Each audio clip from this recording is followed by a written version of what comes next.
On the surface, he looked like he had it all: money, followers, a luxury apartment with a view of the skyline, but alone. At 3 a.m., he stared into the mirror and whispered something no one heard. "I still don't feel like enough." And that's the real secret. Not just his secret, but ours.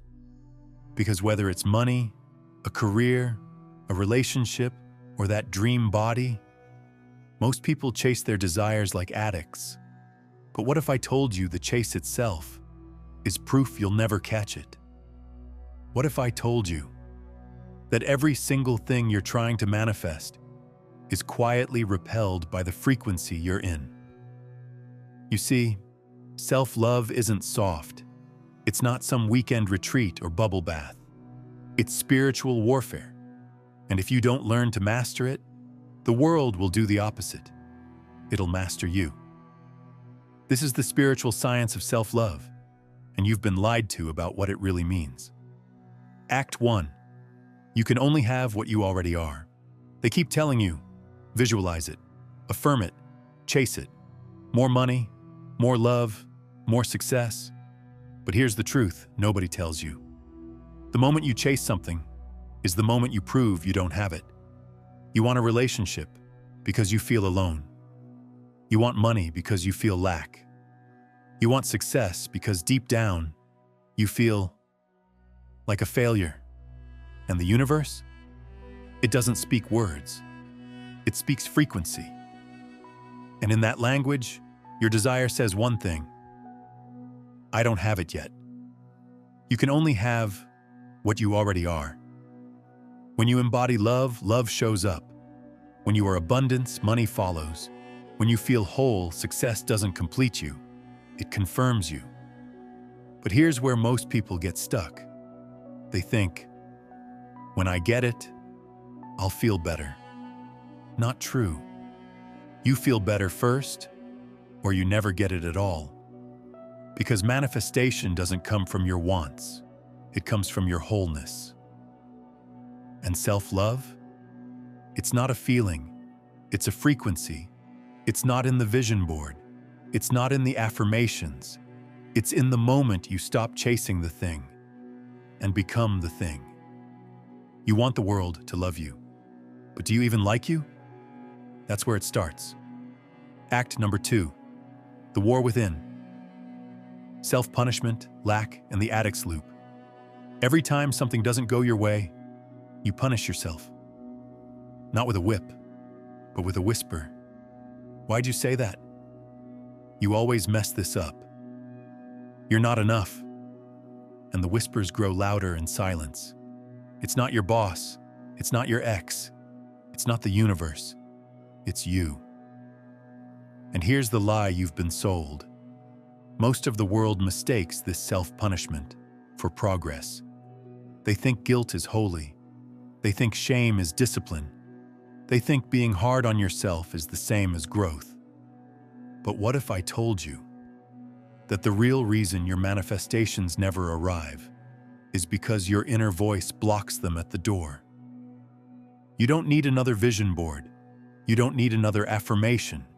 You need to shut down the judge living in your own head. Because here's the truth. Self-punishment doesn't make you stronger. It makes you toxic to yourself. And frequency doesn't lie. When you bully yourself, you train the world how to treat you. Your boss repeats the criticism you're already whispering.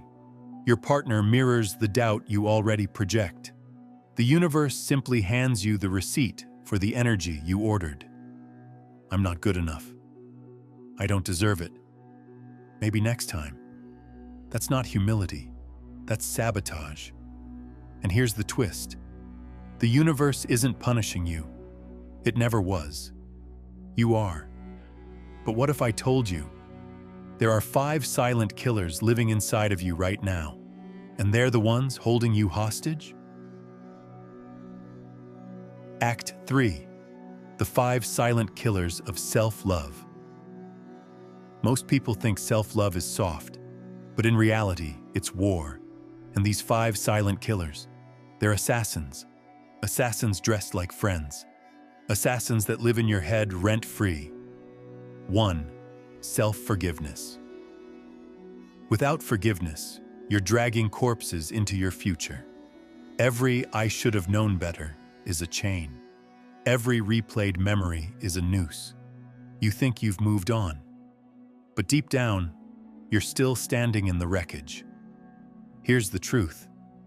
You can't build love on top of self-hate. And every time you refuse to forgive yourself, you tell your subconscious, you don't deserve better. Forgiveness isn't weakness. It's cutting the cord before it strangles you. Number 2. Self-praise. Why is it we wait until people die to say they were amazing? Why not say it now? The money you want, the love you crave, the success you dream of. They're all asking one question. Do you even think you deserve me? If you won't clap for yourself, why should the world? Praise isn't arrogance, it's fuel. And if you won't give it to you, don't expect anyone else to. 3. Self-worth. Here's the ugly truth. You don't attract what you want. You attract what you believe you're worth. And self-worth isn't about what you say. It's about what your nervous system believes. That dream job, you self-sabotage because it's too good for me. That healthy partner, you push them away because they'll leave anyway. That new life, you reject it before it even arrives because deep down, you still think you deserve scraps. Self-worth is the ceiling of your reality. And until you raise it, you'll keep suffocating under the same roof. Number 4. Self-respect. Every lowered standard is a confession of self-hate. Every time you stay where you don't belong, answer who you shouldn't, shrink just to fit, you're betraying yourself. The truth is, if you had to date you, would you respect you? Respect isn't about forcing people to treat you better. It's about refusing to tolerate less. 5. Self-discipline.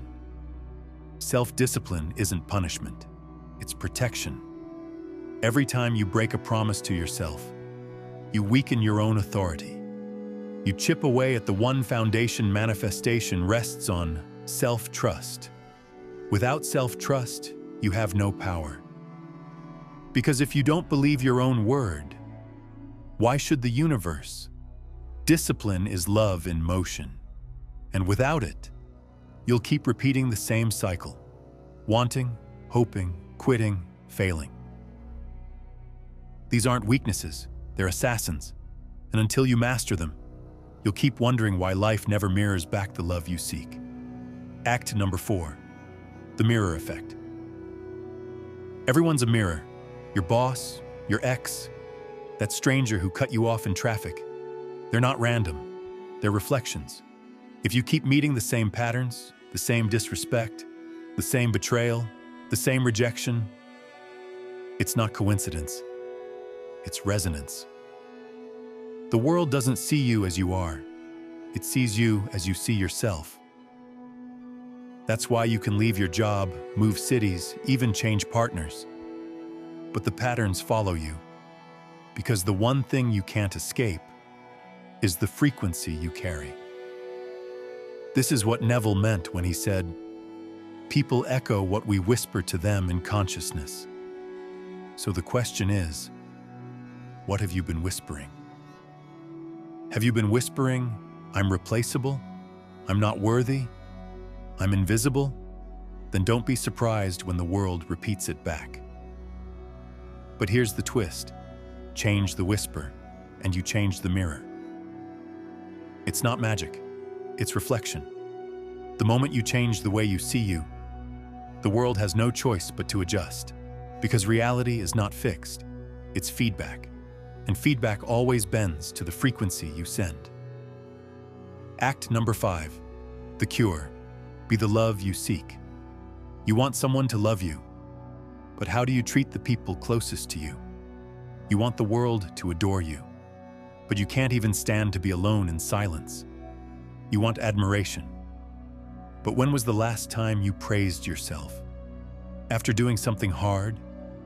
Here's the brutal truth. The love you seek isn't out there. It never was. It's you. The partner you're praying for is waiting for you to stop betraying yourself. The respect you're demanding is waiting for you to raise your own standards. The abundance you crave is waiting for you to stop whispering poverty inside your head. The cure isn't chasing love. The cure is becoming love. Be the love. Become the frequency. Embody the wholeness. Because the world isn't a vending machine. It's a mirror, and it only reflects what you already are. Love doesn't show up when you chase it. It shows up when you embody it. And here's the paradox nobody told you. When you stop needing it, it comes faster than you ever imagined. Act number 6. Solitude is the test. Here's the raw truth. If you can't stand to be alone, you're not ready to be with anyone. Because if your peace depends on someone else being there, that's not love. That's dependency. And dependency always repels what you're desperate to hold. Loneliness isn't about being without people. It's about being without yourself. And most people don't realize that solitude is not a punishment. It's a classroom. It's where the real work happens. In solitude, your shadows rise. The insecurities you bury, the doubts you hide, the fears you drown out with noise. That's why people run. They run to their phones, to fake friendships, to the wrong relationships, anything but silence. But silence doesn't kill you. It heals you. It forces you to meet the one person you've been avoiding your whole life. You. Solitude is the test, the final exam of self-love. It asks, can you sit in a room alone with your thoughts and still feel whole? Because here's the paradox. The very silence you're running from is the birthplace of your power. When you fall in love with your own company, you stop needing anyone to fill the void. And that's when the world comes running. Because people aren't drawn to desperation. They're drawn to presence. And nothing is more magnetic than someone who doesn't need you, but chooses you anyway. Solitude is not the absence of love. It's the rehearsal space for it. Act number 7. Final words. Flip the game. Here's what nobody told you. You don't manifest what you want. You manifest what you are. And if you don't become the version of you who already has it, you'll spend your whole life chasing the thing that was supposed to be chasing you. This is why so many people stay trapped. They pray, they beg, they hustle, but their frequency screams, I don't have it. And the universe answers, you're right. So the next time you ask for love, ask this instead. If I was already loved, would I still be chasing this? The moment you stop reaching and start becoming is the moment reality has no choice but to rearrange itself around you. Because reality is not against you. It's waiting on you to stop begging for scraps and start embodying the feast. And here's the final truth. The moment you become the thing, the world has no choice but to deliver it. Be still and know you were always enough. At 3 a.m., a man lies awake, staring at the ceiling. He's prayed. He's begged. He's done everything religion told him to do. But the fear of tomorrow still owns him.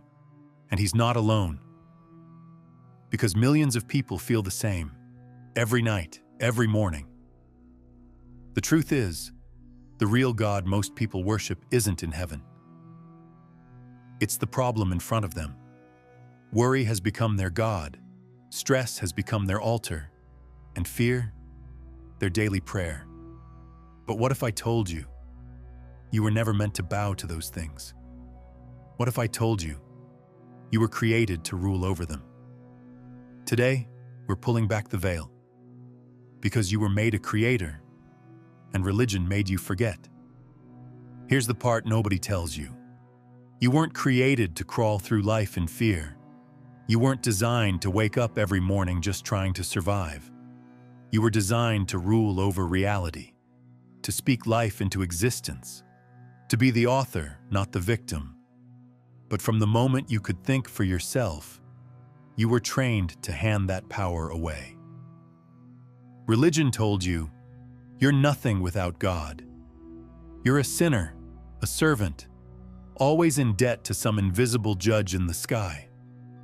And with every sermon, every rule, every fear-based message, something inside you shrank. Instead of walking like a creator, you learned to bow like a beggar.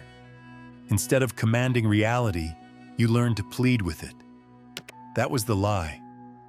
Not that God is real, but that God lives somewhere outside of you. And as long as you believe that, your power stays buried. Not because you're weak, not because you're unworthy, but because you've been programmed to forget the truth. The divine was never out there. It has always lived in here, inside you. So let's get real. It's Monday morning. You open your inbox and see the email. The job you thought was secure? Gone. The paycheck you were counting on? Vanished. Instantly, your stomach drops. Your chest tightens. Your mind races. How will I pay the bills? What will people think? What if I can't recover? And in that moment, you've already bowed. Not in a church pew, not at an altar, but in your mind, in your emotions, in your energy. You've crowned fear as your god. You've given worry your throne. You've handed stress the keys to your kingdom. Because here's the raw truth. Whatever dominates your energy in the moment rules you. That's worship. That's submission. Not incense, not hymns, not ritual, just attention, just emotion, just frequency. But here's the shift. The job was never your source. The paycheck was never your provider. God didn't create you to beg reality for scraps. You are the temple of the divine, which means the source flows through you, not your employer, not your bank account, not the economy. And when you remember that, you stop begging for things to change. You start commanding them, not from arrogance, but from alignment. Not because you're worthy, but because you're connected. Let's strip it all the way back. Forget the paintings. Forget the stained glass windows. Forget the man in the sky with a white beard. That's not God. That was an image, crafted by human hands, designed to make you small. Because here's the truth most people will never face. God is not a man. God is not a person. God is not sitting somewhere in the clouds flipping coins to decide your fate. God is energy, impersonal, infinite, unstoppable. The highest frequency of consciousness in existence, the source of all things. And once you grasp that, everything changes. Think about the sun. Every day it shines on everyone, saint and sinner, rich and poor, believer and atheist. The sun doesn't say, "You prayed today, so here's light," or "You messed up, so no warmth for you." Nope. It radiates. Without judgment, without bias, without exception. That's how divine energy works. It doesn't play favorites, it doesn't reward or punish, it simply responds to how you align with it. Stand in the sunlight, and you grow. Hide in the shadows, and you wither. Stay too long without awareness, and you burn. The sun doesn't care, it just is. And that's God. Now think about sound.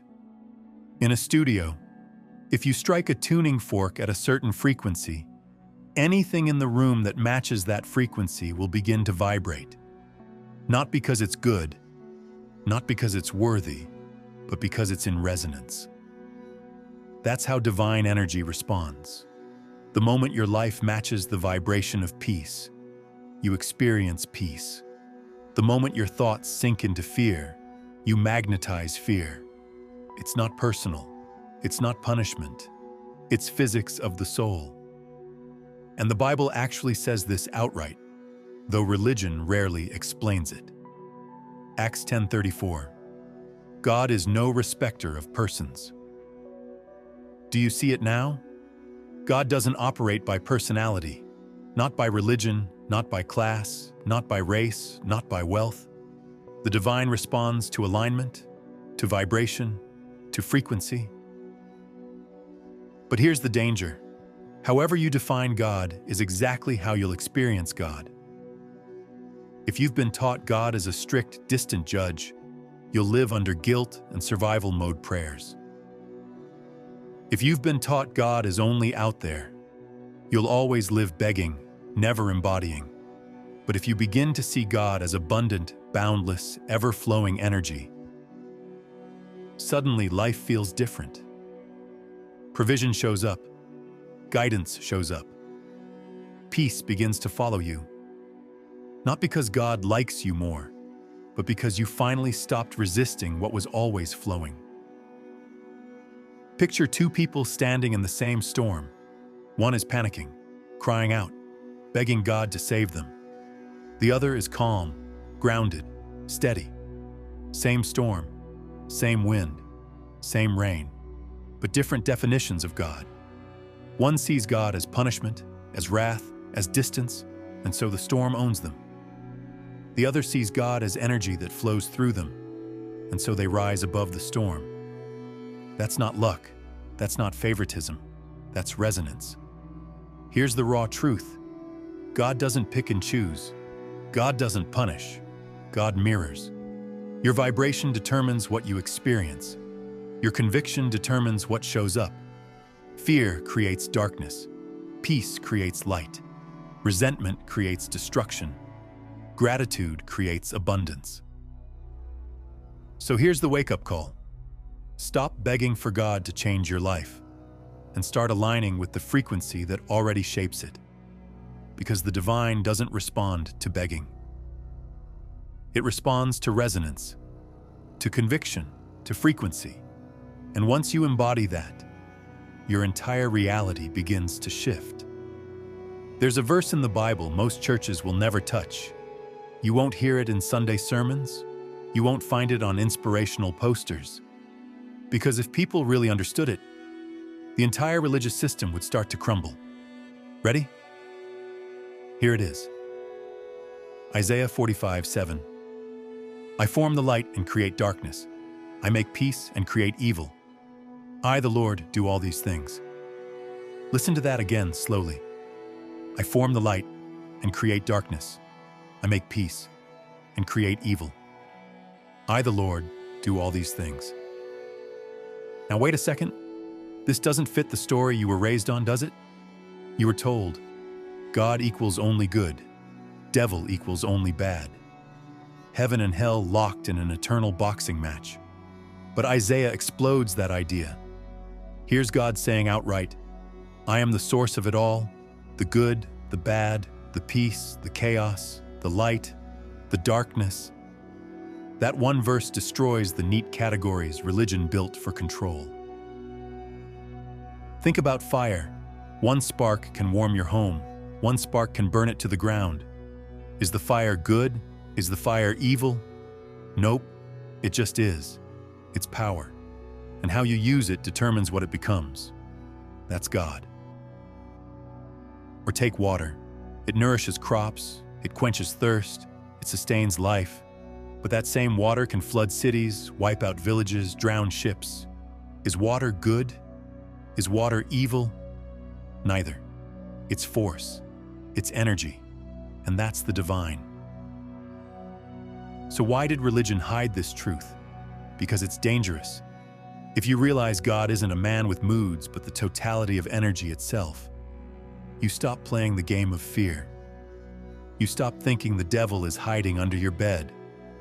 You stop believing every setback is punishment. You stop begging a distant deity to fix it. And you start realizing everything you're experiencing, peace or chaos, light or dark, is not random. It's reflection. It's resonance. It's energy responding to you. That makes you powerful. But power makes you uncontrollable. And religion has no use for people it can't control. See the shift? God doesn't judge in the way religion taught you. God mirrors. Your anger vibrates. Life reflects it back as conflict. Your gratitude vibrates. Life reflects it back as abundance. Your fear vibrates. Life reflects it back as lack. Not reward, not punishment, reflection. That's why Isaiah 45:7 is the most dangerous verse in the Bible. Because once you realize God is total, infinite, beyond duality, you stop fearing shadows. You stop blaming devils. You stop bowing to problems. And you start doing the one thing religion never wanted. You take your power back. This isn't about morality. It's about manifestation. It's not about earning blessings or avoiding curses. It's about learning how to work with divine energy. Because the moment you align with peace, peace flows. The moment you align with abundance, abundance comes. The moment you align with chaos, chaos multiplies. God is not punishing you. God is not rewarding you. God is mirroring you. And that's the wake-up call. Let's step back into the story of Exodus.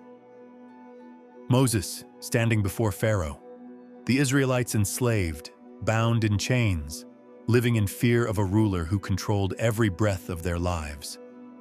Religion taught us this was just history, a story about an ancient king and a chosen people. But here's the deeper layer nobody talks about. Pharaoh isn't just a man in Egypt. Pharaoh is a metaphor. Pharaoh is every oppressive force that keeps you enslaved.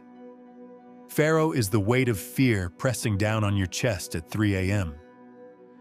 Pharaoh is the voice that whispers, "You'll never be enough." Pharaoh is that system, that debt, that stress, that addiction that tells you, "You belong to me." Every single one of us has a Pharaoh, and every single Pharaoh has the same goal, to make you forget you're free. Listen to what God says to Moses in Exodus 7:1. "See, I have made you a god to Pharaoh, and Aaron your brother shall be your prophet." Did you catch that? Not a messenger. Not a servant. Not a weak beggar carrying out orders. God said, "I have made you a god to Pharaoh." In other words, I've made you greater than the very system that oppresses you. I've given you authority over what enslaves you. I've placed you above the power that once placed chains on your people. This isn't a metaphor about Moses alone. This is a revelation about you. Your Pharaoh may not wear a crown. Your Pharaoh might look like the boss who thinks he owns your future, the medical diagnosis that tries to define your life, the generational curse whispering through your family line, the constant anxiety that hijacks your peace, the scarcity mindset that chains your finances. Pharaoh is any force that says, "Bow to me." And Moses? Moses is your higher self, the awakened part of you that carries the fire of God inside. And here's the danger. The moment you forget you are Moses, Pharaoh wins. The moment you forget you've been made a god to your problem rules you. Picture this like a movie scene. Moses stands trembling in the palace. Pharaoh is towering over him, the most powerful man in the known world. Soldiers on every side, gold and power dripping from the throne, and God whispers, "You are a god to him." That flips the entire script. The man who thought he ruled was about to be overruled. The throne that thought it had power was about to bow to a shepherd with a staff. That's the energy shift waiting for you. Not that life suddenly gets easy, not that Pharaoh disappears overnight, but that you finally realize Pharaoh was never bigger than the God within you. Look around your own life. Where is your Egypt? Where are you enslaved to systems, cycles, and fears that don't serve you? Because here's the truth. Pharaoh doesn't keep you enslaved with chains on your wrists. Pharaoh keeps you enslaved with chains on your beliefs. The Israelites had the strength to walk out of Egypt the entire time, but they didn't believe they could. They were waiting for someone to set them free, and that's the tragedy of most people today. You're waiting for something outside of you to break your chains, when the key has been inside you all along. The lesson of Pharaoh isn't just about escape, it's about identity. Moses didn't defeat Pharaoh by himself. He embodied the divine energy flowing through him. And the same is true for you. The moment you embody that truth, Pharaoh loses power. Fear no longer dictates your choices. Stress no longer hijacks your energy. Scarcity no longer chains your vision. You were made a god to your Pharaoh, not equal to the Creator, but carrying the authority of the Creator inside you. And once you know that, the chains stop rattling, because they've already been broken. So ask yourself right now, what's your Pharaoh? What's been ruling you in secret? And are you ready to flip the script and rule over it? Because until you answer that question, Pharaoh will always win. But the moment you remember your authority, Pharaoh bows. Moses stood in front of the burning bush, trembling. He had been chosen to confront Pharaoh, the greatest power in the land. But he was terrified. And so he asked the question, "When I go to the people and they ask who sent me, what should I say?" God's answer was unlike anything ever spoken before. He didn't give Moses a name. He didn't give a title. He gave a code. I am that I am. Tell them, I am has sent you. Exodus 3:14. This was more than an introduction. This was the highest revelation of God's nature. I am is not a label. It's not just a phrase. It's the vibration of creation itself. The I represents the self, the conscious being. The AM represents the eternal now, the present moment where creation happens. Together, they form the most powerful declaration in the universe. Every time you say, I am, you're activating divine energy. You're speaking as the Creator, not just to the Creator. But here's the tragedy. For most of your life, you've been misusing the code without even knowing it. I am tired. I am broke. I am stressed. I am not enough. Every time those words leave your lips, you're not just describing your state. You're programming it. You're stamping it onto reality. You're turning the name of God into a weapon against yourself. That's why so many lie trapped. Not because they're cursed, not because God abandoned them, but because they unknowingly invoke I am in ways that create prisons instead of freedom. But imagine the flip. Imagine the power of attaching the code to truth instead of fear. I am peace. I am abundance. I am rising. I am enough. Do you feel it? Those aren't affirmations. They're activations. They carry authority. They summon reality into alignment with your words. Because the moment you declare it, creation responds. Picture this. A single mom looks in the mirror before heading to work. She's drowning in bills, running on empty, stretched thin. Every morning she's whispered, I am exhausted. I am broke, I am failing, and life keeps reflecting it back. But one day, she shifts. Same bills, same stress, same reality. But she looks in the mirror and says, I am provided for. I am strong. I am the vessel of God's abundance. At first, nothing changes outside, but inside, something flips. Her frequency rises, her choices shift, her energy realigns, and little by little, her life begins to reflect what she declared. That's the power of I am. Here's what you need to understand. The universe doesn't respond to what you want. It responds to what you declare. Your desires might live in your mind, but your I am lives in your frequency. And your frequency is what the world mirrors back. So if you're walking around saying, I am lost, I am weak, I am stuck, don't be surprised when reality agrees with you. But the moment you shift into, I am powerful, I am whole, I am rising, reality bends to match it. That's why the name I am was so sacred in Scripture, because it wasn't just God's identity, it was yours. Every I am statement you speak is either a prayer or a curse. Either you're invoking heaven or you're reinforcing hell. The choice has always been yours. So let me ask you right now, what are you attaching your I am to? Because whatever it is, you're becoming it. And the moment you anchor your I am in peace, in vision, in divine conviction, Pharaoh can no longer hold you. Chains can no longer bind you, and problems can no longer rule you, because you've remembered the ultimate code. You've remembered that I am creates. So let's bring it all home. You've been told you're weak. You've been trained to believe you're powerless. You've been conditioned to bow to fear, to stress, to struggle. And all the while, the real blasphemy wasn't arrogance. It wasn't pride. It was forgetting. Forgetting that you are the temple of the divine. Forgetting that God's Spirit lives within you.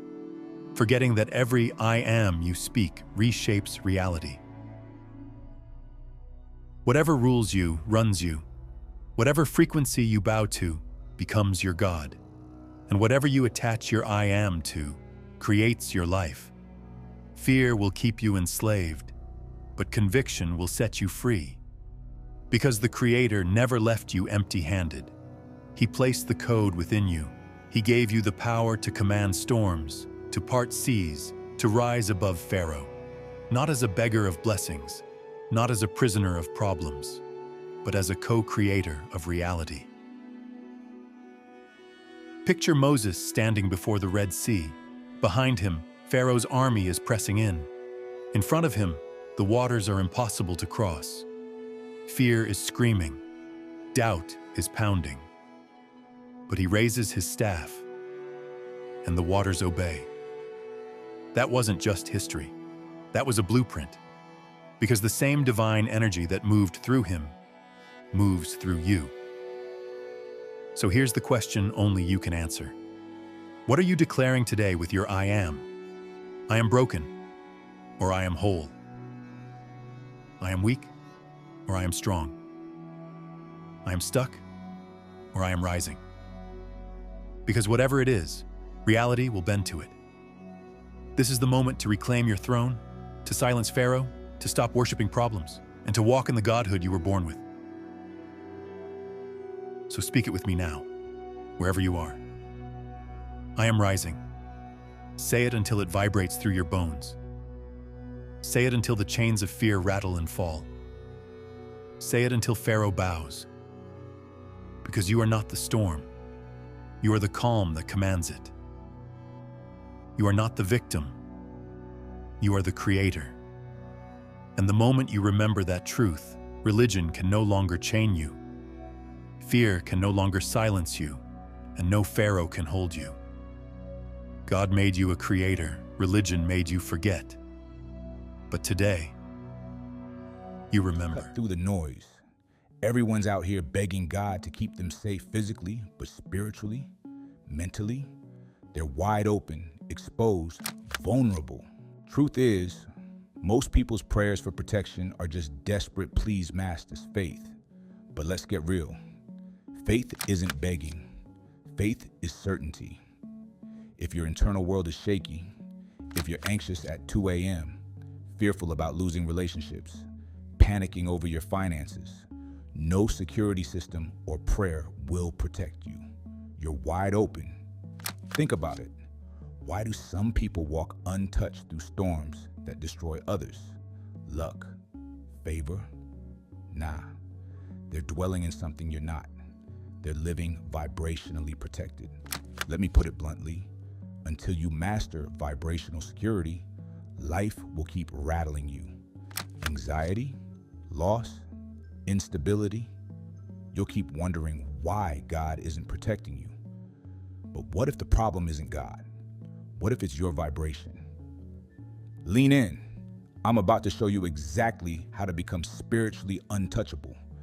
No cliches, no sugarcoating, just the raw truth you've been missing. Lock in, let's cook. First things first, write this down in your notes and in the comments. God's protection is really self-protection. If you don't grasp this, you'll never truly feel safe.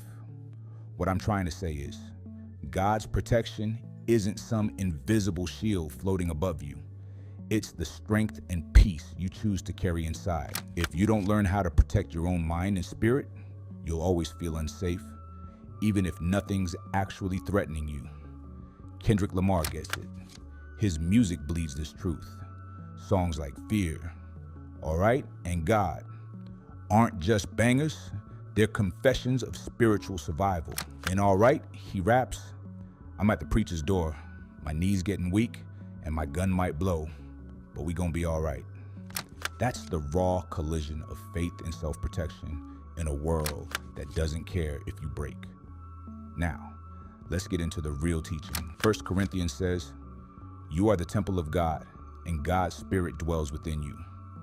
Esoterically, that means your consciousness is literally God. If your inner world is chaotic, fearful, or insecure, guess what? That exact storm will show up in your life. Think about the friend who's terrified of being cheated on. They carry that fear everywhere. They scroll through their partner's phone, check likes on Instagram, and live in suspicion. And over, life hands them betrayal or heartbreak, or the coworker who's scared of losing their job. They overthink every email, panic in meetings, and their nervous mistakes eventually lead to the very thing they feared, a demotion or a pink slip, or money. If you wake up in the vibration of I don't have enough, life echoes it back. Bills stack, random expenses hit, the car breaks down. Your inner panic writes the script for your outer chaos. As within, so without. And here's where people get it wrong. Most people beg God for protection. God, please protect me. But Christ never taught begging. He said, when you pray, believe you've already received it. Real prayer isn't about begging for something. It's about living like you already have it. It's stepping into a mental space where you know you're safe so deeply that nothing can shake you. When Christ said, go into your secret room and shut the door, he wasn't talking about a building. Your secret room is your mind. Shutting the door means blocking out fear, doubt, and all the noise around you. Prayer is going into that space, locking it from the inside and knowing, not wishing, that you're already protected. Here's the part no one talks about.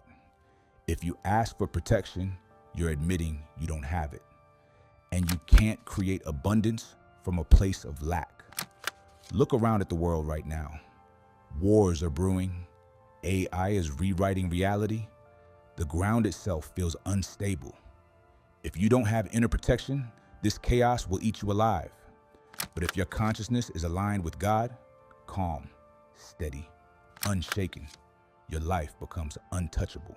I grew up in church, man. Every Sunday, front row. Pastor sweating, stomping, calling down heaven, praying hard against the spirit of poverty. And week after week, still broke, still struggling, still scared of the same demons. Even now, I hop on Zoom and watch my mom leading worship, pure faith in her voice. Then the pastor takes the mic, and suddenly it's fear on loop. Politics, recession, Trump this, Biden that. Prayers drenched in worry about bad times coming. He means well. But I'm sitting there like, this is exactly why nothing changes. Write this down. Type it in the comments if you get it. Whatever you pray against, you feed. Pray against poverty, you confirm poverty runs your life. Pray against betrayal, you admit betrayal is at your door. Pray against sickness, you declare sickness has the power to touch you. Every time your prayers come from fear, you're swiping your spiritual credit card to buy more of what you don't want. Your attention is currency. Where you spend it, you own it. Proverbs says, guard your heart, for everything you do flows from it. If your heart is fearful, your reality will echo fear back to you loud. Let me make it real for you. When I watch quarterback Jaden Daniels step into the pocket for the Washington Commanders, he stays calm, even with 300-pound monsters charging at him. In the pocket, panic isn't an option. He locks in, scans the field, and delivers. That's what real protection looks like. But most people live the exact opposite, like quarterback Dak Prescott rolling out with wide eyes, worried about fumbling instead of chasing first downs. And when fear calls the shots, the play falls apart. Pressure leads to turnovers. Sorry, Dallas Cowboys fans. I'm a Commanders fan, so you know how it is. Don't take it personal. Life works the same way. If you step into your day scared of betrayal, poverty, sickness, you're scrambling. You're out of the pocket before the play even develops. And fear will always sack you. Stop funding your fears.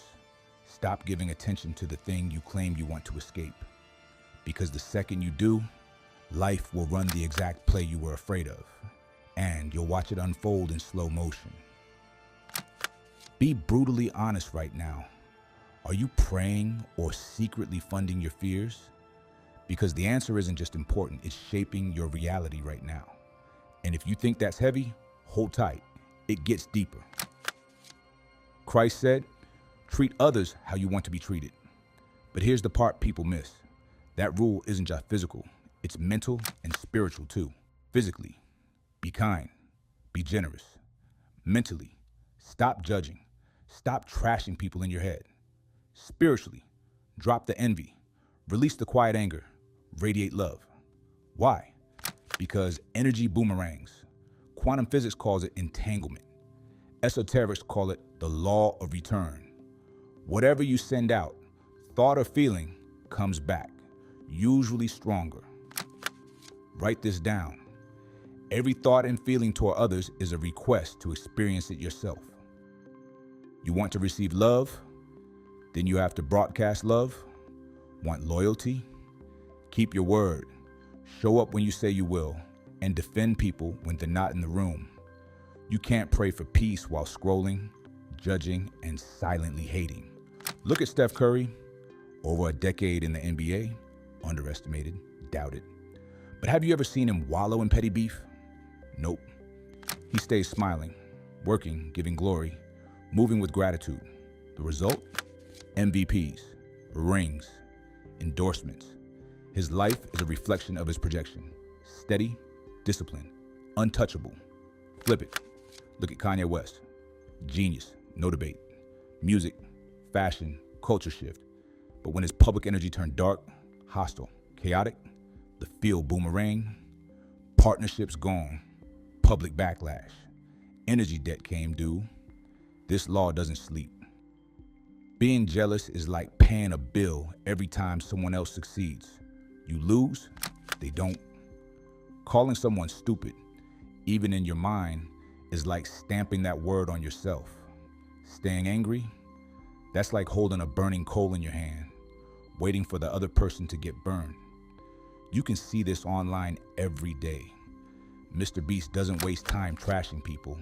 He spreads generosity, and the internet rewards him for it. The algorithm keeps sending him more.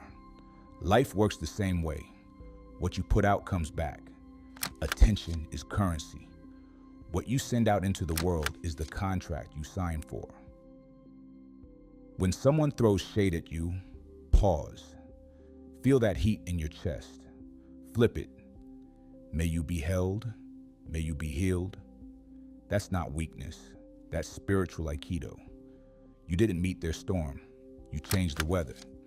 Even Deepak Chopra has been saying it for decades. What you pay attention to grows. Attention is a wire transfer to the field. Bless, heal, project wholeness. The universe pays you back with interest. Write this down. Attention is currency. Projection is a contract. Interest always accrues. All right, you know the law now, but theory won't save you at 2 p.m. when life swings, when the DM hits, or your boss side-eyes you in the hallway. Next, we build a daily protocol to lock your vault and make your field untouchable. I didn't hit the lottery. I didn't get a new job. But 2 years ago, everything changed. I stopped living like I was breakable. Here's what happened. I stopped obsessively checking my bank app. And the money? It never ran out. Bills landed, paid, emergencies came, handled. I swiped for what I wanted, never declined. It wasn't luck. It wasn't even income. It was frequency. This is what real protection feels like. It's not walls, guns, or alarms. It's an internal conviction that becomes law in your life. Nothing can touch me. When you live from that state, reality bends. Storms can circle, but they can't break you. Because true protection isn't the absence of problems. It's becoming immune to them. Even Christ gave the blueprint. Peace I leave with you. Let not your heart be troubled. John 14:27. He didn't say life would be calm. He said your heart must be. Peace is your responsibility. Your state comes before your circumstance. That's the secret. You become untouchable the second you decide you already are. Now let me be real with you.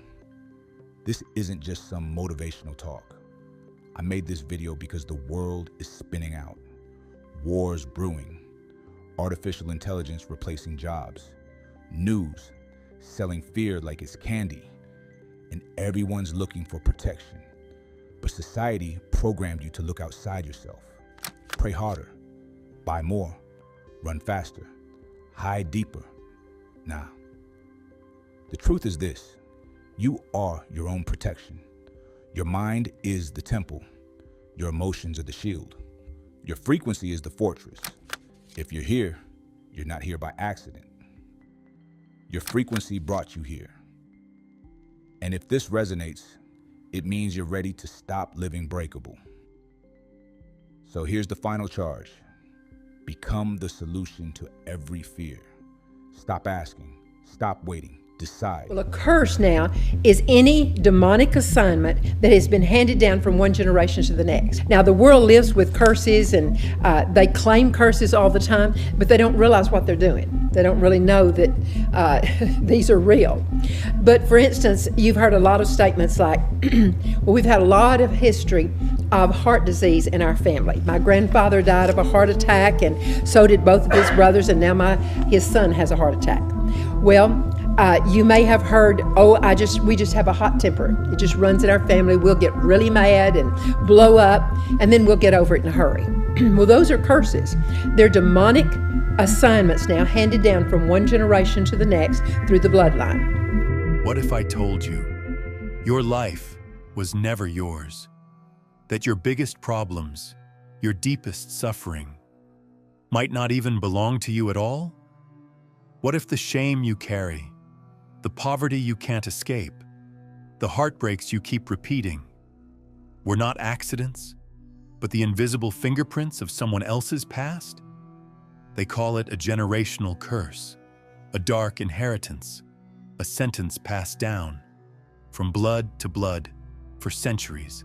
But today, I'm going to reveal a secret.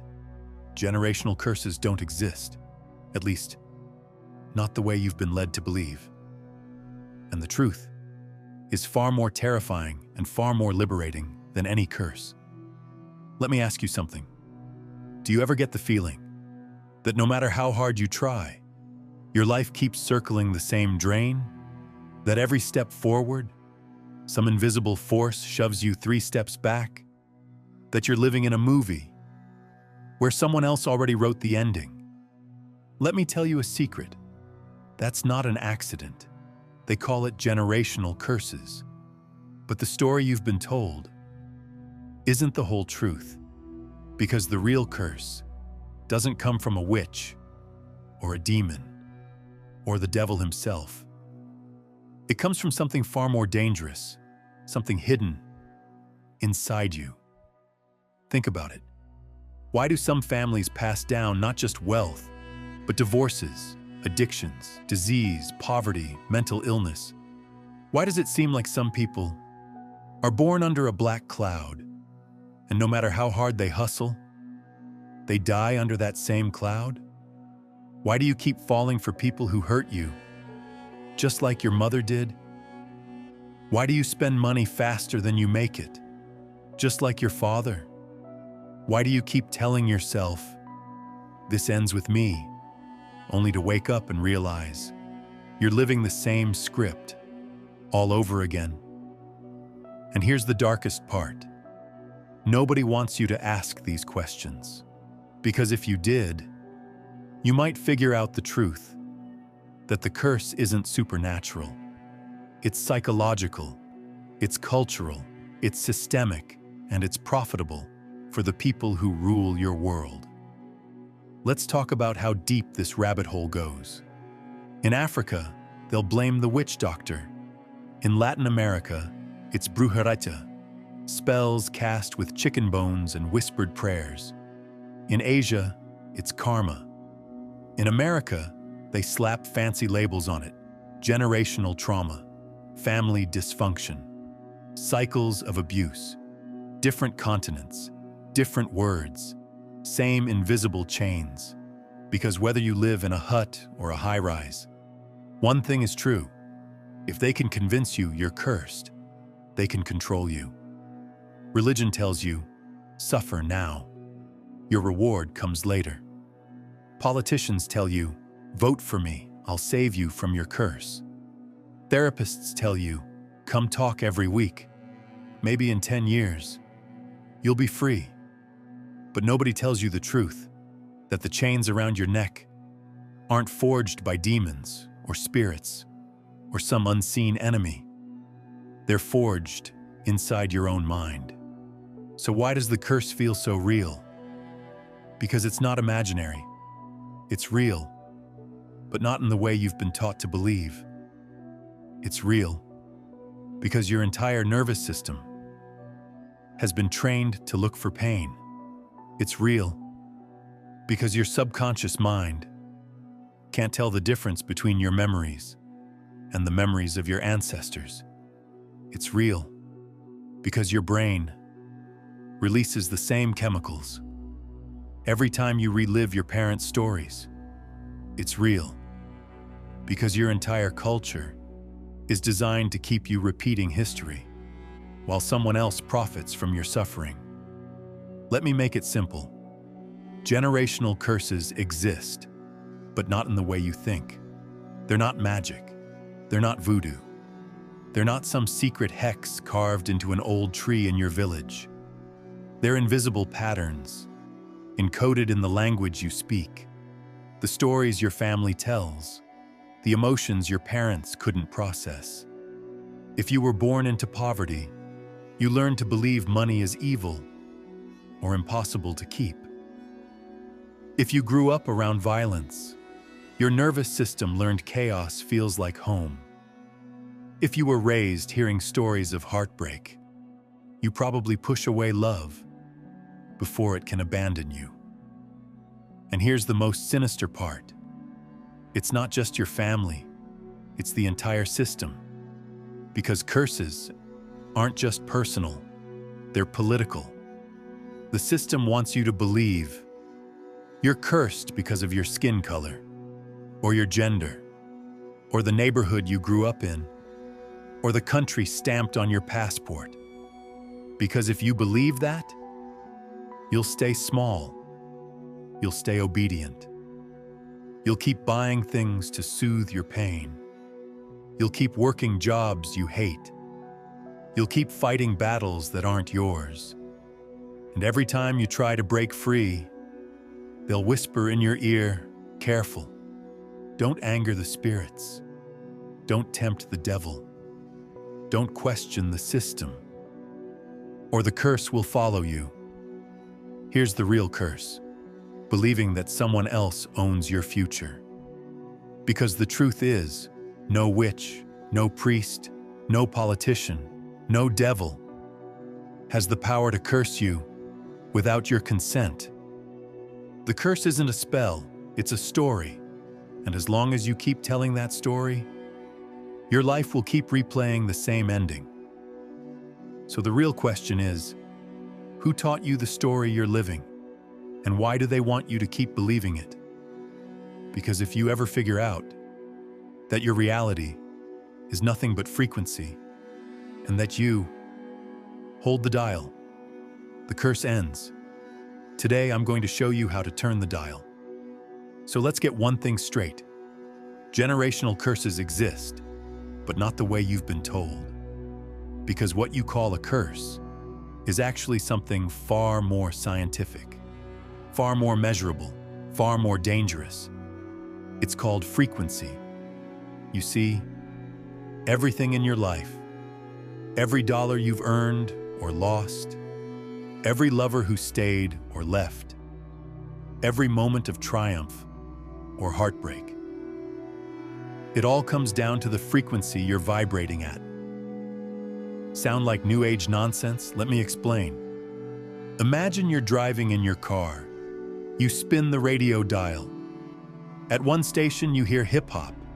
Another station, it's screaming death metal. Another, smooth jazz. The airwaves are full of stations, but you can only hear the one you're tuned into. Your reality works the exact same way. Your thoughts, your emotions, your deepest beliefs are the dial.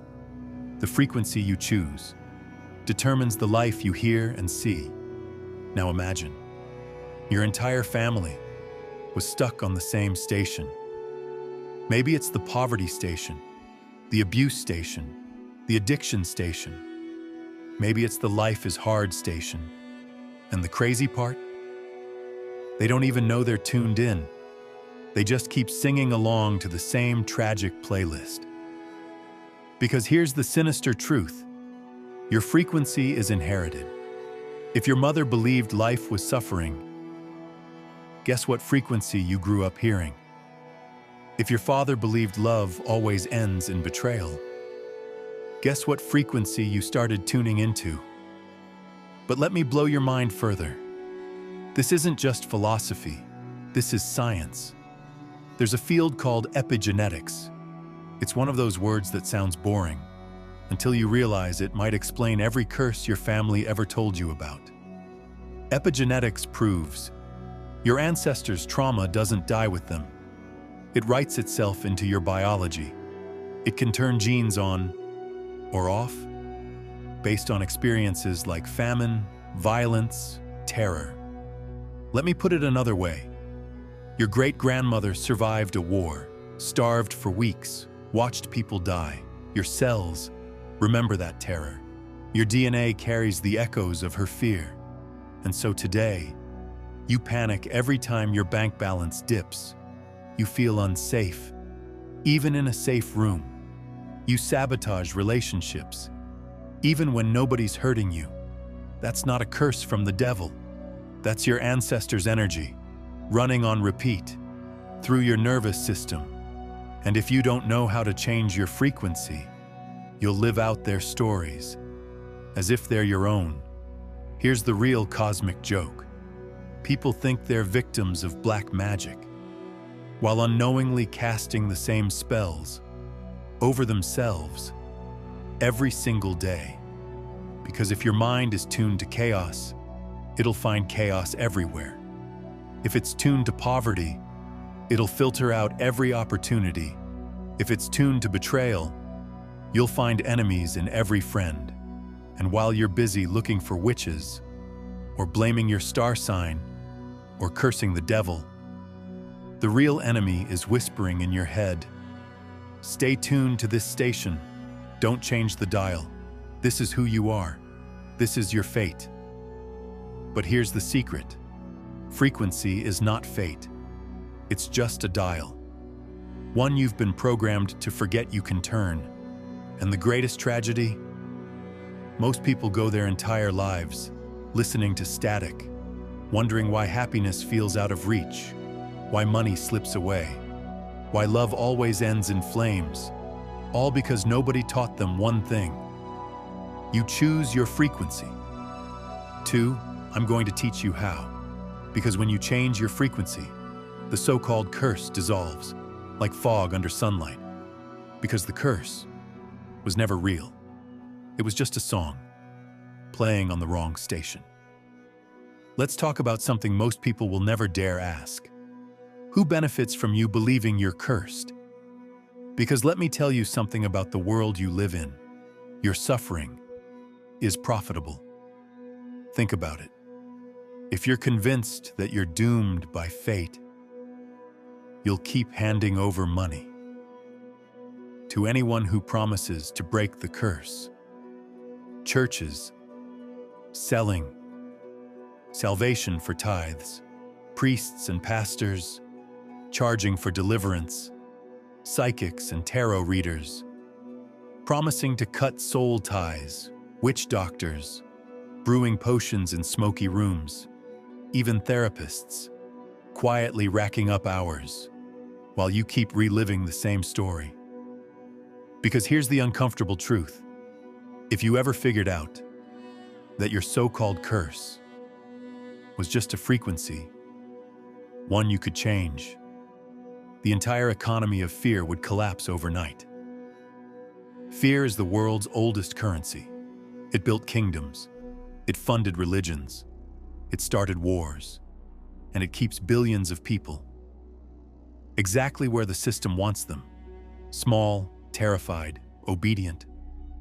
Want to know why most politicians talk about how broken your community is? It's not because they want to fix it. It's because they profit from keeping you in pain. A person who believes they're cursed is a person who's easy to manipulate. Think about it. If you believe you're doomed, you won't try to build wealth. You won't speak out.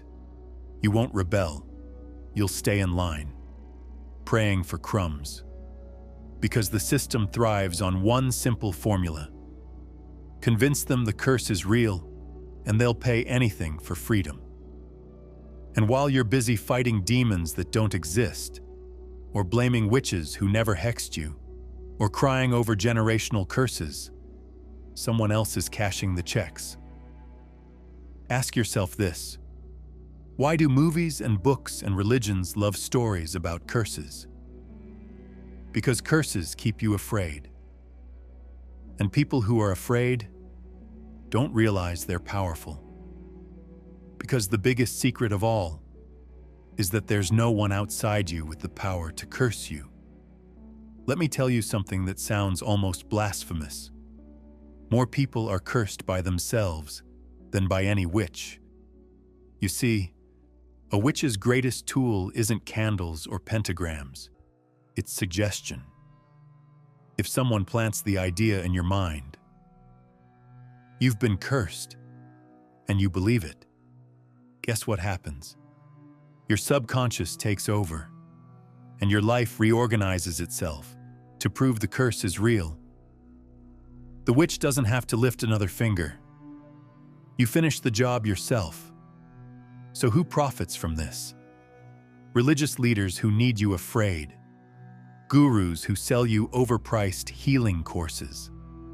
Politicians who promise to fight for you while you stay poor and desperate.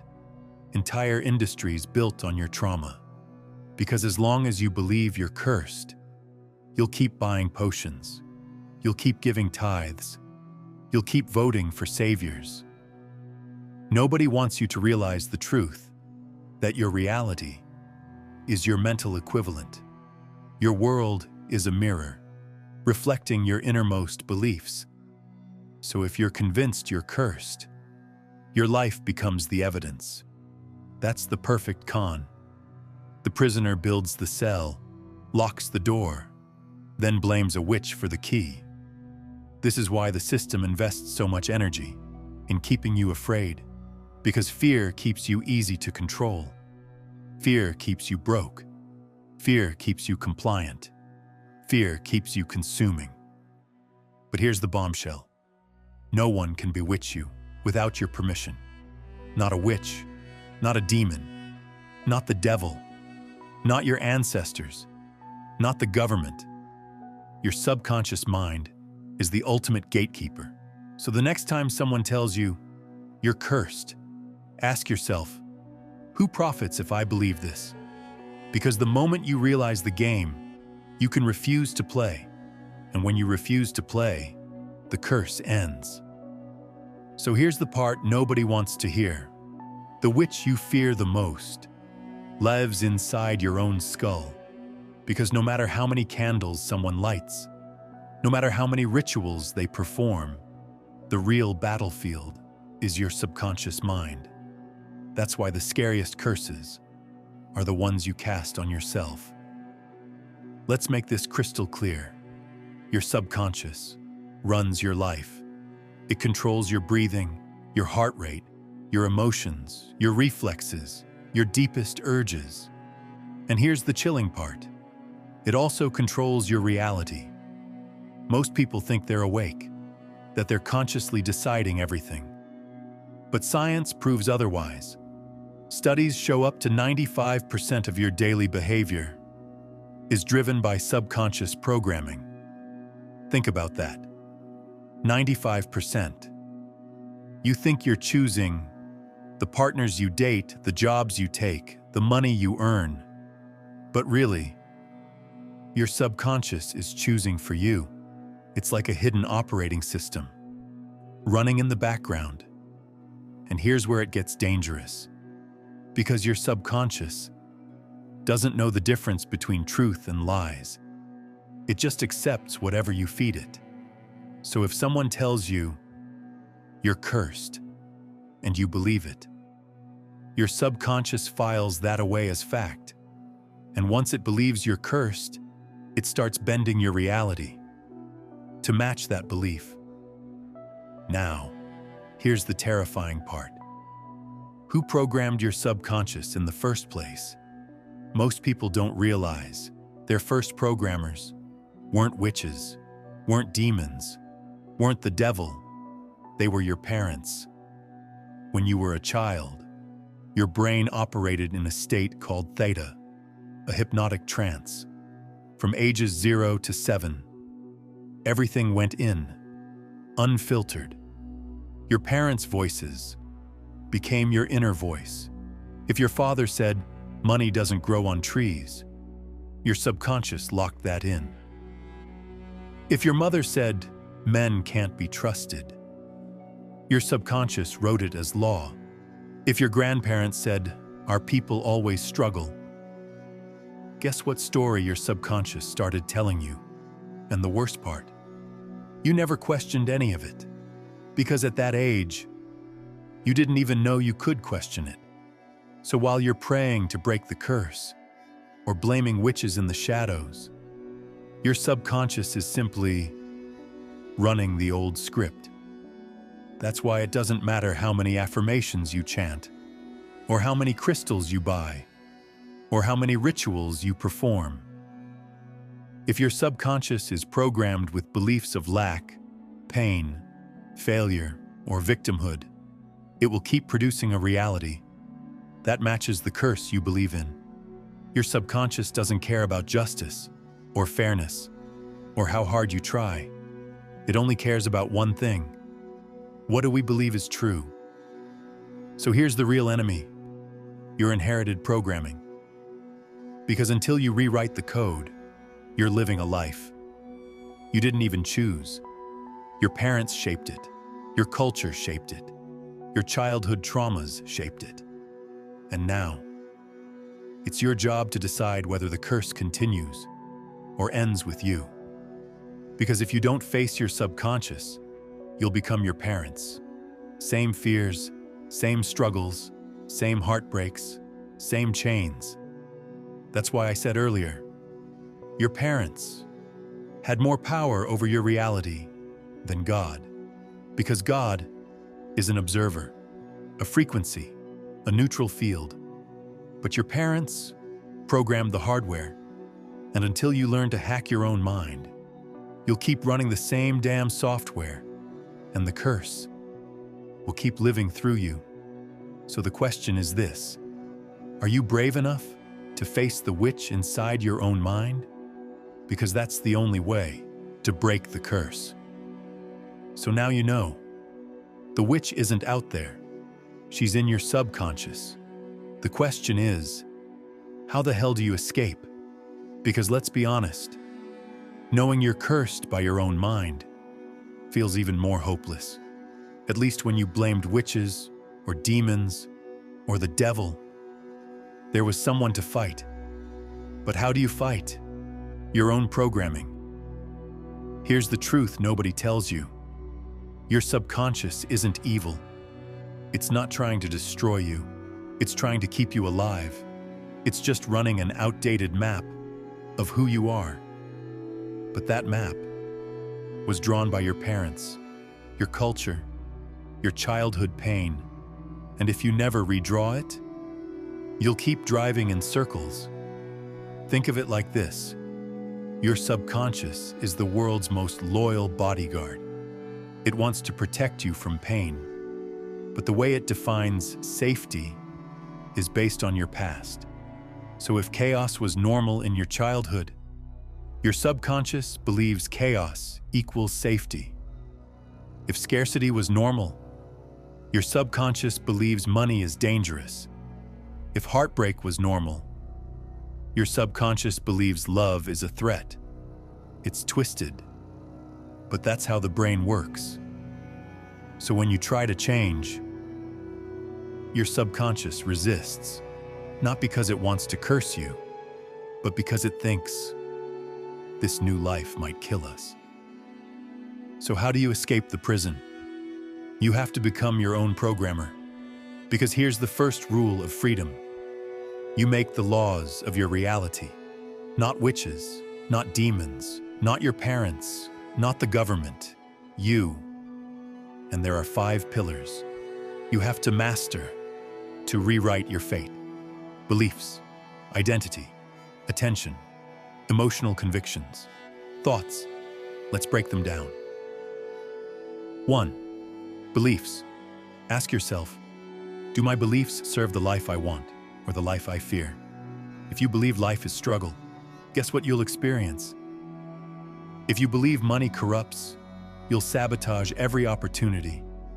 If you believe love always ends in betrayal, you'll destroy every relationship. Your beliefs are the frequency dial.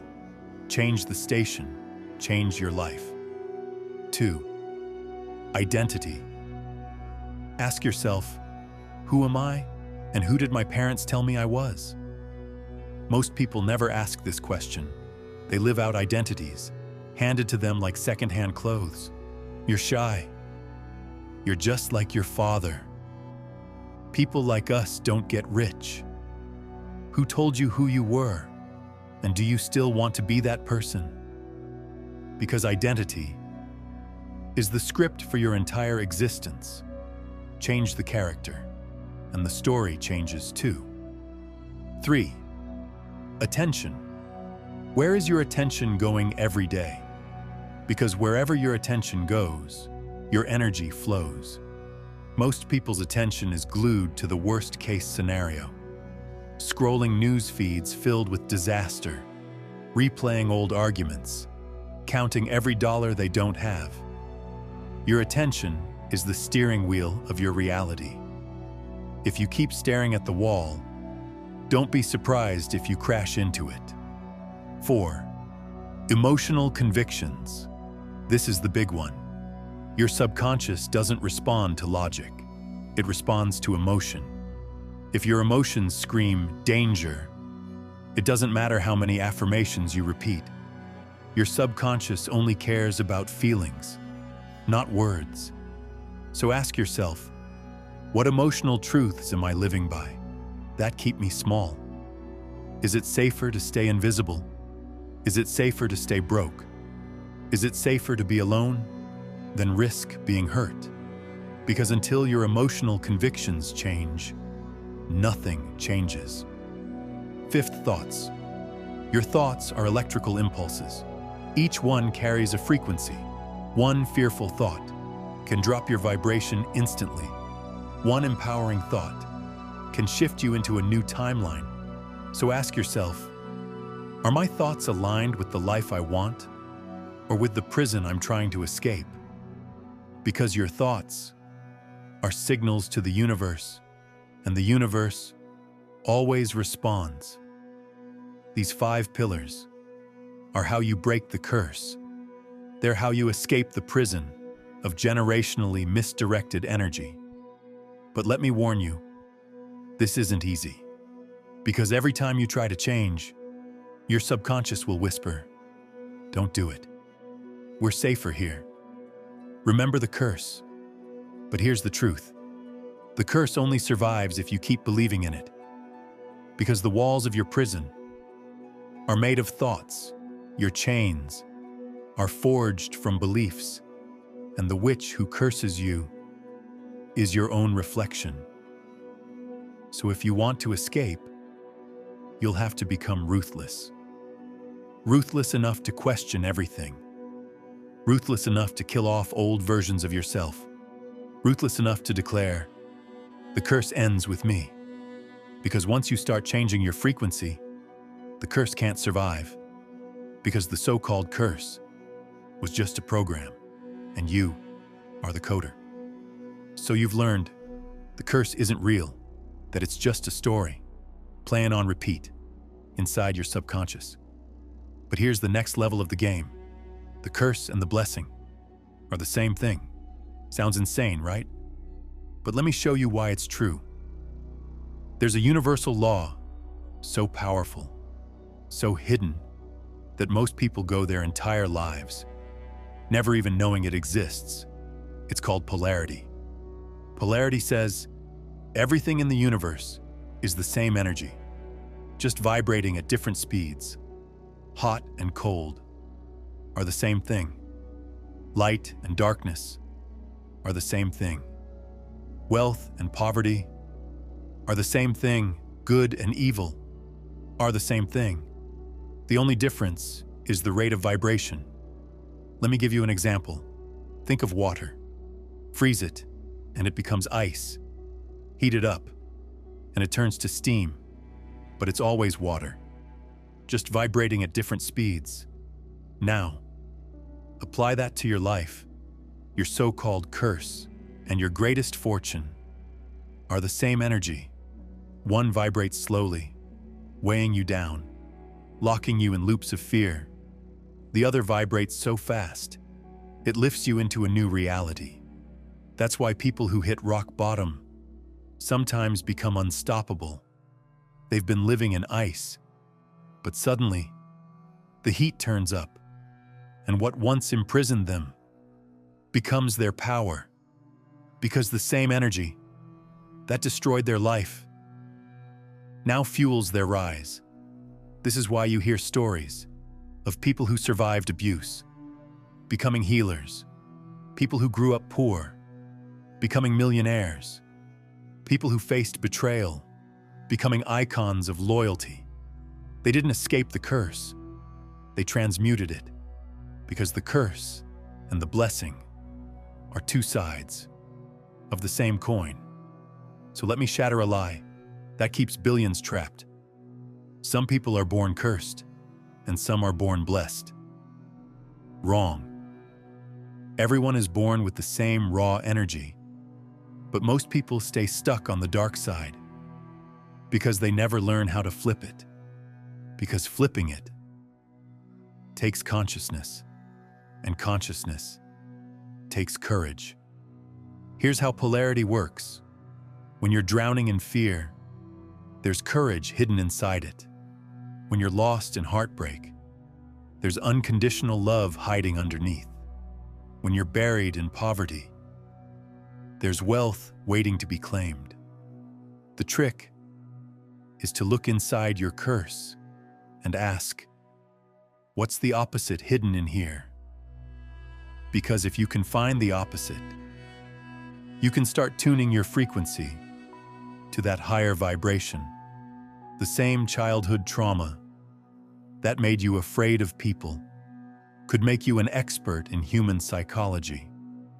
The same financial chaos that made you terrified of money could make you the best financial strategist alive. The same heartbreak that made you swear off love could become the reason you teach others how to love fearlessly. Because nothing in this universe is truly separate. All darkness is just light, moving at a slower speed. The curse isn't your enemy. It's raw, untamed power. If you learn to raise its vibration, it becomes your fuel. This is why so many billionaires come from broken homes. Why so many great leaders once stood in chains. Why some of history's most spiritual beings walked through hell before they found heaven. It wasn't because they were lucky. It was because they understood polarity. They took the same energy everyone else called a curse and flipped it into a blessing. And here's the best part. You can do it too. Because polarity is not reserved for the elite. It's universal law, and it applies to you. So the next time you feel cursed, ask yourself, what's the opposite hiding in this pain? Because that question might be the doorway to your entire new life. Because the curse was never your prison, it was your potential in disguise. So let's get to the part that makes people furious. The curse is a choice. I know, sounds brutal, almost offensive. Because if you're drowning in pain, it doesn't feel like a choice. If your bank account is empty, if your relationships keep exploding, if your body's racked with illness, it feels like life has you pinned to the mat. But here's the truth. Staying cursed or breaking free is always a choice. And here's why. Remember what we learned about polarity? Every curse contains its own cure, but most people never flip it. Because flipping it takes something terrifying, responsibility. See, it's easier to believe in witches, or generational hexes, or karma you can't escape. Because if the curse is external, then it's not your fault. And if it's not your fault, you don't have to do anything to change it. You get to stay a victim. And there's comfort in that. Because victims don't have to risk failure. Victims get sympathy. Victims get to avoid the terrifying truth. My life is my responsibility. And responsibility is the scariest curse breaker in the world. Because it means nobody's coming to save you. Not your pastor. Not your therapist. Not your favorite guru. Not your ancestors. Not the algorithm. It's just you. But let me tell you something powerful. Responsibility is freedom. Because if you caused your curse, you can end it. If your frequency created your suffering, you can tune it higher. If your thoughts built your prison, you can build a palace instead. The power was never outside you. It was always yours. Here's how you know you're ready to break the curse. You stop asking, why is this happening to me? And start asking, what is this teaching me?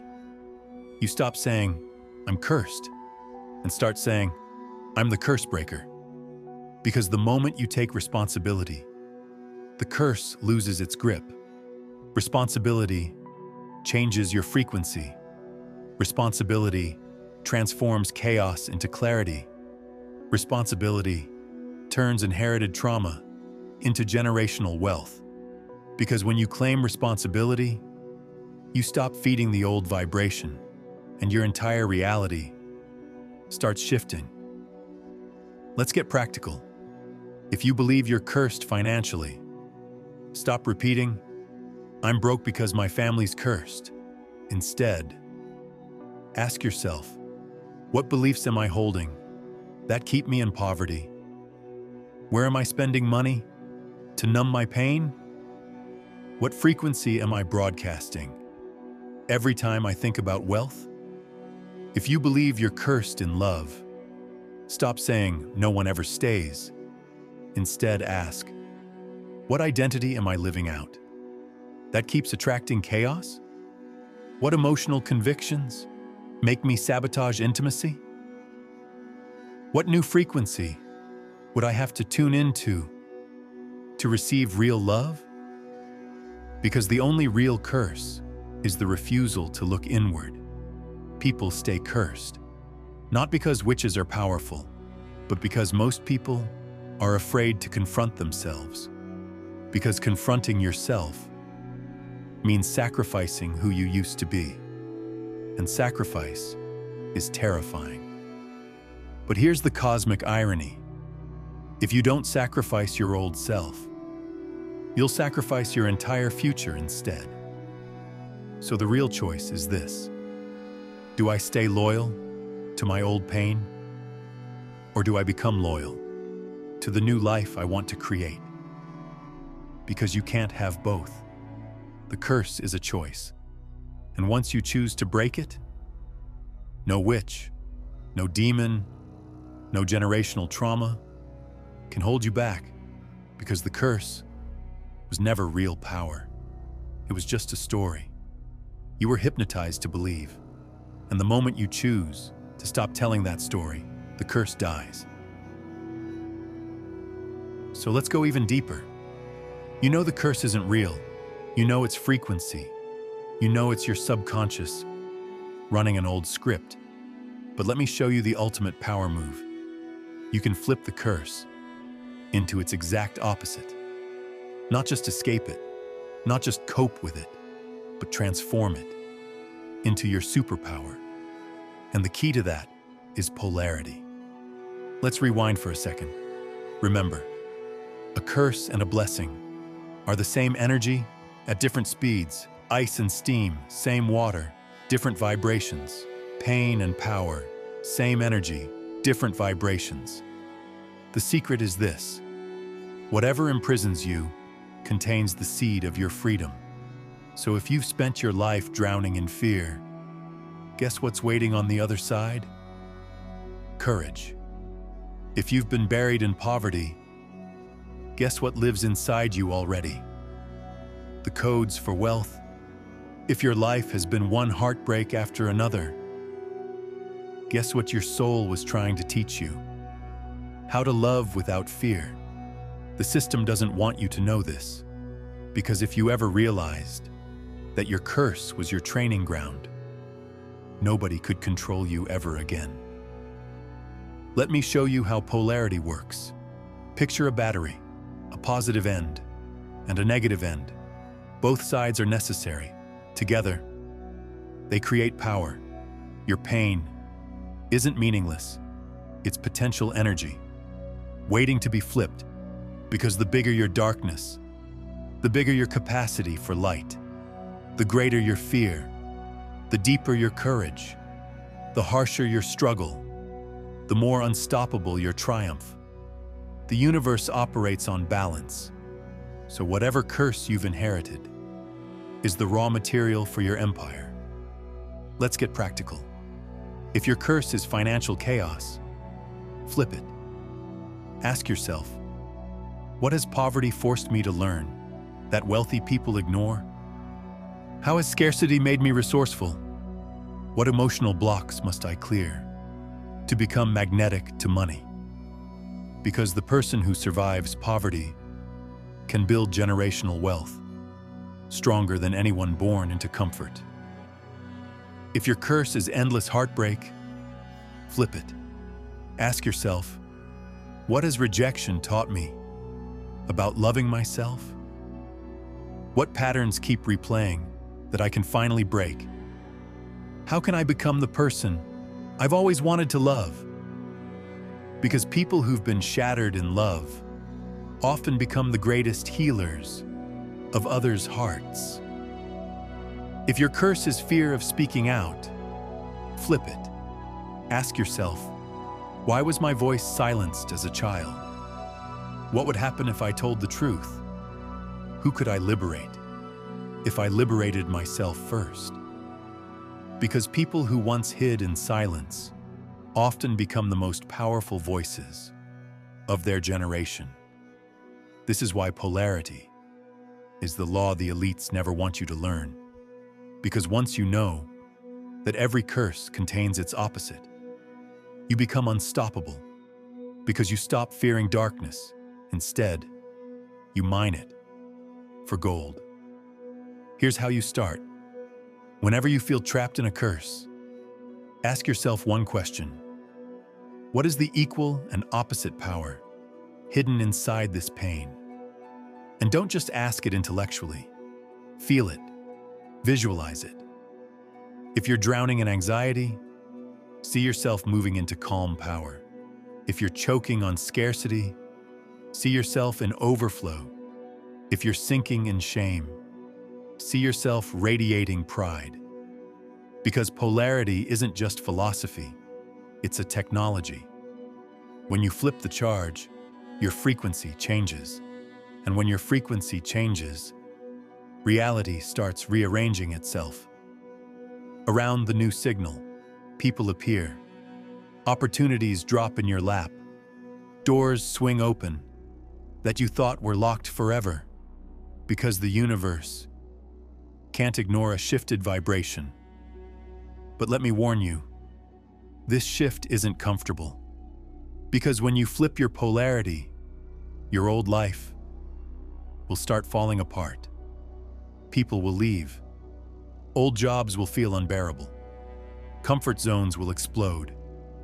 Because your reality has no choice but to match the new you. So ask yourself right now, am I willing to let go of the life built by my curse so I can step into the life built by my power? Because you can't keep both, the curse or the blessing. One has to die for the other to be born. That's polarity. That's transmutation. And that is how you break the curse forever. So now you know the secret. Your curse isn't a curse at all. It's misdirected energy, waiting to be flipped. But knowledge alone doesn't change reality, because your subconscious doesn't respond to facts. It responds to repetition, to emotion, to new commands. So if you're serious about breaking your so-called curse, you'll need a playbook. Consider this: the blueprint for transmutation. Let's break it down. Step 1. The curse hunt. You can't change what you won't face. So first, identify your curse. Don't sugarcoat it. Don't dress it up in spiritual language. Call it out. Is it money problems, relationship chaos, constant anxiety, low self-worth, fear of visibility, addiction? Write it down. Name it. Drag it out of the shadows. Because anything you refuse to name will rule your life. Step 2. The polarity question. Next, ask the ultimate question. What is the equal and opposite power hidden inside this pain? If your curse is poverty, the opposite is wealth. If your curse is silence, the opposite is powerful self-expression. If your curse is abandonment, the opposite is secure, unconditional love. This question alone starts shifting your vibration because it forces your brain to look beyond the problem and search for the solution. Step 3. The belief autopsy. This is where the real work begins. For every curse you've identified, ask yourself, what belief is creating this reality? Example, I'm cursed in love. Belief underneath, I'm not worthy of lasting love. Example, I'm cursed financially. Belief underneath, money is dangerous. Wealth makes people evil. Most curses are just beliefs, passed down like family recipes. But a belief is just a thought. You keep thinking. Step 4. The identity upgrade. Your identity is the script for your entire life. Ask yourself, who do I have to become to flip this curse into a blessing? Who is the version of you that already lives free from this curse? How do they think? How do they speak? How do they handle challenges? Because reality always reorganizes itself around your identity. You can't just want a new life. You have to become the person who lives it. Step 5. The attention shift. Your attention is the steering wheel of your reality. Ask yourself, where does my attention go every single day? Do you obsess over problems or solutions? Do you scroll social media looking for proof that the world is doomed? Or do you seek evidence that your new reality is possible? Attention is energy. Where it goes, reality grows. Step 6. The emotional upgrade. Beliefs alone won't change your life. Your subconscious speaks one language, emotion. So here's the million-dollar question. What emotions am I addicted to that keep my curse alive? Anger, fear, guilt, shame, hopelessness. Your body gets chemically addicted to familiar emotions. Even if they're painful, they feel like home. So if you want to flip the curse, you have to practice feeling new emotions. Gratitude, power, certainty, peace. Emotions are the fuel of frequency. Change your emotions, and you change your life station. Step 7. The thought rewrite.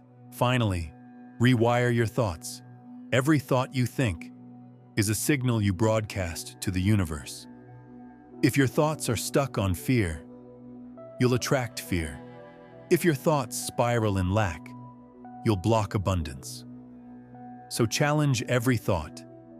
Is this thought creating the reality I want, or the reality I'm trying to escape? If it's the wrong thought, replace it immediately. Because repetition is how you hypnotize your subconscious into a new reality. Now listen carefully. Doing all this once won't save you. Your curse wasn't built in a day. It's generations old. So repetition is your weapon, because frequency shifts through constant reinforcement. Affirmations, visualization, daily mental rehearsal, changing your surroundings, speaking differently, moving differently. Every day, repetition, until your subconscious accepts the new reality as fact. Because once your subconscious believes it, it will bend the universe to prove you right. That's how the curse ends. Not by magic, not by rituals, not by exorcisms, but by reclaiming your authority over your own mind. Because the witch was never out there. The witch was you. And now, you become the sorcerer who writes your own fate. So now we come to the real magic. Transmutation, the art of taking the same energy that once crushed you and turning it into the very thing that sets you free. Because here's the truth no one taught you. You don't run away from your curse. You flip it into your power. The same fire that burns down houses can forge steel. The same waves that drown ships can generate electricity. The same trauma that shattered your spirit can become the source of wisdom that rebuilds you stronger than ever. Transmutation is the ultimate spiritual alchemy. So let's make this real. Example number 1, money curse. You've been told you're cursed with poverty. That wealth is for other people. Flip it. Ask yourself, what skills has poverty forced me to learn that wealthy people often overlook? People born into struggle often become the most resourceful entrepreneurs alive because they know how to solve problems on scraps and fumes. They know how to squeeze gold out of chaos. They see opportunities other people miss. The curse of poverty is the training ground for abundance. Example number 2, love curse. Maybe you're convinced you're cursed in love. That heartbreak is your destiny. Flip it. Ask yourself, what has rejection taught me about my own worth? What patterns can I finally break so my children never inherit them? The people who've been shattered in love often become the most compassionate, the most emotionally intelligent, the most deeply loving partners because they've felt the darkness and vowed never to let it win. Your heartbreak is your gateway to sacred love. Example number 3, trauma curse. Or maybe your life has been marked by trauma, violence, abuse, loss. Flip it. Ask yourself, how has my pain given me insight into the human soul? What unique strength do I carry because I've survived what would have killed others? Some of the greatest healers, spiritual leaders, and revolutionaries were forged in hell. Their trauma didn't destroy them, it gave them vision. The curse became the compass that pointed them toward their life's mission. This is the truth hidden in every religion, every spiritual system, every occult tradition. Nothing is wasted. Everything is fuel. But the system never wanted you to know that. Because if you ever realized that your curse was your treasure in disguise, you'd stop being easy to control. Because people who've flipped their curse are unstoppable. They're the ones who walk away from toxic jobs, build empires from nothing, love with a fearlessness others can't comprehend, transform communities, shatter generational cycles, because they know the secret. The curse was my crucible. The pain was my training. The darkness was my teacher. So here's how you walk the path of transmutation. 1. See the curse for what it is. Energy, nothing more. Number 2, identify the polarity. Ask, what is the equal and opposite power hidden inside this pain? 3, feel the new frequency. Not just think it, feel it in your bones. Number 4, act as the new identity. Because you can't just wish for a new life. You have to become the person who lives it. 5, repeat relentlessly, because repetition is the language of your subconscious. This is why some people seem blessed. It's not luck. It's because they took the same trauma, the same setbacks, the same curses, and flipped the charge. They turned ice into steam. They transmuted shadows into light. Because once you know how to flip the polarity, no curse can ever imprison you again. So let me ask you, what is the curse you've been running from your whole life? And what blessing has been hiding inside it, waiting for you to claim it? Because the game was never about escaping the curse.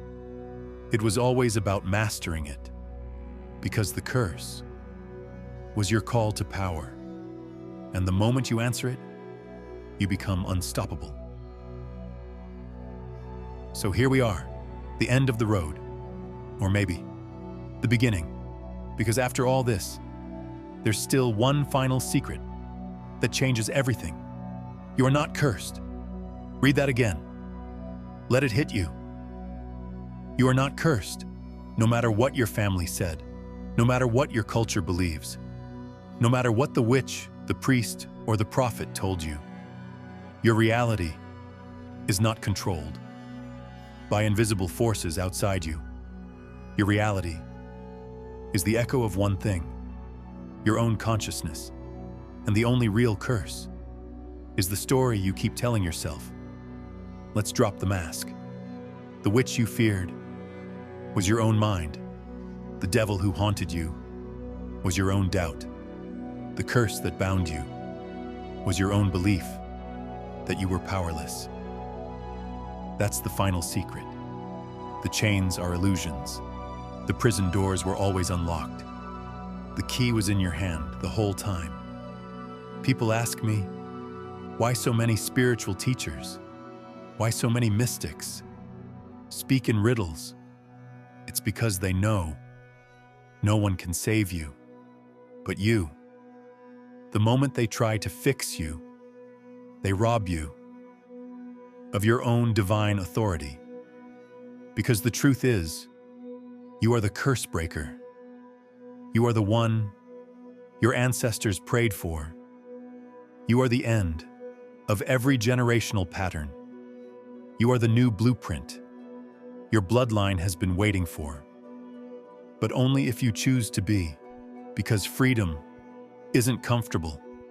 It means destroying the identities that kept you safe. It means letting go of people who only know the cursed version of you. It means risking being misunderstood. It means losing your old life so you can build a new one. And that's terrifying. But let me tell you something. The cost of staying cursed is far higher than the cost of setting yourself free. Because every day you stay stuck, you pay in silence, you pay in health, you pay in unfulfilled potential. And one day, you'll look in the mirror and realize, I lived a life that wasn't even mine. So here's my challenge to you. Don't just break the curse, transcend it, turn it into your power. Become the person no one saw coming. Let them say, weren't you the one who was cursed? And you'll smile, because the truth is, you were never cursed. You were chosen to turn darkness into light. So remember this, no matter how heavy your story feels, no matter how deep the wound runs, no matter how real the curse seems, it dies the moment you stop believing in it. Because you are God in disguise. And the curse ends with you. Go write a new story.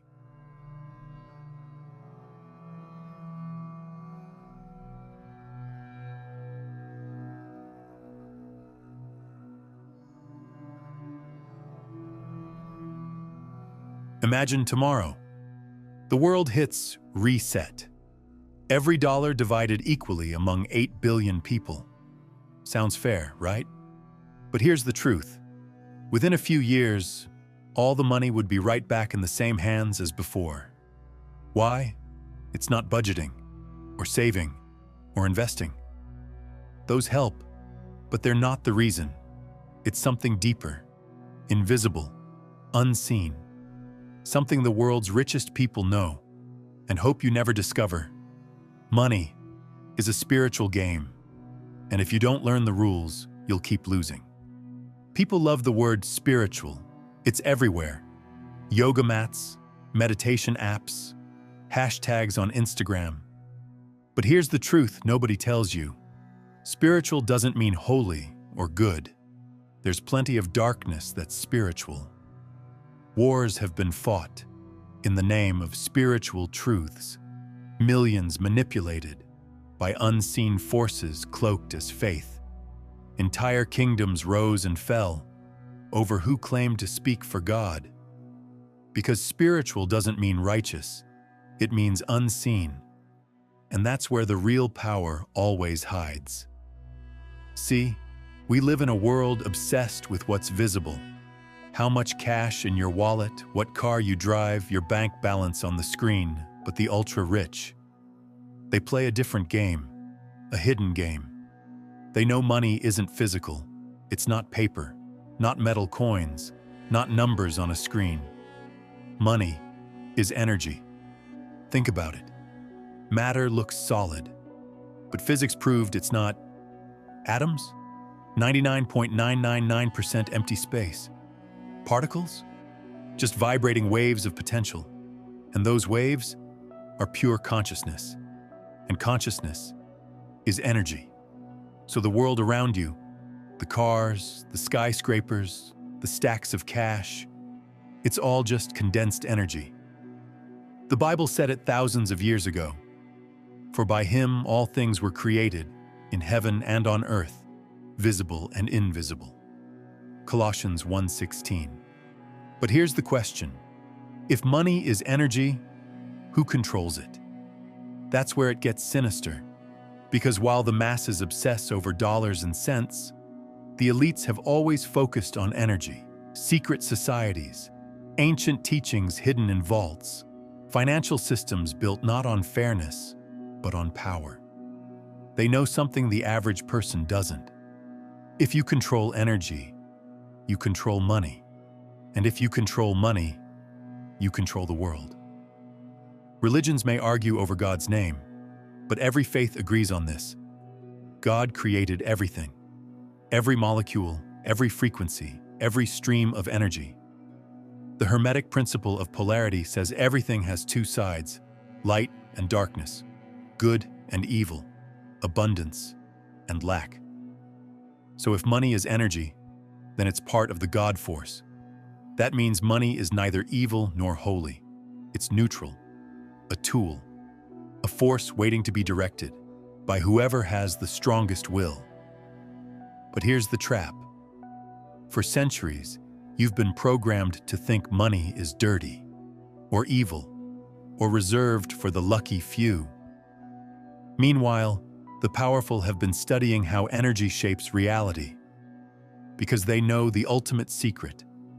Reality bends to consciousness, and consciousness is energy. Look around nature. Trees produce fruit far beyond what any creature could eat. Rivers overflow. The sun burns with more energy in a second than humanity could use in 1,000 years. That's abundance.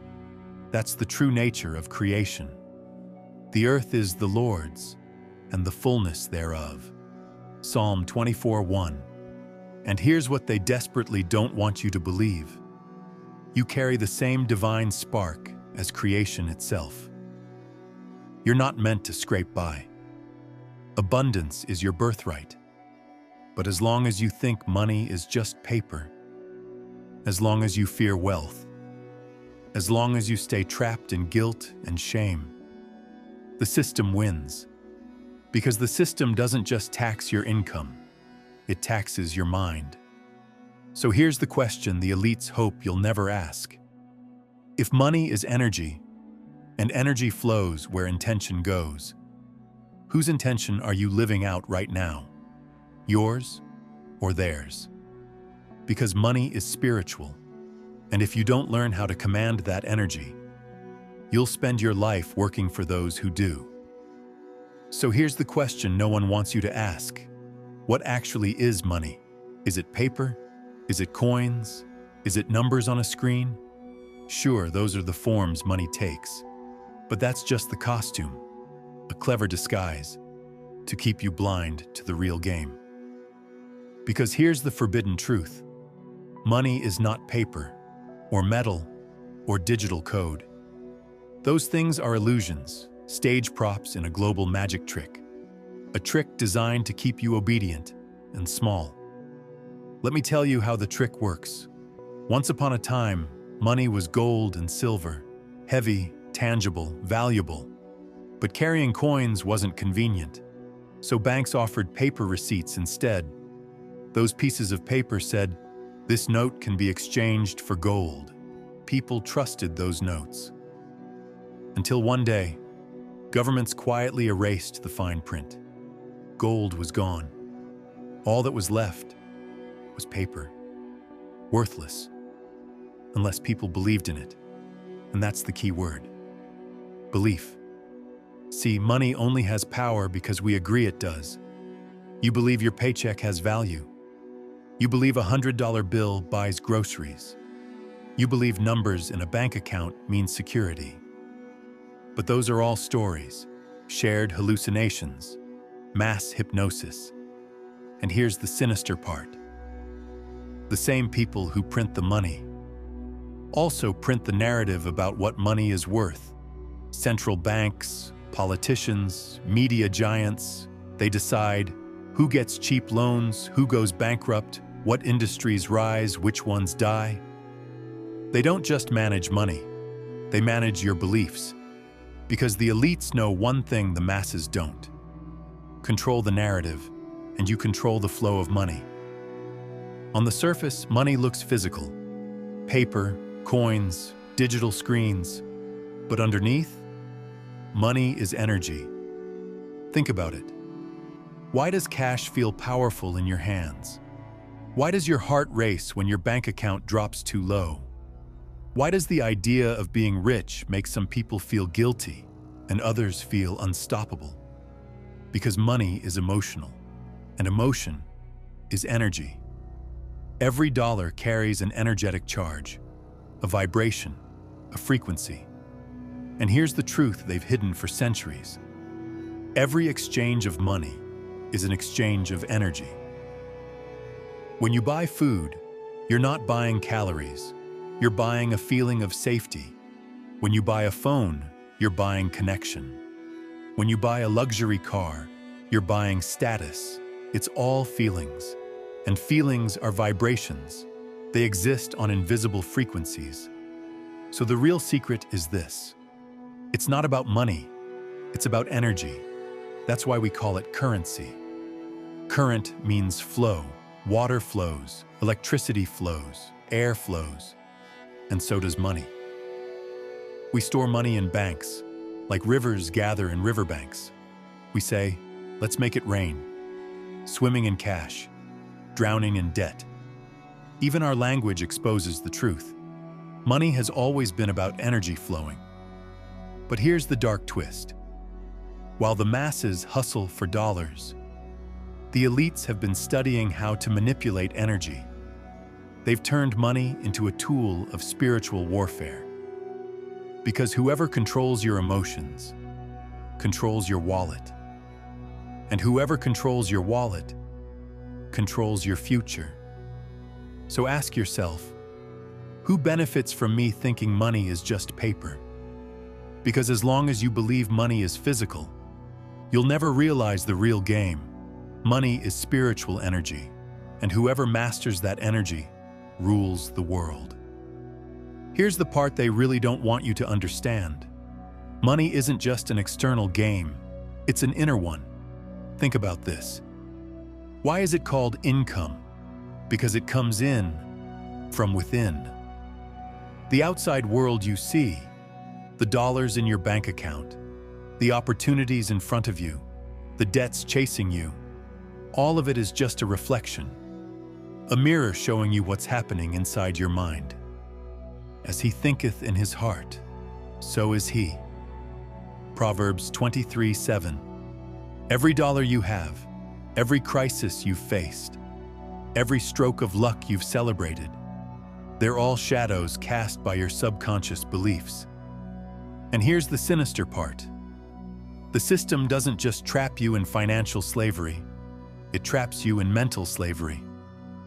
They teach you that money problems are out there. Your job doesn't pay enough. The economy's crashing. Inflation is rising. The rich are getting richer. And sure, those things exist. But those are the effects, not the cause. Trying to fix your money purely by budgeting, saving, or investing is like trying to change your reflection by wiping the mirror. You can clean the glass for years, but the image staring back at you stays the same. Because effects can't change effects. The real cause lives inside your mind, in your thoughts, your beliefs, your emotional patterns, and the elites know it. That's why they spend billions on advertising to hijack your desires, news headlines to program your fears, entertainment to shape your beliefs. They know that if they control how you feel, they'll control where your money flows. The greatest prison people live in is the fear of what others think. David Icke.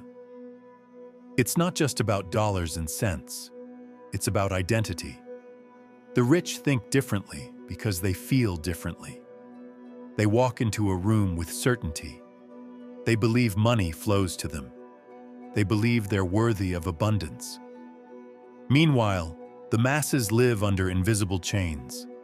Guilt for wanting wealth, shame for standing out, fear of losing love if they succeed. Here's the bitter truth. The system doesn't just tax your income, it taxes your self-worth. Because if you believe you're unworthy, you'll sabotage yourself every time money tries to find you. And so you stay stuck, hustling harder, saving pennies, chasing side hustles, hoping for a raise. All while missing the real game happening inside you. Because money isn't paper. It's not numbers on a screen. It's energy. And the generator of that energy is your mind. So ask yourself, whose beliefs am I living out right now? Mine or theirs? Because until you change what's happening inside, nothing outside will ever change. Money is an inner game, and the sooner you learn to play it, the sooner you'll realize abundance was waiting for you all along. Here's the part nobody tells you. Money isn't really about money. It's about you. From the day you're born, the system trains you to look outside yourself for answers. Work harder. Save more. Hustle till you drop. But here's the uncomfortable truth. The real game is happening inside your mind. Why do you think it's called income? Because it comes in, from within. Everything you see around you, the zeros in your bank account, the bills piling up, the opportunities or the obstacles, they're all just a mirror, reflecting what's happening in the hidden corridors of your subconscious. As he thinketh in his heart, so is he. Proverbs 23:7. Every financial win, every devastating loss, every dollar that flows into or out of your life, they're shadows cast by your beliefs. But here's the dangerous part. The system doesn't want you to know this. Instead, they teach you that money problems come from the outside, the economy, the government, your boss, Wall Street. So you keep chasing external fixes, budgeting, hustling, grinding, trying desperately to patch the holes in your financial ship. But it's like trying to fix your reflection by cleaning the mirror. It doesn't work. Because the world you see outside is just a printout of the code running inside your mind. And if you don't change the code, nothing changes. That's why two people can live in the same city, with the same opportunities, and end up worlds apart financially. One drowns in debt, the other becomes a millionaire. It's not just luck, it's consciousness. Here's how the elites keep you trapped. They don't just tax your paycheck, they tax your beliefs. Ads tell you you're not good enough until you buy more.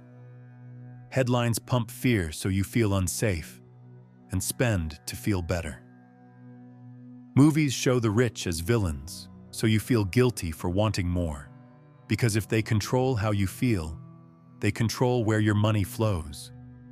The real prison isn't financial, it's psychological. Ever wonder why some lottery winners end up broke again? Because their external wealth exploded, while their internal wealth stayed empty. Their subconscious couldn't handle the voltage, so the money disappeared. To whom much is given, much will be required. Luke 12:48. Here's the brutal truth.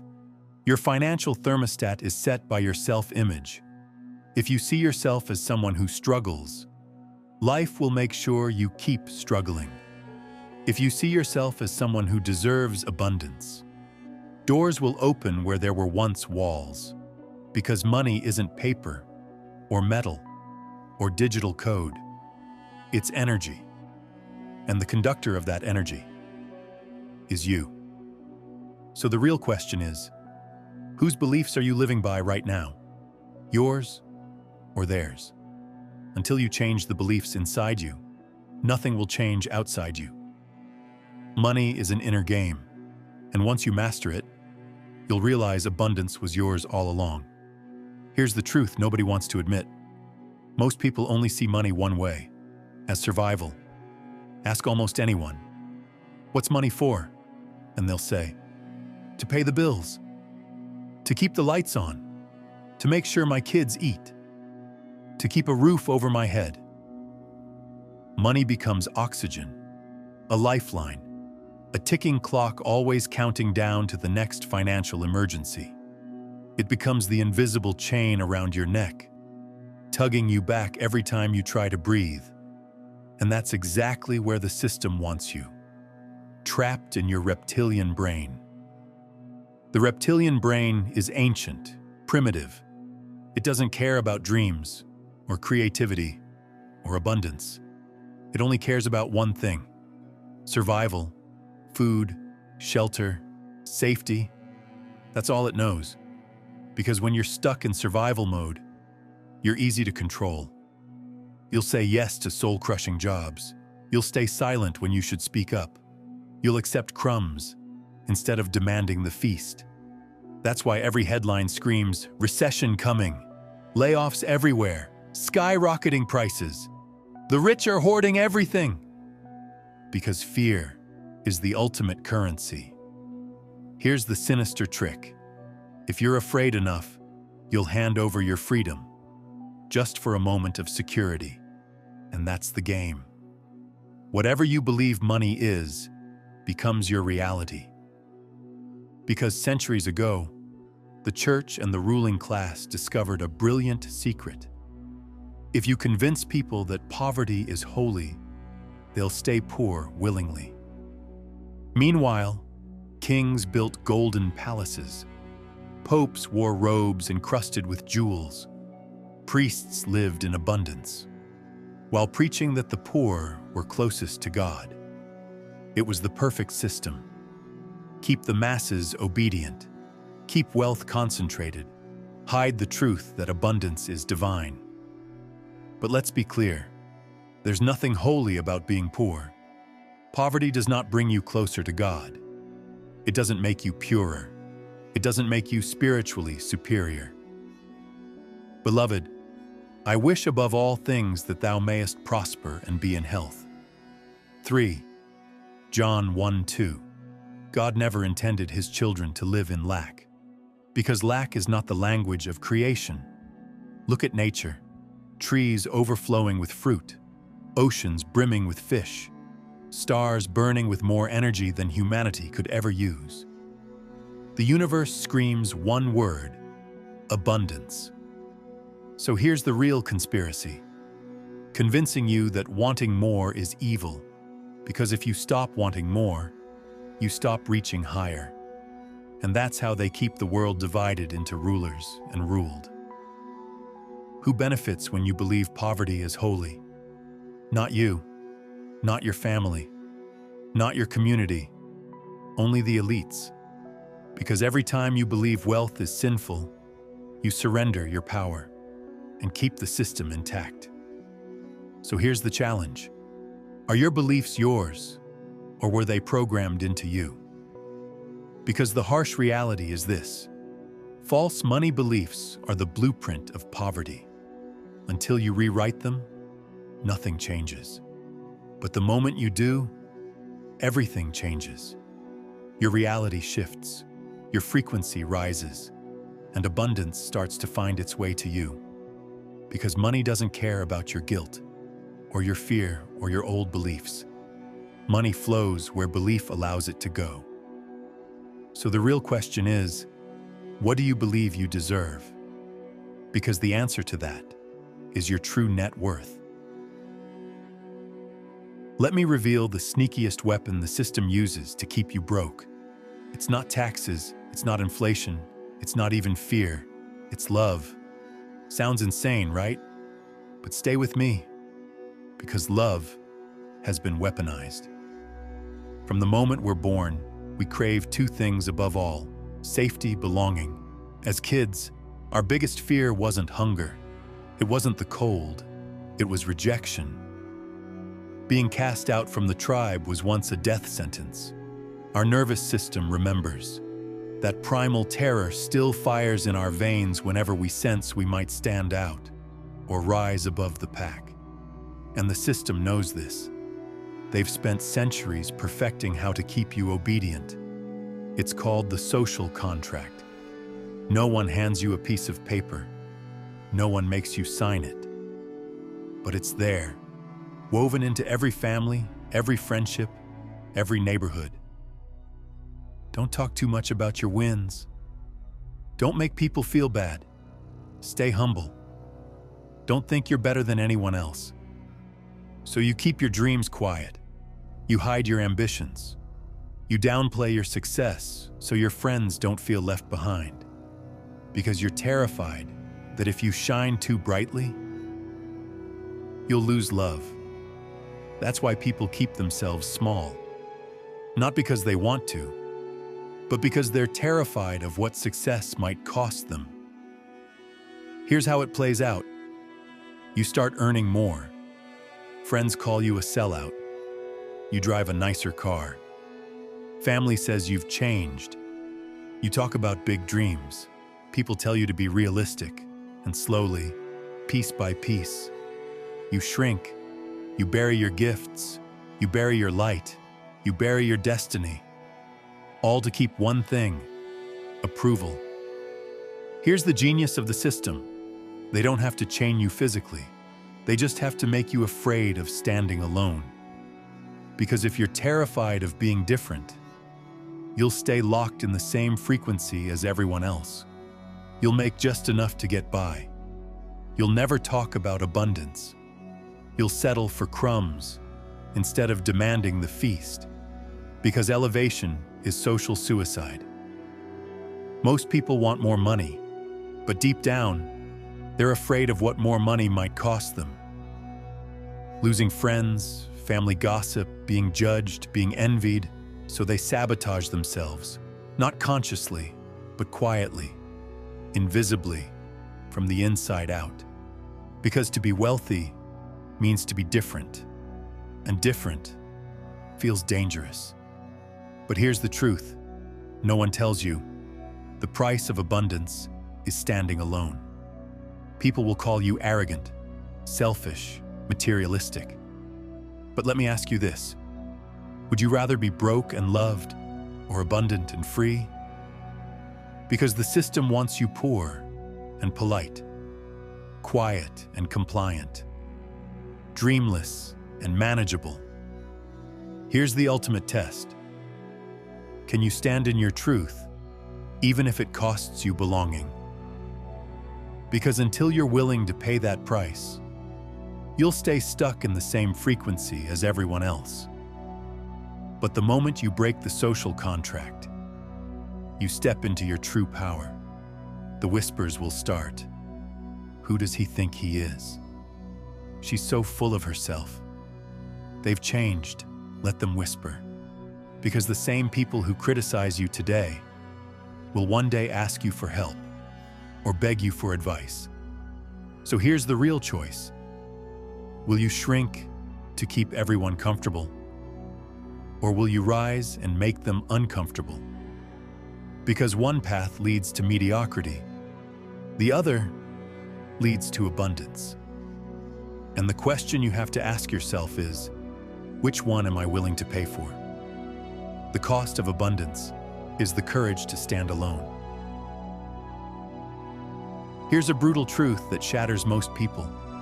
You can never hold more money outside than you hold inside. People think wealth is about hustle, about grinding longer hours, about getting that lucky break. But look around. Why do some people make millions only to lose it all? Why do lottery winners file for bankruptcy faster than the ink dries on their giant checks? Because here's the secret. Your outer bank account will never exceed your inner bank account. Let me tell you a story. A man wins $10 million in the lottery. He buys cars, a mansion, gives money away to friends. He thinks his life has finally begun. 2 years later, he's broke. More broke than before he won. Why? Because while his outer world exploded in abundance, his inner world stayed empty. His subconscious couldn't handle the voltage, so he found a way to get rid of the money, to return to the level of wealth he felt he deserved. It wasn't the money that ruined him. It was the gap between who he was inside and what he was holding outside. To whom much is given, much will be required. Luke 12:48. Here's the terrifying reality. If you suddenly received $1 million tomorrow, would your subconscious know how to keep it? Or would it silently find ways to make it disappear? Because your subconscious always demands one thing: consistency. If your self-image screams, "I'm broke," you'll sabotage yourself every time money tries to stay. You'll make bad investments. You'll overspend. You'll attract chaos. You'll unconsciously push abundance away. Because abundance feels unsafe. If it's bigger than your inner bank account, your real net worth isn't written in dollars. It's written in your mind. Abundance isn't about numbers. It's a feeling, a deep knowing. I'm safe. I'm secure. I'm worthy of wealth. When you cultivate that inner wealth, everything outside starts shifting. Opportunities appear out of nowhere. People want to collaborate. Money flows without you chasing it. Because the universe mirrors who you are, not what you wish for. Here's the trap most people fall into. They try to manifest wealth while carrying poverty inside. They speak affirmations in the morning, but all day they feel anxious, guilty, unworthy. I am abundant. But inside, a voice whispers, "Who are you kidding? You're not that person." And the subconscious always wins. So here's the real work. Before you can hold abundance, you have to expand your inner bank account. Because if your inner balance is small, your outer balance will eventually shrink to match it. Abundance isn't about luck. It's about alignment. Alignment between who you believe you are and the life you're trying to create. So here's the question no one asks. Do I feel safe with wealth? Or do I secretly fear it? Because until you raise your inner bank account, nothing outside will ever change. Money is energy, and the first place it deposits is in your mind. We've peeled back layer after layer of secrets. But if you remember only one thing from everything I've shared, let it be this. Self-worth is the ceiling of your wealth. People think money is about hustle, luck, connections, strategy. And yes, those things play a role. But underneath it all, self-worth is the hidden vault that locks or unlocks abundance. Here's why. Your subconscious mind is like a thermostat. Set too low, and every time you try to rise, it drags you back down. That's why no amount of hustle can save you if your self-worth whispers, "I don't deserve it." It's why affirmations fail. It's why vision boards gather dust. It's why people can read 100 money books and still stay broke. Because it's not about what you say you deserve. It's about what you feel you deserve. Let me tell you a story. A woman grows up hearing, "Because money changes people. Rich people are selfish. Don't ask for too much." She becomes successful, earns 6 figures, gets a promotion. But every time she looks at her bank account, a wave of guilt washes over her. So she finds ways to get rid of it. loans money to friends who never pay it back, overspends on gifts to prove she's still humble, feels anxious whenever her savings grow. On the outside, she's thriving. On the inside, she's drowning. Why? Because her self-worth thermostat is set too low. So the money disappears. Because deep down, she doesn't feel safe holding it. And the universe always matches who you believe you are. You are fearfully and wonderfully made. Psalm 139, verse 14. You are a spark of the infinite, a creation of God. It's audacious to believe you deserve anything less than your highest potential. But most people do. They want more money, but deep down, they don't feel worthy of it, so they sabotage it. Quietly, invisibly, from the inside out. And the system loves this, because people who feel unworthy don't ask for raises, don't start businesses, don't stand up for themselves. They stay small, polite, and manageable. Here's the real conspiracy. Convince the masses they're unworthy, and they'll never claim abundance. But hear me, God doesn't create junk.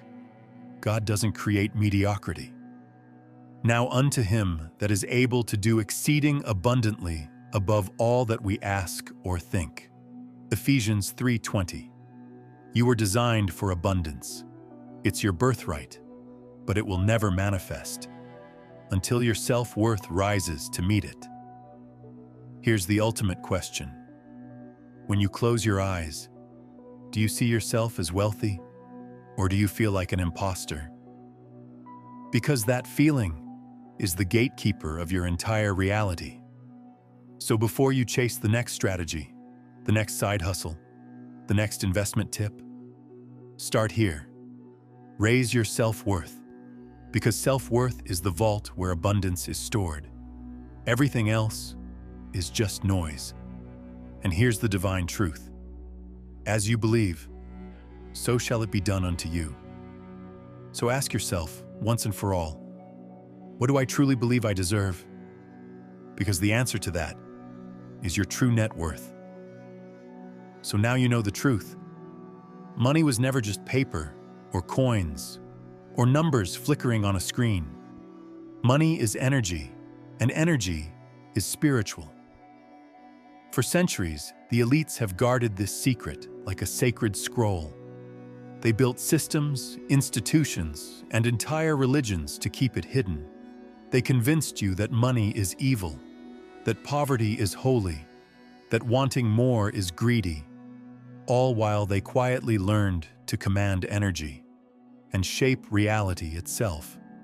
Because whoever masters energy masters money, and whoever masters money shapes the world.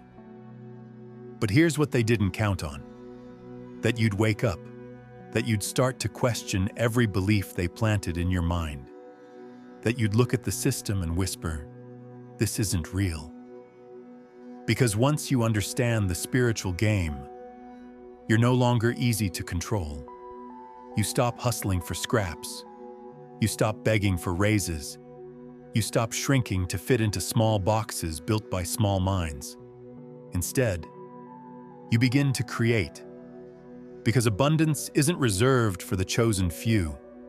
It was never meant to belong only to kings or priests or billionaires. It's the language of God, written into the blueprint of the universe. Look around you. Rivers overflow. Stars burn with infinite light. Trees bear fruit far beyond what any creature could eat. The universe was designed in overflow, and so were you. The earth is the Lord's, and the fullness thereof. Psalm 24:1. The question isn't whether abundance is real. It's whether you're ready to claim it. So ask yourself, will I keep playing the game they programmed me to play? Or will I finally step into my true power? Because one choice leads to a life of quiet desperation, and the other leads to a life beyond your wildest imagination. So here's the challenge. Will you hide in the shadows of false beliefs, or will you become the creator of your own reality? Because abundance isn't a privilege, it's your birthright, and the time to claim it is now. Imagine this. Every thought you think is heard by the universe, not just heard, copied, projected, amplified.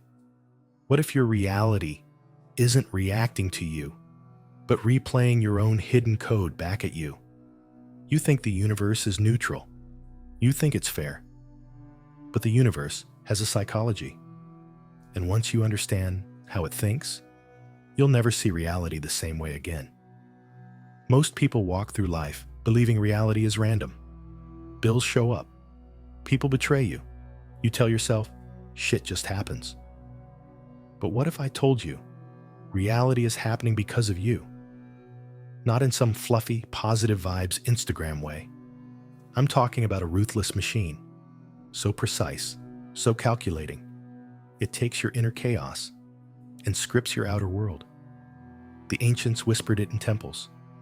As above, so below. Science calls it fractals. Psychology calls it projection. But the bottom line is this: the universe thinks like you. And it's far more terrifying than people want to admit. Think about your worst day. You woke up fine. Then one thing went wrong. A spilled coffee, a nasty email, and suddenly everything spiraled. The universe felt hostile. People cut you off in traffic. Your boss breathed fire. Your partner snapped at you for nothing. You went to bed thinking, the world's out to get me. Here's the chilling truth. It was. Because that day, your emotional frequency shifted, and the universe took note. This isn't philosophy. It's a brutal cosmic algorithm. Your inner state becomes a broadcast signal, and the universe's only job is to mirror it back to you. You feel small? It sends you situations that make you smaller. You feel powerful? Suddenly doors open you never thought existed. But here's the sinister part. The universe doesn't judge what you feel. It only amplifies it. Imagine standing in a hall of mirrors, every thought, every emotion, reflected back at you, again, and again, and again. You start to see betrayal in everyone's eyes. You start to expect rejection, and people start rejecting you. Not because they hate you, but because the universe is under orders to give you more of what you already feel. That's why, no matter how many self-help books you read, or how many times you repeat affirmations in the mirror, you stay stuck. You're fighting the algorithm with the same frequency that created the problem. Listen carefully. You're not living in the universe. You're living in your universe, the version scripted by your subconscious fears, hopes, and obsessions. Every person you meet is cast in your story. Every struggle tailored to match the frequency you hold. It's like the world is conspiring against you, or conspiring in your favor, depending on which script you've handed it. That's why two people can live on the same street, and one builds a life of abundance, while the other drowns in chaos. Same city, same economy, different universe. Because the universe doesn't operate on fairness. It operates on frequency. And here's the kicker.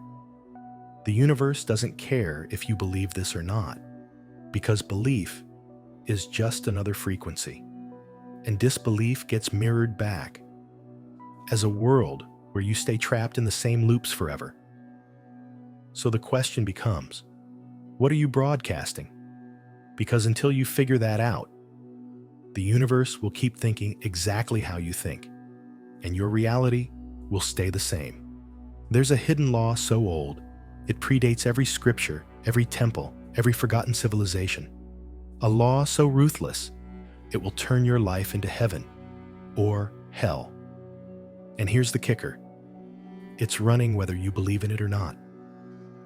It's called the law of correspondence, or, as the ancients whispered in dusty scrolls, As above, so below. 4 words that should chill you to your bones. Because it means this: the patterns of the universe are etched into your very soul, and your private, internal world is nothing less than the blueprint for your external reality. Look closer. The branching of your lungs is the same fractal geometry as lightning splitting a night sky. The swirling spiral of your DNA matches the spiral arms of distant galaxies. The synapses firing in your brain mirror the web-like filaments of the cosmic superclusters. As above, so below. But don't get it twisted. This isn't just poetic symbolism. This law is mechanical, it's clinical, and it's merciless.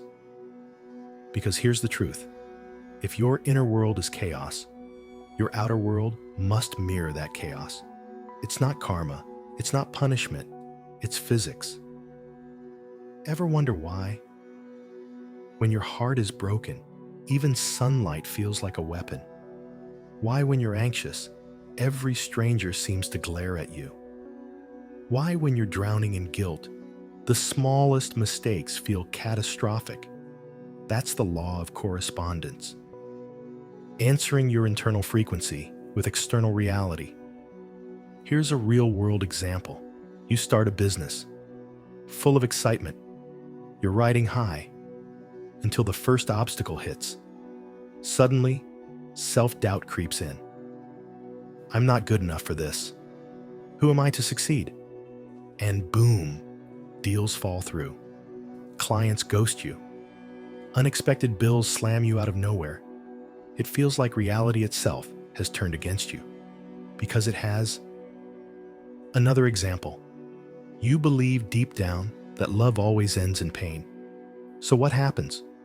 You attract partners who mirror your fear. You sabotage good relationships. You overlook red flags. And the universe obliges. As you believe, so it shall appear. Because the universe is a mirror, pure, flawless, and unfeeling. It doesn't reward hope. It doesn't comfort despair. It simply reflects. But here's the terrifying twist. The universe isn't just reflecting how you feel on the surface. It's reflecting your deepest, most hidden convictions, the truths you whisper in the dark when nobody's listening. You might say, I'm confident, I'm powerful. But if the real voice in your mind says, I'm worthless, I'll never make it, guess which one the universe listens to? And that's why this law is so dangerous. The universe will never correct you. If you believe you're destined to fail, it will provide all the evidence you need to prove yourself right. If you believe money is evil, it will stay far from your grasp. If you believe love always leaves you, it will vanish every time you reach for it. So let me put this in simple terms. The universe gives you not what you want, but what you are. And unless you change who you are on the inside, the same patterns will keep haunting you. The same failed relationships, the same financial nightmares, the same health issues, the same loneliness, the same invisible wall between you and everything you want. This is why your New Year's resolutions collapse by February. Why therapy feels like talking in circles. Why changing jobs, cities, even lovers doesn't change your life, because your outer world is chained to your inner frequency. Here's the ultimate nightmare. You can spend a lifetime fighting external circumstances, never realizing you're fighting the wrong enemy, because the real battlefield is inside your mind.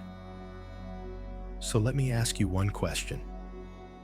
Right now, this very second, what reality are you broadcasting into the cosmic mirror? Because the universe is listening, and it's already preparing to give you exactly what you're vibrating. So the next time you look in the mirror, remember, you're not just seeing your reflection. You're staring into the eyes of the universe itself. We like to think the universe is this wise, flawless machine. But what if I told you, even the cosmos suffers from a glitch in its operating system? Psychologists call it cognitive dissonance, a fancy term for the mental agony you feel when you hold two ideas that can't coexist. Picture this. You believe you're a good person, but you lie, or cheat, or hurt someone. Your brain short circuits.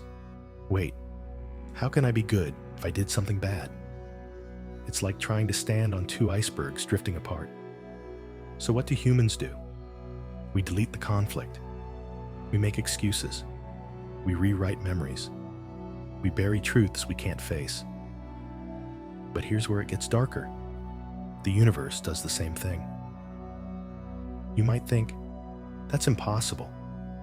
The universe isn't conscious like us. But that's where you're wrong. Because the universe's only language is energy. And energy can't exist in contradiction. Let me show you how this cosmic dissonance traps you.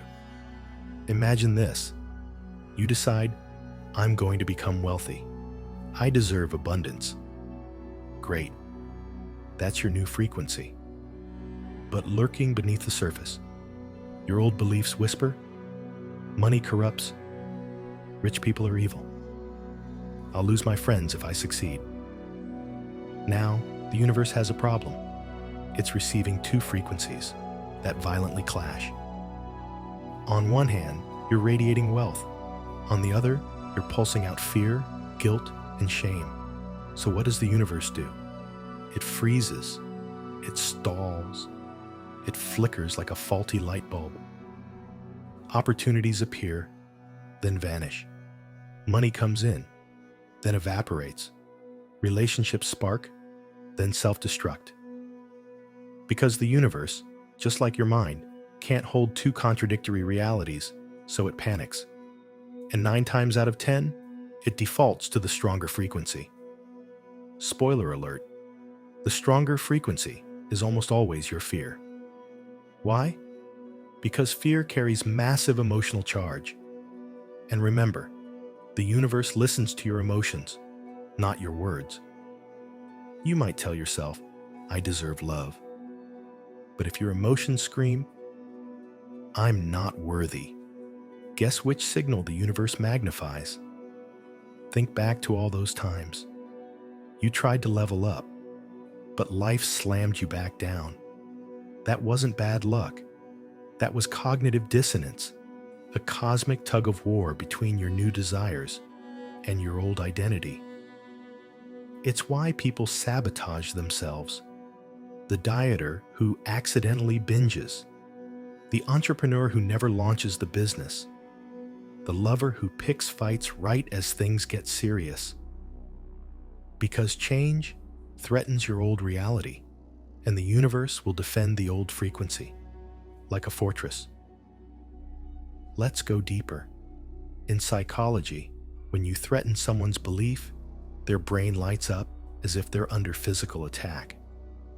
It's the same with the universe. When your new vibration threatens the old, reality fights back. You'll see it in bizarre coincidences. You decide to leave your toxic job, and suddenly your car breaks down. You declare you're done with toxic relationships, and your ex calls out of nowhere. You commit to abundance, and an unexpected bill wipes out your savings. These aren't random events. They're the universe's cognitive dissonance, desperately trying to maintain the status quo. So how do you beat it? Simple, but brutal. You must make your new frequency stronger than the old. Because the universe doesn't care what you say. It cares about the energy behind your words. And the signal with the most emotional charge always wins. So, if you want wealth, your desire for it must carry more emotional voltage than your fear of it. If you want love, your belief in your worthiness must roar louder than your wounds. If you want freedom, You must stop feeding the frequency of your cage. The universe will always choose the dominant vibration. So the question is, which reality are you willing to fight for? Because until you resolve your inner dissonance, your life will remain a battlefield, and the universe will keep fighting you to keep you exactly where you are.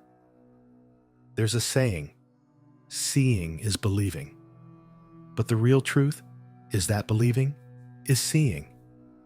We all think we're objective, rational, logical, but our brains, they're not search engines, they're filters.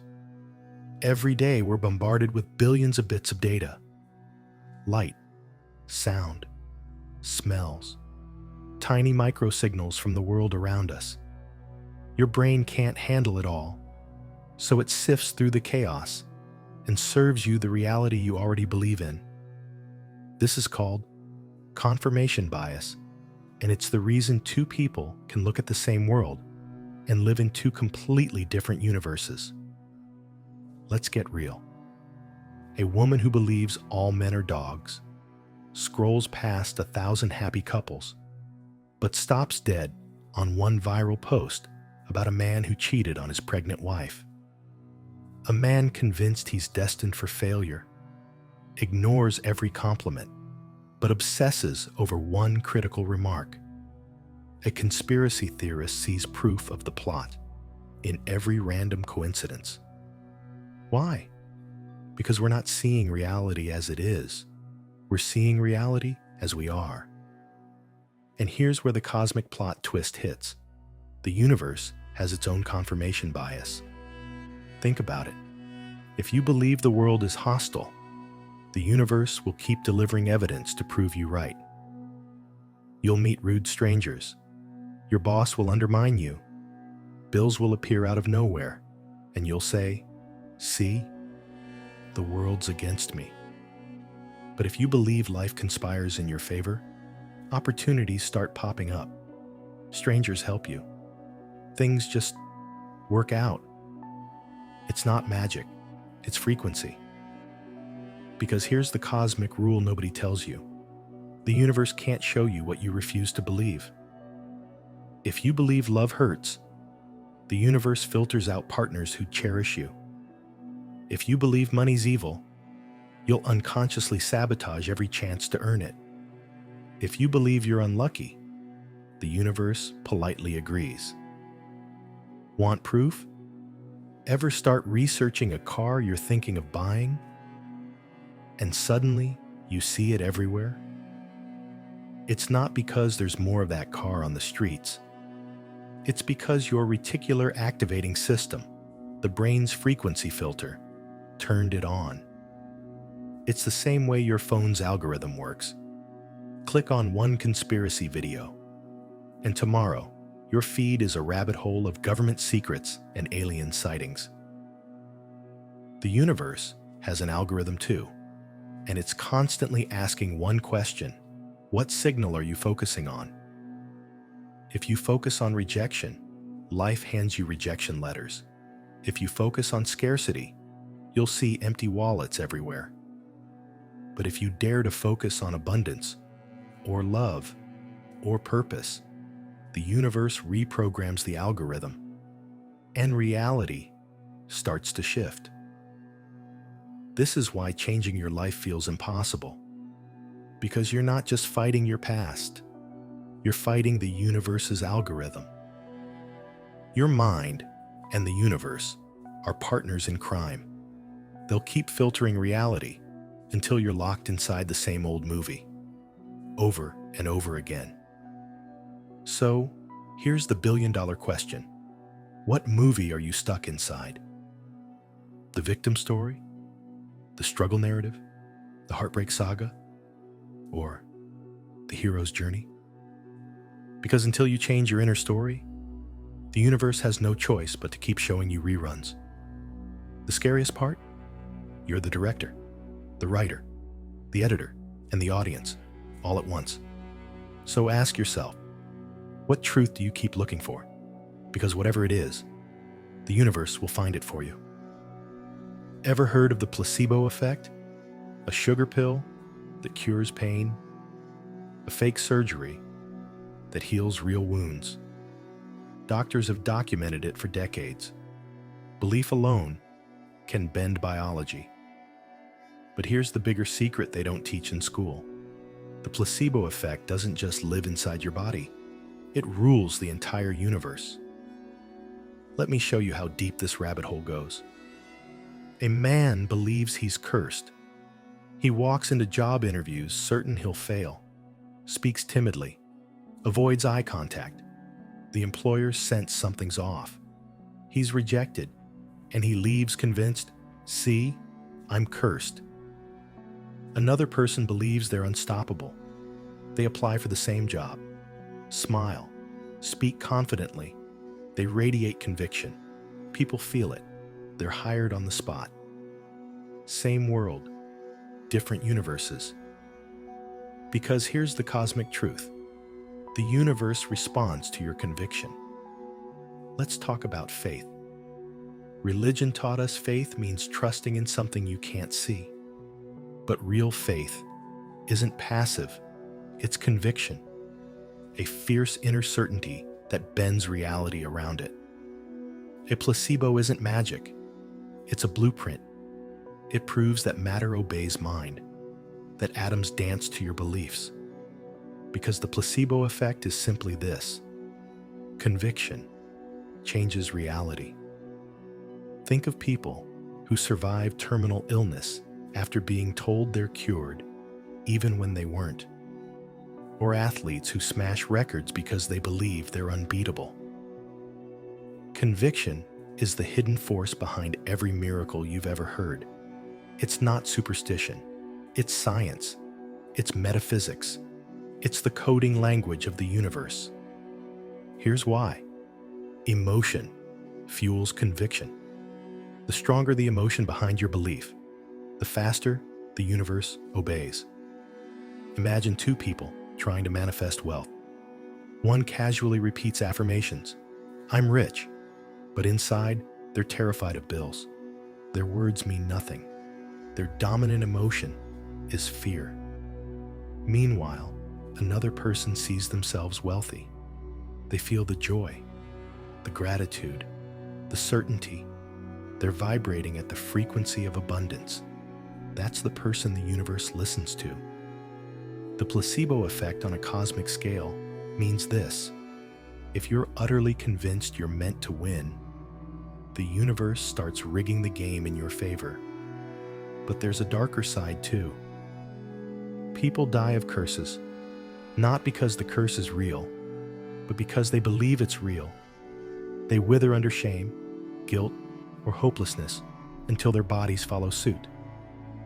The universe doesn't judge. It simply says, "As you wish." So here's the brutal truth.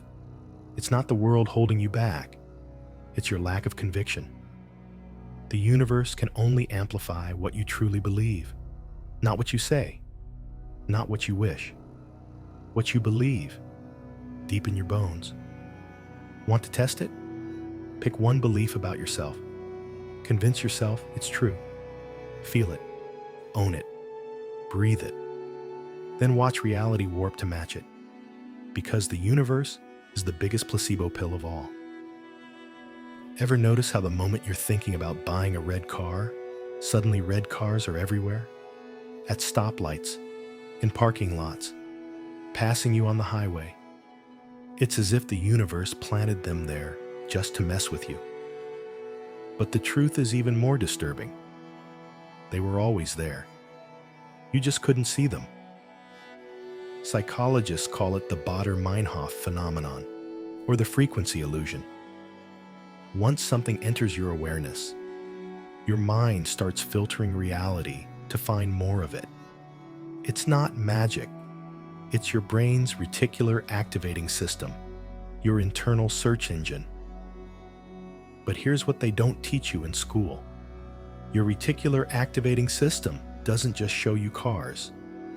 It sculpts your entire reality. Let me show you how deadly this is. Imagine a woman convinced all men are liars and cheaters. She ignores healthy couples laughing at dinner tables. scrolls past love stories online. But the moment she sees a cheating scandal, she stops, reads every word, nods. See? I knew it. Her brain deletes anything that contradicts her belief, and the universe obliges. Her life becomes a loop of heartbreak, disappointment, and proof that she's right. Here's the catch. It's not the world that's cruel. It's the filter. Think about it.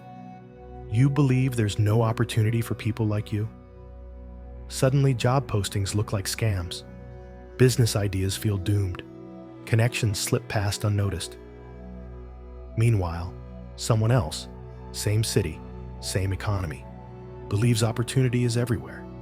They bump into chance encounters, see hidden openings, snag jobs others said were impossible. Because what you focus on multiplies. The red car theory isn't about cars. It's about power. Your attention is currency. Where you spend it grows. Ignore possibility long enough, and it vanishes from your world. Imagine two people starting businesses. One constantly searches online for articles on why businesses fail. Inflation, recession, AI stealing jobs. Their mind flags every risk, spots every danger, sabotages every move. The other person searches for businesses that thrive in downturns, stories of entrepreneurs who started with nothing. Guess who sees opportunities others miss? Your world is filtered by your focus. It's why two people can walk through the same neighborhood. One sees boarded up shops, crime, poverty. The other sees cheap real estate, untapped markets, hidden potential. Here's the terrifying part. Your mind isn't designed to show you the truth. It's designed to show you what you expect. So when you say, "There's no good men left. All the jobs are taken. I'm too old, too late, too underqualified," congratulations. You've programmed your reality to prove you right. And the universe follows your lead. Because the universe doesn't argue. It doesn't debate your beliefs. It simply magnifies whatever you keep looking for. Want to change your world? Change what you search for. Because the red car theory isn't just psychology. It's the user manual for hacking reality itself. People think magic is potions, spells, and wands. But the real magic is conviction. There's a reason medical science uses placebo trials. Half the patients get real drugs, half get sugar pills. And guess what? Some of the sugar pill groups still heal. Their bodies respond as if they took the real thing. Pain fades, symptoms vanish, blood pressure drops. It's not fake. Scans prove it. Chemicals in the brain shift. Cells literally regenerate. This is the power of belief. Your body obeys your mind, even when your mind believes a lie. But here's what no one's telling you. Your entire life is running on placebo. The same mechanism that makes fake pills cure real diseases is running your entire reality. Let me show you how deep this rabbit hole goes. Two people, same job, same skills. One believes, "I'm not good enough. People see right through me." So he undercharges, avoids speaking up, second guesses every decision, and the world responds by treating him like he's invisible. The other believes, "I'm the best. People would be lucky to work with me." So he charges premium rates, talks with certainty, commands respect, and the world rearranges itself to validate his belief. This isn't optimism. This is mechanics. Belief generates emotion. Emotion generates frequency. Frequency generates reality. It's why two people can grow up in the same neighborhood. One escapes the hood and builds a fortune. The other stays trapped in a cycle of poverty. It's not luck. It's placebo. Look at relationships. Two women get dumped. One says, men are trash. I'll never find love. So she attracts more trash. The other says, he just cleared space for my real soulmate. And she moves on, magnetizing better men. Same event, different placebo. Think about the placebo effect's dirty little secret. It works even when you know it's fake. There are studies where patients are told, point blank, this is a sugar pill. There's no medicine in it. And they still get better. Because the act of taking the pill triggers belief. The ritual alone is enough. Belief is a spell. Emotion is the wand. Reality is the magic trick. This is why con artists thrive. Bernie Madoff scammed $65 billion. Why? Not because his numbers made sense, but because he sounded so certain. Conviction hypnotizes people. It hypnotizes the world. It hypnotizes the universe itself. And this goes way beyond scams. The placebo effect shows that your nervous system, your cells, your entire universe is bending to match your beliefs. Let's talk neuroscience. The brain doesn't distinguish between real and vividly imagined experiences. If you imagine running a race, your brain fires the same neural pathways as actually running it. Muscles get stronger. Coordination improves, all from mental reps. Translation: the universe doesn't wait for reality to become real. It starts building your reality the moment you believe. Want proof? Ever bought a new car and suddenly see that same car everywhere? That's your reticular activating system tuning your perception. Your belief changes your focus. Your focus changes your reality. And guess what? The universe has its own reticular system. Your frequency feeds its algorithm. The more you believe in abundance, the more abundant opportunities you see.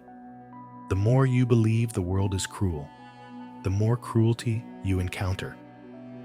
People obsess over what the CIA is hiding, but you hide far more from yourself because your own beliefs filter your reality. That's the ultimate mind trap. Your limits aren't imposed from outside. They're self-installed. People say, seeing is believing. But the truth is, believing is seeing. And that's the scariest part of the placebo effect. It doesn't care what's true.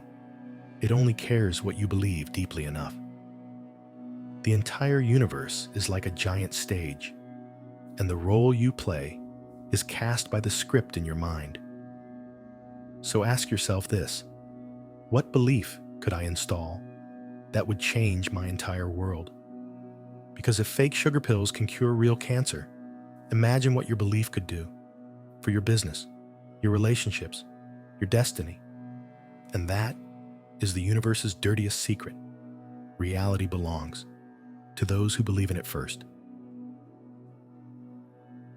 Everyone's obsessed with the algorithm. YouTube, TikTok, Instagram, creators lose sleep trying to hack it. But here's what they don't realize. The universe has an algorithm too, and it's hacking you every second. Meet the reticular activating system, RAS for short. It's the neural gatekeeper in your brain. Its job? Filter your reality.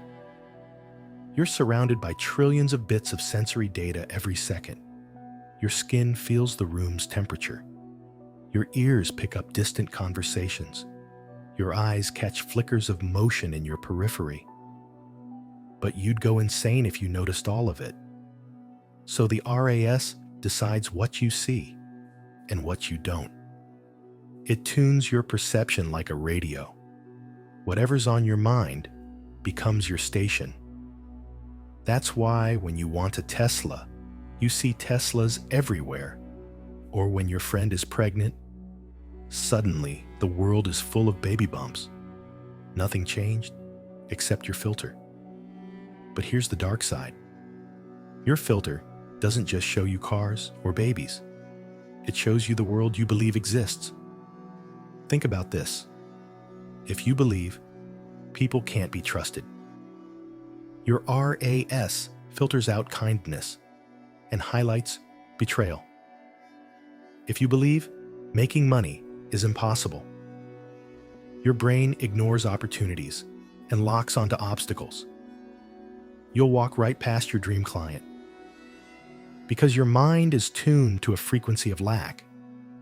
And here's the killer twist. Your RAS isn't just a biological trick.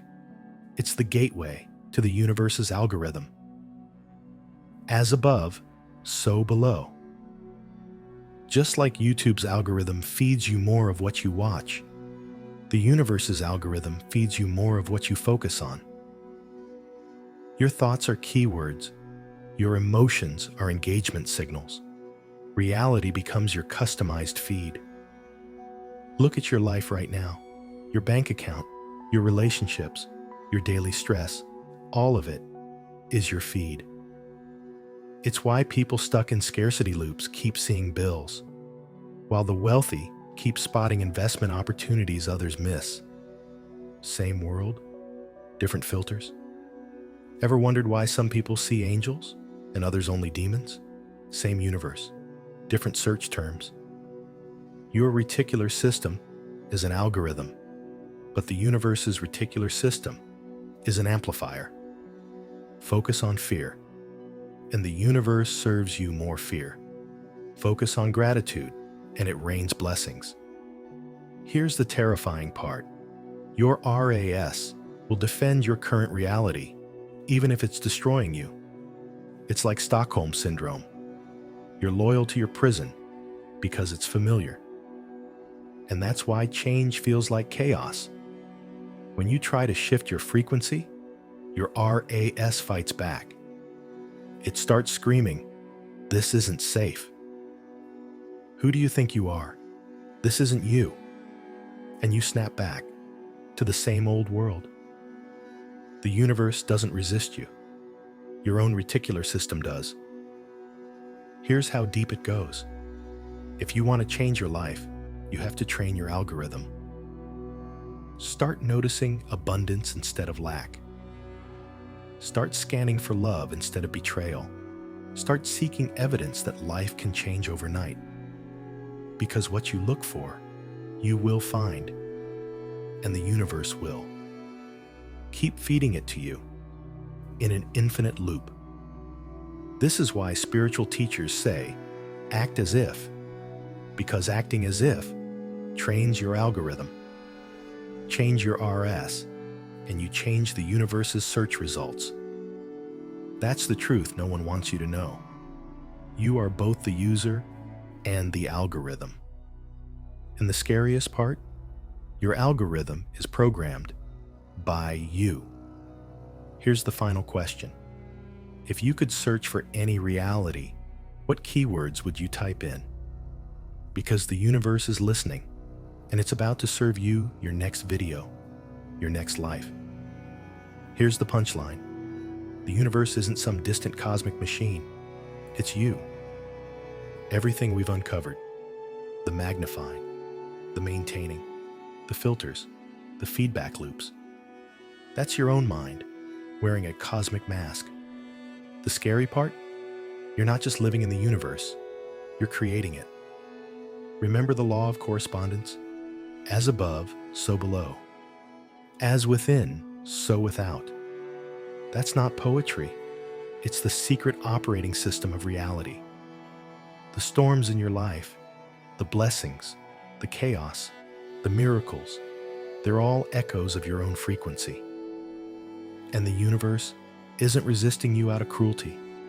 It's obeying your instructions, even the ones you don't know you're giving. The heartbreaks, the betrayals, the dead-end jobs, the relentless anxiety. They're signals, mirrors, proof that the universe is listening and reflecting you back to yourself. And here's the ultimate twist. Even when you think you're stuck, you're still creating. Even your belief that you're powerless is a powerful command. It's like a cruel cosmic joke, but also the greatest gift. Because if you can create prison walls, you can also create the key. If you can create hell, you can also build heaven. Right now, you're living in a story you've unconsciously written, and the universe is dutifully reading the script. The same universal laws that built your pain can be used to build your freedom. That's why the ancients said, "Know thyself, and thou shalt know the universe and the gods." It's why mystics risked torture to guard secrets, because they knew reality is an inside job. Your thoughts are not small. Your emotions are not irrelevant. They are the tools of creation. Every emotionally charged thought you have is a brick, and the universe is building your world with them. So the question is, what kind of world do you want to build? A reality where you're the victim, or one where you're the architect? Because the universe isn't in charge. You are. And if you're brave enough to wield that power, to become aware of what you've been unconsciously creating, you can change everything. Your past does not imprison you. Your loops are not eternal. You can rewrite the code. And that's the secret they don't want you to know. You've been the universe all along. Now go and build a world worth living in. Imagine waking up every day, thinking you're free, believing you're in control of your life. But the truth is, you're not. You're trapped in a machine so ancient, so relentless, it's older than any government, religion, or empire. Two forces: magnify, maintain. They decide whether you taste heaven or choke on your own private hell. And the cruelest part? The universe doesn't give a damn about fairness. It doesn't care how kind you are, or how many nights you've cried on your knees begging for mercy, because the universe serves only one master: emotion. Emotion is the raw currency the universe trades in. Every single feeling inside you: joy, rage, guilt, ecstasy. It's all data. Data the universe uses to write the script of your life. And the two M's, they're the hidden architects of that script. Magnify, turning a passing worry into a hurricane that destroys your entire world. Maintain, locking you in loops so tight, you start to believe suffering is your destiny. Think about it. Why do some people transform their lives overnight, while others keep running into the same brick wall for decades? Why do billionaires swear by vibration and frequency, while the rest of the world laughs it off as woo-woo nonsense, until their life collapses into chaos? It's not luck, it's not karma, and it's definitely not random. It's the two M's pulling the strings from behind the curtain. And until you learn how to hack them, you're nothing but a marionette, dancing to a script you never chose. A puppet feeding an invisible system that thrives on one thing: your emotions. So the real question is this: will you keep dancing in someone else's puppet show, or finally become the author of your own reality? Because once you learn the truth, there's no going back. And the truth is coming for you right now. Imagine a prison so perfect. You can't see the walls. You can't hear the locks. And worst of all, you don't even know you're inside. Every day, you wake up in this prison. You eat breakfast in it. You go to work in it. You fall in love inside it. You raise your children inside it. And eventually, you die inside it, all the while believing you were free. This prison has no metal bars, no armed guards, no fingerprint scanners or barbed wire fences. Because this prison is built from meaning. The invisible meanings you've been spoon-fed since the day you arrived on Earth. Money is hard to earn. Mondays are misery. Success means sacrifice. Rain is depressing. God is distant. Little by little, those meanings became the bricks and mortar of your cell. And here's the part no one wants you to realize. Meaning isn't real. It's assigned, crafted, often by people who profit from your obedience. Politicians, corporations, religions, influencers. They're all in the business of manufacturing meaning, because the meanings you accept determine the limits of your freedom. And once those meanings sink into your subconscious, your reality becomes a script you never wrote. Think about it. A child playing in the rain laughs and splashes, drenched and joyful. An adult sees that same rain and curses it as misery. Same water, different prison cells. Or look at money. Some see it as the root of evil. Others see it as a tool for freedom and legacy. Same dollars, different realities. And if you've ever wondered, why does my life feel like the same loop on repeat? The answer is simple. You're still living under the meanings you were programmed to accept. Meanings designed to keep you small. Meanings designed to keep you dependent. Meanings designed to keep you terrified of stepping beyond the boundaries they drew for you. The elite know this game. They've been playing it for centuries. Feed the masses fear. Feed them guilt. Feed them shame. Because fear, guilt, and shame are the perfect raw materials for building invisible prisons. Why do governments always need an enemy? Why do religions warn of eternal punishment? Why does the media flood your feed with doom? Because terrorized people are easy to control, and all it takes is giving your mind a meaning that feels true. And once you accept that meaning, your subconscious goes to work, making it real. Here's the dark secret. Reality is just your mind's echo chamber.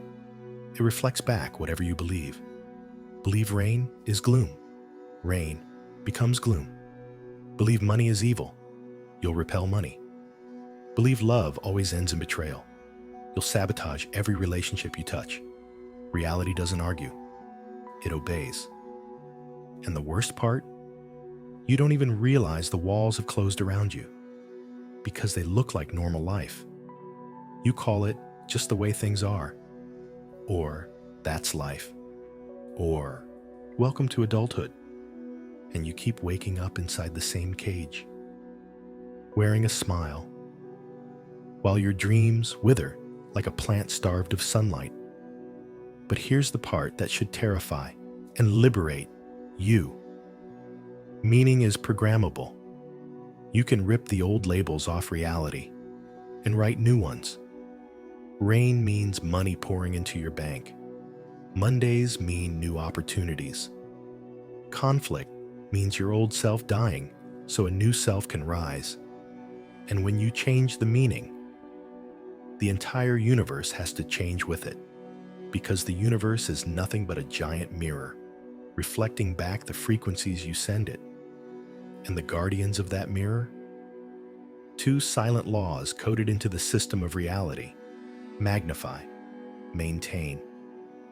Once you understand how these two forces work, you'll see how every loop in your life was built, and more importantly, how to shatter it.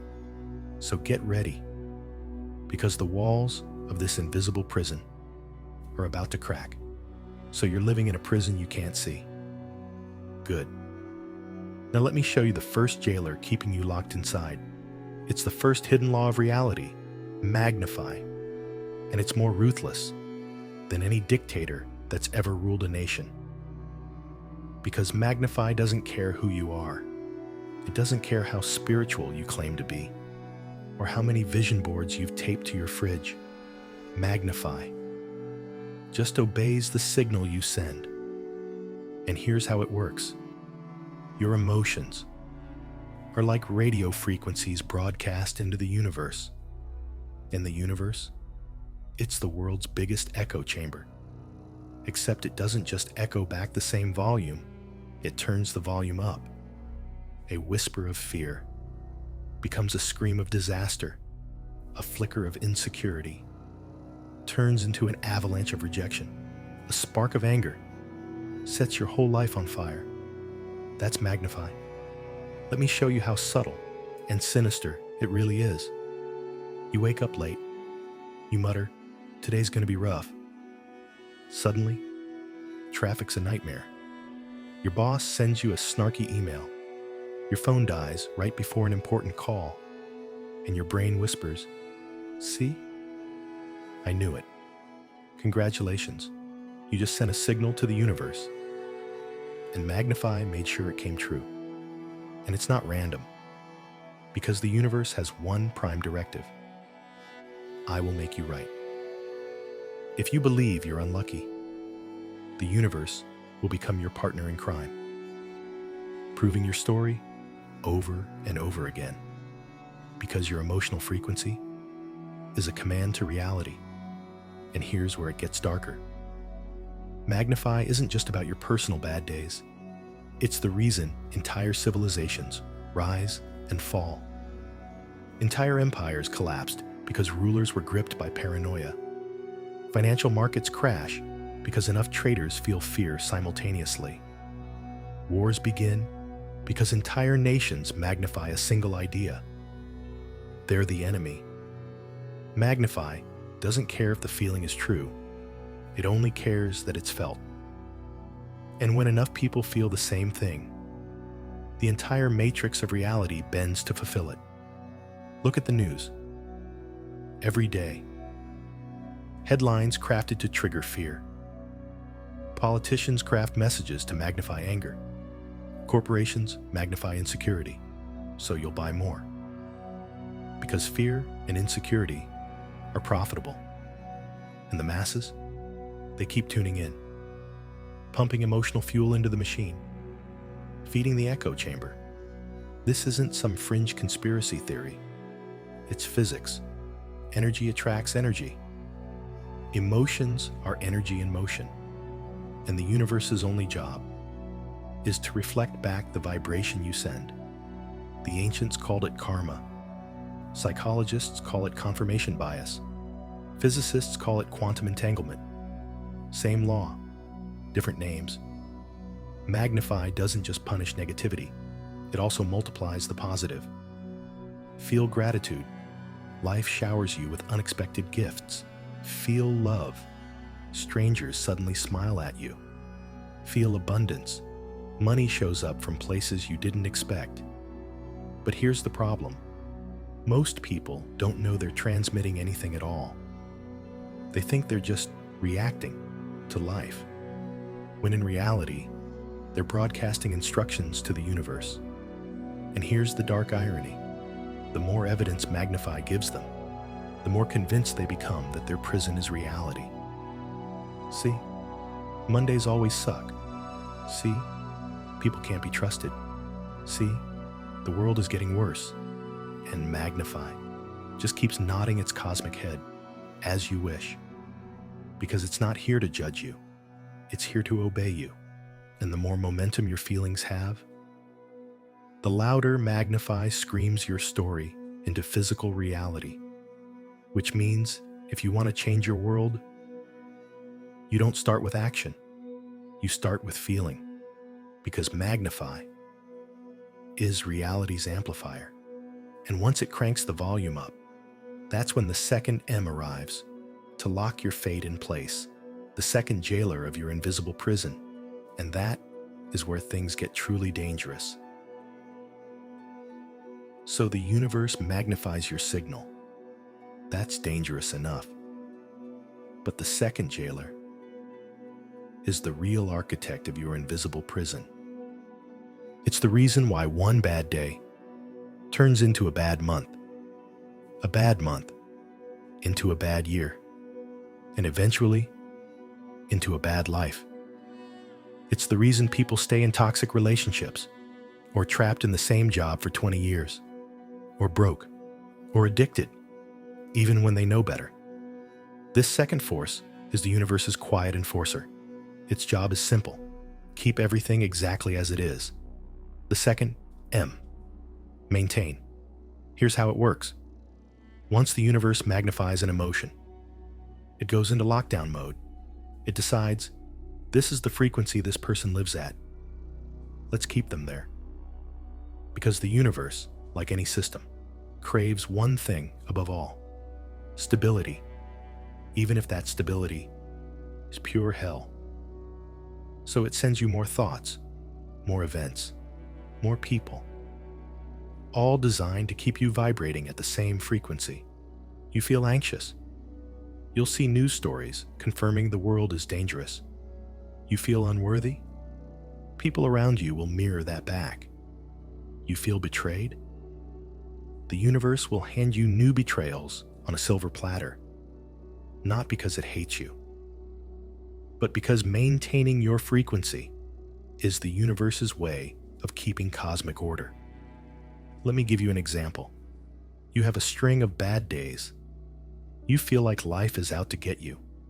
Magnify kicks in. Small problems snowball. But the real danger comes next. Your brain starts whispering, this is just how life is. And as soon as you accept that story, Maintain slams the door shut. You'll start automatically scanning the world for proof that your story is true. And guess what? You'll always find it. Because reality can't help but reflect back what you believe. That's why they call it a loop.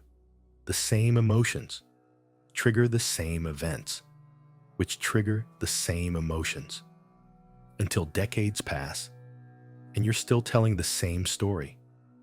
Love never lasts. Money is evil. People can't be trusted. And Maintain ensures you live inside that same reality forever. Here's where it gets sinister. The elites know about Maintain. That's why media repeats the same narratives. Why governments keep citizens locked in fear cycles. Why corporations keep you believing you're never good enough without their products. Because if they can make you feel it once, Magnify will blow it up. And Maintain will keep it running forever. That's how entire societies become prisoners, without ever seeing a single jail cell. It's not random. It's design. Maintain wants to keep you on your current frequency, because that frequency is predictable. And predictable humans are easy to control. So let me ask you, how many parts of your life feel stuck? Same arguments, same financial struggles, same heartbreaks, same patterns, on endless repeat. That's Maintain, whispering to you that nothing can change, handing you evidence that change is impossible, keeping you trapped in your invisible cell. But what if you could hack this system? What if you could force the universe to magnify the right signals and maintain a reality you actually want to live? That's what we'll reveal next. But first, let me show you how deeply Maintain has infiltrated your mind without you even realizing it. So you know about Magnify, and you know about Maintain. But there's one more piece to your invisible prison: the loop. The loop is how the universe turns your feelings into chains. It's why the same problems keep haunting you. Different people, different cities, different jobs, same pain. Here's how it happens. One tiny emotion sparks inside you: fear, doubt, shame. Magnify turns that spark into a wildfire. Then Maintain locks the wildfire into your frequency. And before you know it, you're living inside a reality built entirely to confirm your worst beliefs. This is the loop. Let me give you an example. You believe, I'm not good enough. Magnify ensures every mistake feels catastrophic. Your boss criticizes your work. A partner becomes distant. Even strangers glance at you funny. Proof, your mind whispers that you're not enough. Then Maintain steps in, feeding you more situations, more thoughts, more people. all reinforcing that same emotion. Until one day, you don't even question it anymore. It's just who you are. And that is how you become a prisoner in your own identity. Or look at money. You grow up hearing, money is hard to get. One missed paycheck. Magnify explodes your fear into panic. Bills pile up. Debt collectors call. Maintain takes over, blocking opportunities, filling your newsfeed with stories about inflation and economic doom. Until poverty feels inevitable. Different jobs, same struggle. That's the loop. And it's not just individuals. Entire societies live inside loops. Constant fear of the other. Generations taught to distrust wealth, or power, or even happiness. Media narratives replayed so often, they become reality itself. The loop doesn't care if it destroys you. It only cares about one thing: consistency. Because the universe would rather keep you suffering predictably than risk chaos. The devil you know is easier to manage. That's why some people stay in abusive relationships, or stay addicted to substances, or keep choosing partners who treat them like trash.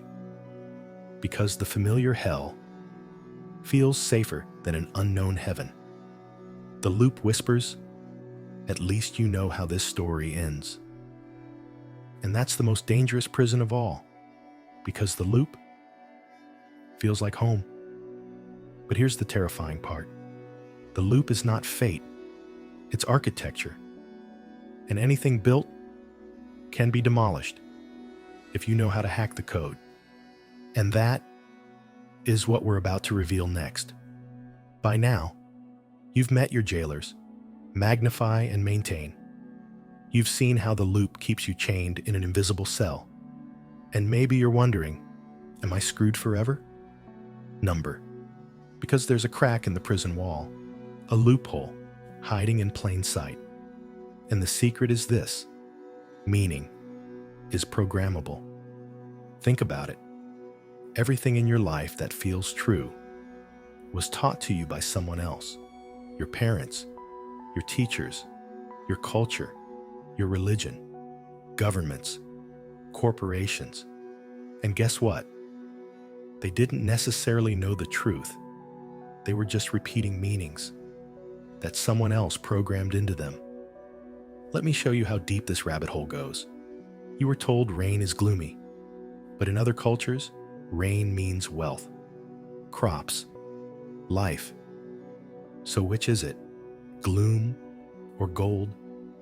You were taught Monday is hell, but some entrepreneurs worship Mondays because they mean opportunity. You were told feeling anxious is a sign you're broken, but high performers feel anxiety as excitement. Same chemicals in the body, different meaning. Think about love. Some people believe love always ends in pain. They expect betrayal. They attract partners who mirror that belief. They live in the loop because magnify and maintain do their job. But others believe love is safe, that partners can grow together, that relationships can heal wounds instead of create them. And guess what? They live in an entirely different universe. Same planet, different worlds. Let's talk about money. Some people believe money is evil, that it corrupts, that rich people are all villains.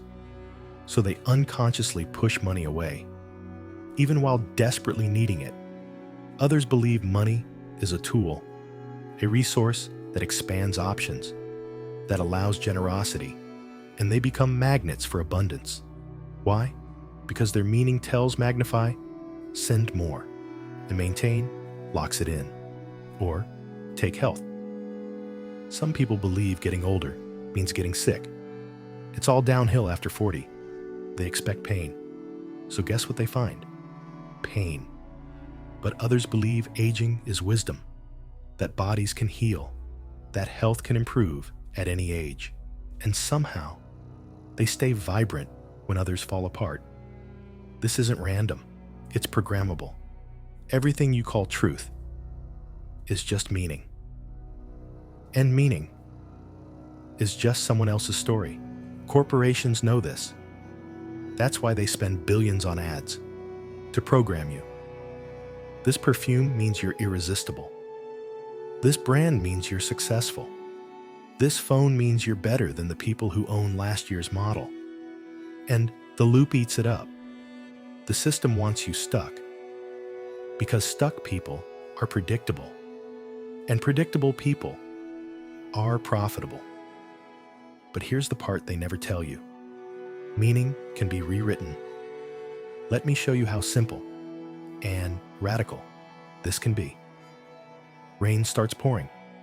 Instead of thinking gloomy day, you think, money's raining into my life. You wake up on Monday. Instead of, ugh, back to work, you think, this is the day I plant seeds for my future empire. Someone rejects you. Instead of, I'm not enough, you think, my vibration is leveling up and they can't come with me. Same world, different meaning. And here's why it matters. Magnify doesn't care if your meanings are positive or negative. It just obeys. Send out a signal of power, gratitude, wealth, love. And the universe goes, copy that. Let's make it bigger. Maintain will keep that new frequency locked in until one day, your old prison walls simply don't exist anymore, and the life you thought was impossible becomes your new normal. The question is, how do you inject new meaning into reality so deeply that it sticks? That's where the real power comes in. Because meaning alone is nothing but words. It's emotion. That turns meaning into reality. Emotion is the electrical charge that writes new code into the simulation. And next, I'll show you how to generate that emotional voltage on purpose, to break the loop and rebuild the universe around you. Let's get one thing straight. Meaning alone is powerless. You can chant affirmations till your throat bleeds. Tape vision boards to every wall in your house. Whisper sweet nothings to the universe every night before bed. But if you feel nothing, nothing changes. Here's why. The universe doesn't speak English. It doesn't speak Spanish or Mandarin. The universe speaks emotion. Emotion is the God particle of reality. It's the electric current that powers the simulation. Let me show you how this really works. Think about a trauma that changed your entire life. A car crash, a heartbreak, a betrayal so deep it rewrote who you were. Did it take 90 days of repetition to sink in? Number one moment, one surge of emotion, and your subconscious mind locked it in forever. Because emotion programs reality instantly. Now flip it. Remember a time you felt pure ecstasy, when everything felt possible, a business win, the birth of your child, a moment of creative genius that made time vanish. In that moment, the universe bent to your will. Synchronicities fell into place. Doors opened that had been slammed shut for years. That's emotional charge. It's why a single experience can shatter lifetimes of programming and install a new belief instantly. Let me show you how this works in real life. Two people walk into a business meeting. One feels terrified. They're broadcasting fear. Magnify explodes that fear into mistakes, awkward silences, weird vibes. Maintain locks in the narrative. I'm bad at business. Meanwhile, the second person walks in feeling unstoppable. They radiate confidence. People lean in closer. Deals flow easily. Magnify amplifies their vibe.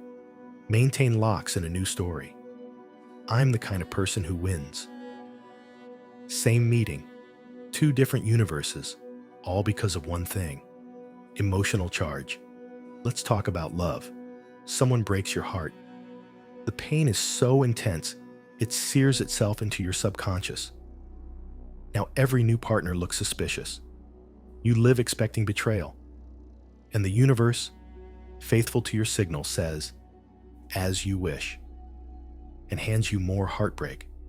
But what if, instead of trauma, you could inject joy so intense that your subconscious rewrites its story? That's how some people heal decades of wounds in one moment of clarity, break free of poverty because one big win changed their identity, find lasting love because they radiate trust and wholeness. It's not random, it's emotional charge. Emotion is pure voltage, and voltage writes reality's code. Think about the placebo effect. People heal diseases because they believe a sugar pill is medicine. Why? Because belief plus emotion equals the ultimate signal. The universe can't tell the difference. It just obeys. Let me drop a bar for you. Your world changes the moment your feelings change. Not when you understand it intellectually, but when you feel it. Because feeling is the language the matrix can't ignore. The question is, how do you generate that emotional voltage on purpose? How do you flip the switch from fear to power, from doubt to certainty, from scarcity to overflow?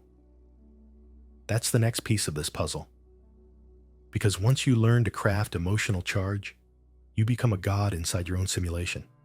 And suddenly, the jailers of magnify and maintain work for you, not against you. Now you know the game. You know the prison. Magnify, maintain, the loop. You know meaning is programmable. And that emotion writes the code. So the question burning in your mind, how do I hack it? How do you stop living in someone else's simulation and become the architect of your own? Let me show you. But first, here's the brutal truth. Hacking reality is simple, but not easy, because it requires doing the one thing humans fear the most: feeling different. You've spent your entire life chasing sameness, fitting in, keeping the peace, playing small so others don't feel threatened, all because your brain's number one mission is survival. And your brain believes familiar equals safe, even if familiar is hell. So here's hack number 1. Disrupt the pattern. Every time you feel a familiar wave of fear, pause. Don't run. Don't numb it. Stare it in the face and ask one question. What meaning am I giving this right now? Let's say you feel rejected. Instead of spiraling into, "I'm unworthy," you choose, "This is proof my frequency is shifting. The old reality is dying." Same event, new meaning. Magnify doesn't care which story you pick, just makes it bigger. Maintain will lock it in, for better or worse, so start feeding it better. Here's hack number 2. Generate emotional voltage on purpose. Remember, the subconscious mind doesn't believe words. It believes feelings. So don't just repeat affirmations. Feel the victory, taste the money, hear the applause. Smell the ocean of your dream vacation. Make your inner movie so vivid that your body thinks it's already happening. Because once your body believes, the universe follows. And here's hack number 3. Normalize your new reality. This might be the most important hack of all, because the universe hates energetic gaps. If your desire feels distant, a mansion you can't afford, a partner who seems too good for you, money that feels impossible, your frequency screams, "I don't have this yet." And the universe, loyal servant that it is, says, "Okay, you don't. So you must collapse the gap." You do this by imagining it's normal, expecting it like it's inevitable, acting as if the door is already open, not with fake bravado, but with quiet certainty. Let me show you how subtle this can be. Instead of, I'm going to be rich one day, think, money flows into my life daily. It's just what happens. Instead of, someday I'll find love, think, love is my natural state. Of course it shows up. Instead of, one day I'll be healthy, think, my body knows how to heal. It's happening right now. Same reality, different frequency. And remember, the universe magnifies your new signal. Maintain locks it in until one day the prison vanishes and your old life feels like a story someone else told you. So here's my challenge to you. Pick one thing today, just one piece of your life, and inject it with new meaning. Feel it so deeply that your body buzzes with certainty. Because the moment you feel different, the simulation has no choice but to bend. You're not here to live in someone else's prison. You're here to be the architect. And once you master this, magnify and maintain, become your loyal soldiers instead of jailers. And that is how you hack the code. So now you know how to hack the code. You've seen how meanings are just software, how emotion is the voltage that writes reality, and how magnify and maintain can either be your prison guards or your soldiers. But here's the part no one tells you. This isn't a one-time magic trick. This is a way of life, because the system you're living in is designed to pull you back into the same old loops, back into fear, back into thinking you're just another pawn in someone else's game. Every day, you're bombarded by signals, news headlines screaming catastrophe, social media echoing fear and comparison, politicians whispering danger around every corner, corporations dangling shiny things to sell you meaning. The machine wants you asleep because predictable humans are profitable humans. But once you've seen the code, you can never fully go back to sleep. So here's what living like an architect looks like. You wake up in the morning. The old you might have thought, another day of the same grind.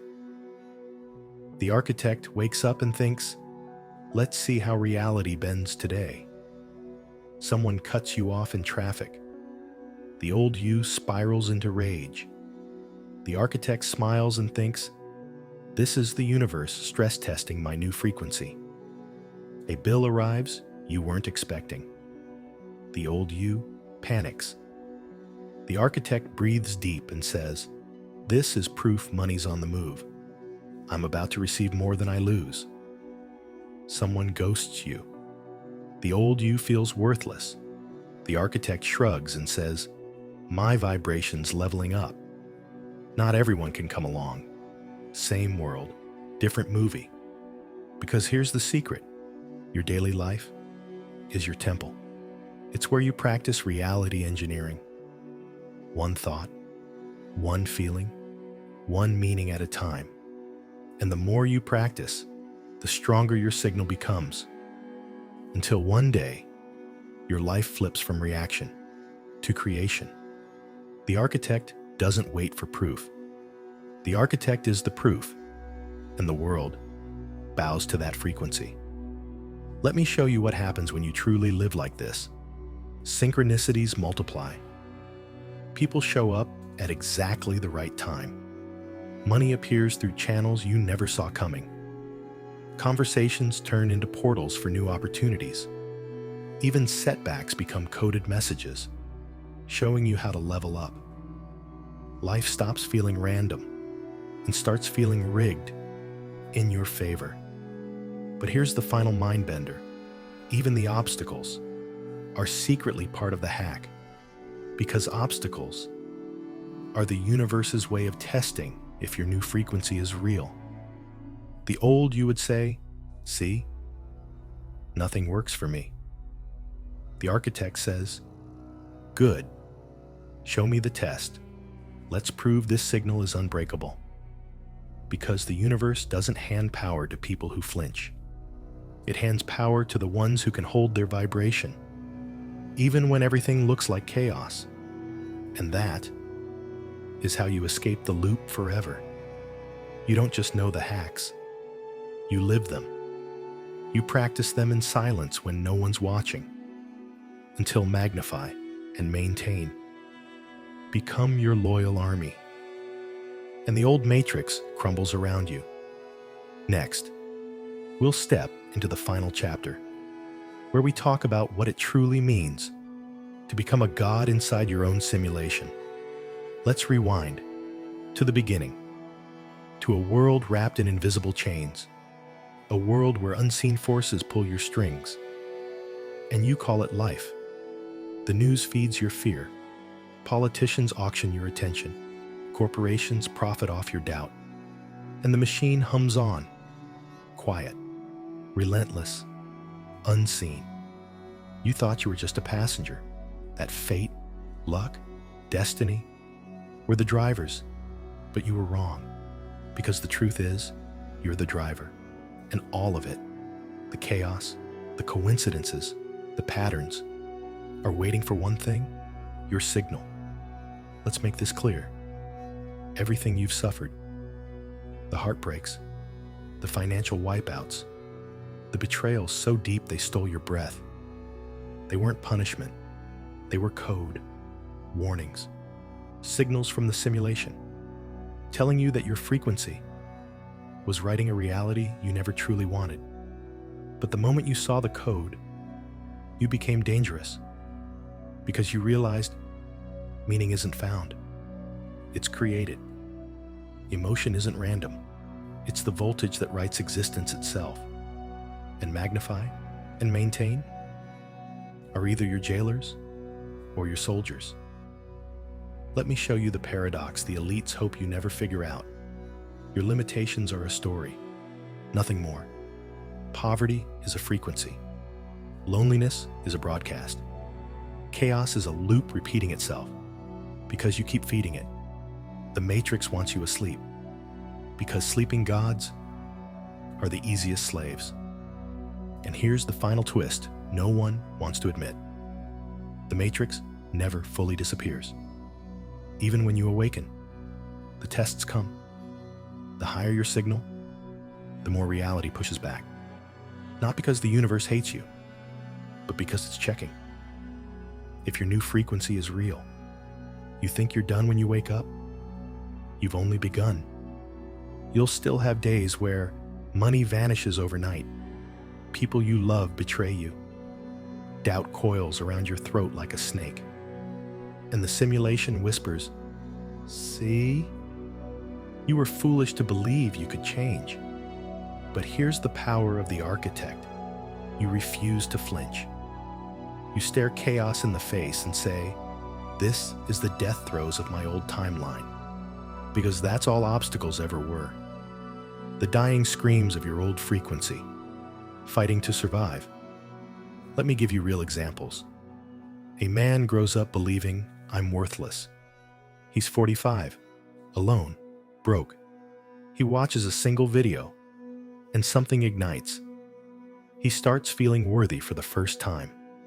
Within months, his business grows. New people enter his life, because the universe has no choice but to echo the new signal. A woman's marriage shatters. She's drowning in grief. But instead of surrendering to the loop, she changes the meaning of heartbreak into freedom. A year later, she's thriving, with a love she never thought possible. A kid grows up poor, hearing money is evil. He reprograms his emotions around wealth. Years later, he's not just rich, he's funding schools in his old neighborhood. Same world, different frequency. And here's the final key. The simulation always listens. It doesn't care if your story is tragedy or triumph. It simply obeys. So ask yourself, what story are you broadcasting? Because every thought is a broadcast tower. Every emotion is a voltage spike. And every day you choose to be the victim or the god inside the machine. The matrix wants you back asleep. It's designed to keep you small. Because small humans are profitable humans. But you've seen the code. You know how to rewrite meaning. You know how to generate emotional voltage. You know how to collapse timelines and bring your desired reality into the now. And the only thing left is to practice, to live like the architect, until your new reality becomes the only reality. So here's my final question for you. What if the prison you've been trapped in was never real? What if every wall was made of smoke and code? What if the only key you ever needed was the conviction that you're the God you've been praying to? Because the simulation has always been yours to command. And the jailers, they work for you now. Welcome to your new reality. Self-doubt isn't just in your head. It's a system, a defense mechanism built to keep you average. And most people, they never even question it. Every time you get close to doing something bold, something permanent, that little voice creeps in. You're not ready. This isn't you. You'll fail. That voice isn't fear. It's your past identity trying to survive. Because if you actually became who you're meant to be, it would cease to exist. And here's the twist. That version of you is smart, strategic. It knows your weaknesses, because it is you. So every time you level up, it doesn't attack you physically. It rewires your thoughts, turns your confidence into hesitation, your momentum into paralysis, your breakthrough into betrayal. This is the psychological warfare of becoming. And most people never win because they don't even realize they're in a war. It doesn't start with fear. It starts with silence. A pause so slight you barely notice it. A single thought drifting in like smoke. Maybe I'm not ready. And just like that, momentum dies. You don't question it. You call it being cautious, responsible, humble. But what really happened is that a war was declared. A war inside your own mind. Self-doubt doesn't scream, it whispers. Because it knows the voice that comes from within is the one you're most likely to believe. It knows your patterns, your history. It speaks in your tone. It sounds like logic. It feels like truth, but it's not. It's your old self, panicking, because it knows the moment you leap, the moment you actually become who you were born to be, it dies. And so it fights, not to win, just to delay. Because delay is defeat in slow motion. Every second you hesitate, the future you were meant to live fades just a little more into fiction. This is the invisible war. Not between you and the world, not between you and your enemies, but between you and the version of yourself that refuses to evolve. It doesn't care how much potential you have. It only cares about one thing: survival. And to survive, it will weaponize your own thoughts against you. So when doubt shows up, understand this. It's not a sign to stop. It's a sign you're getting close. Close to something irreversible. Close to a version of you that doesn't flinch, that doesn't shrink, that doesn't ask permission to become real. And that's what your doubt is trying to prevent. Not failure, freedom. Because once you cross that line, the old you can't follow. And it knows that. That's why it fights. That's why it whispers. That's why it always shows up, right before you break through. There's a version of you that wants to grow, and there's a version of you that wants to survive. Only one can win. Self-doubt isn't a glitch. It's a guardian. A self-appointed gatekeeper standing at the threshold of every new reality you try to enter. And its job is simple. Keep you the same. You think you're just overthinking, but you're being hunted by your own programming. Your ego, your outdated identity, is running code. And every time you step toward expansion, that code activates. It doesn't say, don't grow. It says, what if you're not enough? What if they find out you're faking it? What if you lose everything? It sounds like you. It feels like logic, but it's a survival script, meant to keep you inside a box you've already outgrown. Here's a real-world example. Chadwick Boseman. Before he became Black Panther, before the world knew his name, he was offered roles that made him uncomfortable. Drug dealer, gang member, thug. Roles that fed a stereotype, but paid well. Roles that were safe, but small. He walked away, fired from shows, rejected by gatekeepers, all because he refused to betray his future self just to survive the present. He once said, "You would rather find purpose than a job. Purpose crosses disciplines. Purpose is an essential element of you." And in that moment, he defeated the saboteur within. He chose vision over validation. He chose purpose over paycheck. Most people don't.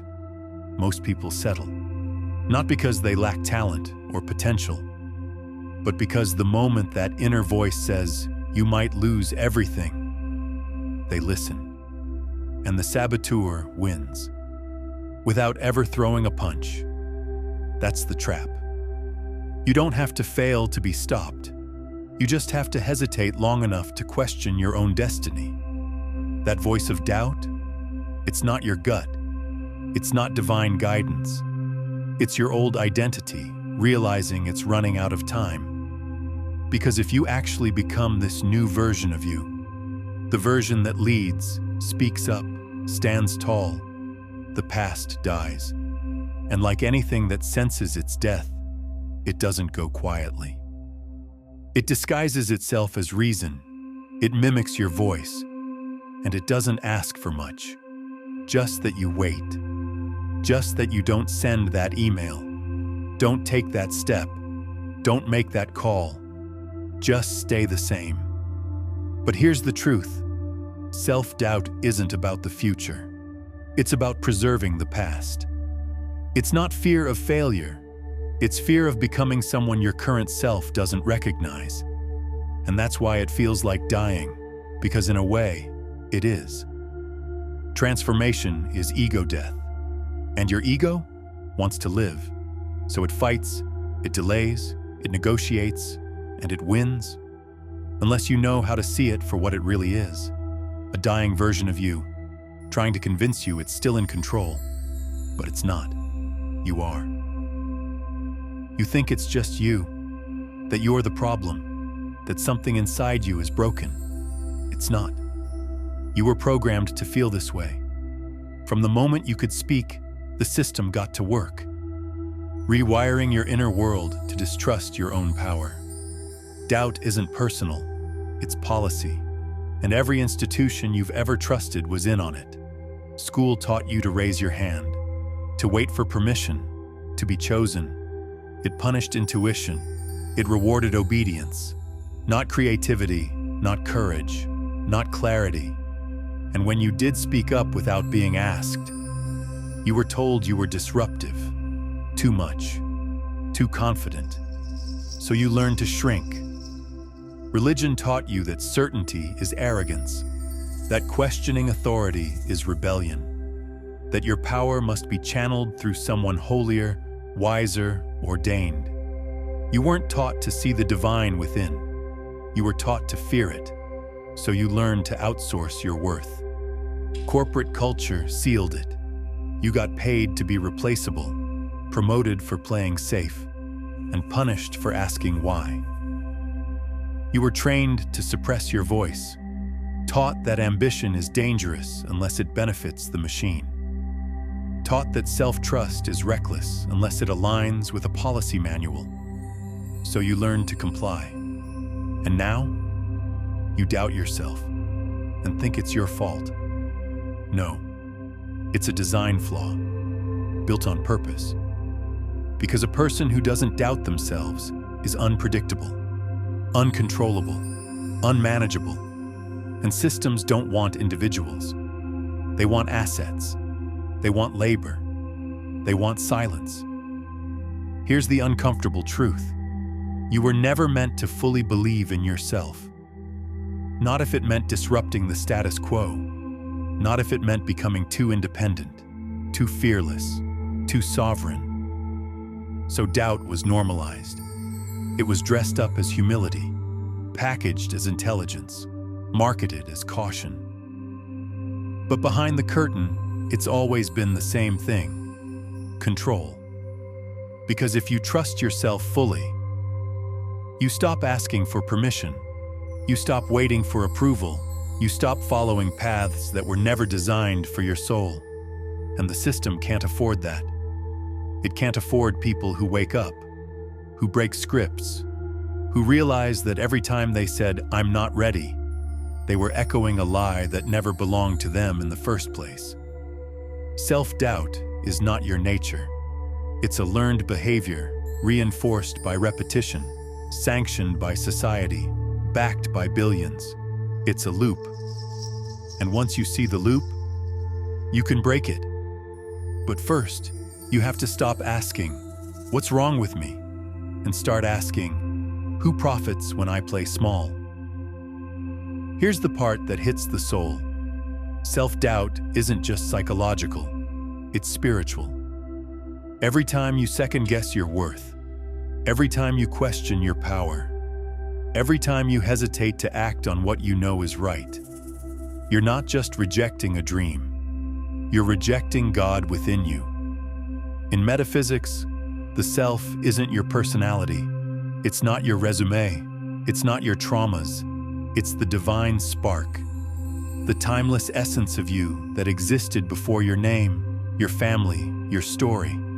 It's not separate from God. It is God wearing your face. So when you say, "I'm not enough, I don't have what it takes, I could never be that version of me," you're not being humble. You're committing spiritual blasphemy. You're telling the infinite that it made a mistake. You're declaring that divinity exists, just not in you. That's why it hurts. That's why self-doubt doesn't just feel uncomfortable. It feels like internal betrayal, because on a deep cellular level, you were never meant to shrink. You were meant to channel the divine. Maya Angelou, one of the most powerful voices of the 20th century, author, poet, speaker, cultural icon. And yet, she admitted in interviews that every time she published a new book, she feared someone would find her out, that she'd be exposed as a fraud, that she wasn't as brilliant as people believed, even after winning awards, even after being praised by presidents, even after Oprah called her a spiritual mother. She still doubted. But here's the difference. She didn't obey the doubt. She saw it, acknowledged it, and kept writing anyway. She chose the divine spark over the internal critic. She chose purpose over paralysis, because some part of her knew to silence her gift would be to silence God's expression through her, and that's what's at stake. When you shrink in doubt, when you dim your light, you aren't just sabotaging a career move, a relationship, a creative dream. You are withholding God from the world, because the divine doesn't show up as thunder or pillars of fire anymore. It shows up through people, through you. Every time you love boldly, speak truth, take action aligned with purpose. That's divinity in motion. That's spiritual current manifesting through human will. So the next time doubt rises up, ask yourself, who am I really rejecting right now? Because if the answer is yourself, you're not just turning away from a higher path. You're turning away from the force that put you here to walk it. And the longer you resist that truth, the more painful life becomes. Not because you're cursed, but because you're out of alignment. You're trying to edit what God already called finished. You were never supposed to be perfect. You were supposed to be true. True to your calling, true to your soul, true to the force inside you that doesn't need validation, only expression. And the only thing standing in the way of that expression is the lie that says you're not worthy of it.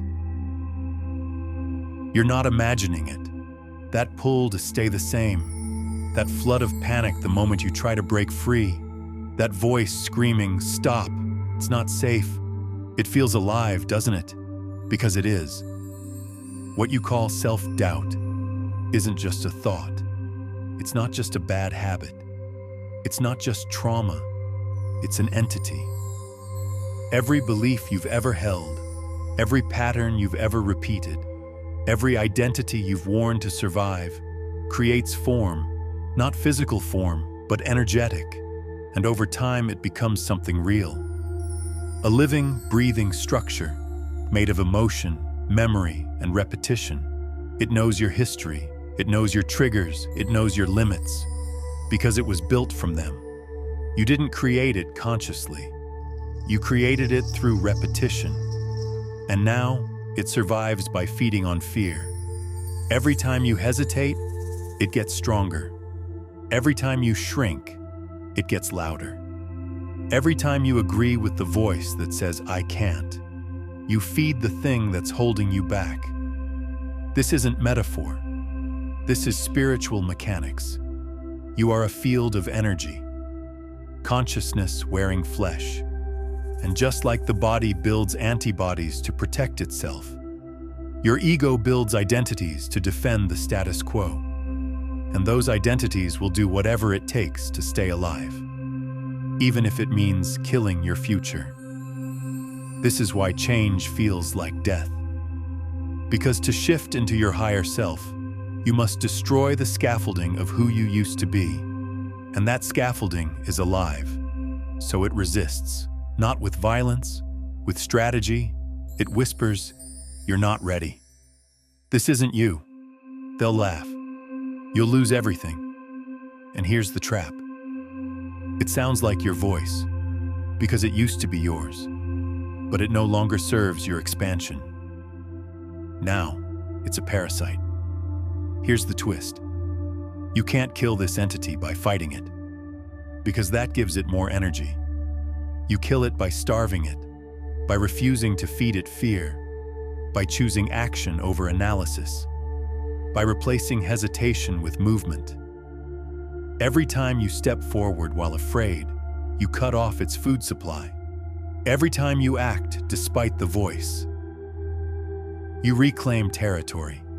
You become the dominant frequency in your life. And when you become the dominant frequency, the old pattern dies. Not because you crushed it, but because you no longer believed in it. This is spiritual warfare at the deepest level. Not between good and evil, not between right and wrong, but between who you were and who you're becoming. And the battleground is your nervous system, your thoughts, your beliefs, your energy. So if it feels like you're being attacked from within, you are. Because something inside knows. If you take this next step, it won't survive the transformation. And that's exactly why you must take it.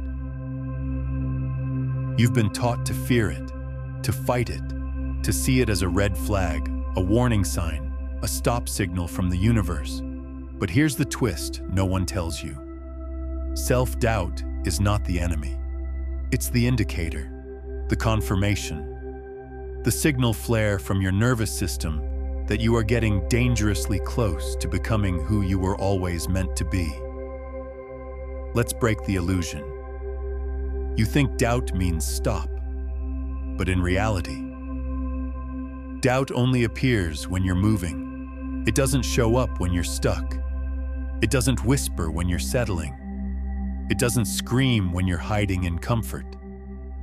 Doubt is quiet when you're not a threat. But the moment you start thinking bigger, the moment you commit to a version of yourself that shatters every story you were raised to believe, it activates. Why? Because doubt isn't a warning, it's a threshold guardian. It stands at the doorway of every new dimension of your life and asks, "Are you sure you want to leave the old you behind?" And if you're not ready, you'll mistake that question for a command and turn back. That's how it works. Doubt isn't trying to stop you. It's trying to reveal you. Reveal whether your faith is emotional or embodied, whether your desire is a fantasy or a decision. Because once you see doubt for what it really is, you realize it's not the wall, it's the door. Let's put this in perspective. Every major breakthrough in your life, every decision that changed your trajectory was preceded by fear, uncertainty, hesitation, and you thought that meant you were off track. Number it meant the old software was crashing. It meant your ego was running out of ways to stay in control. It meant the download of your new identity was almost complete. That's why doubt always shows up right before the leap.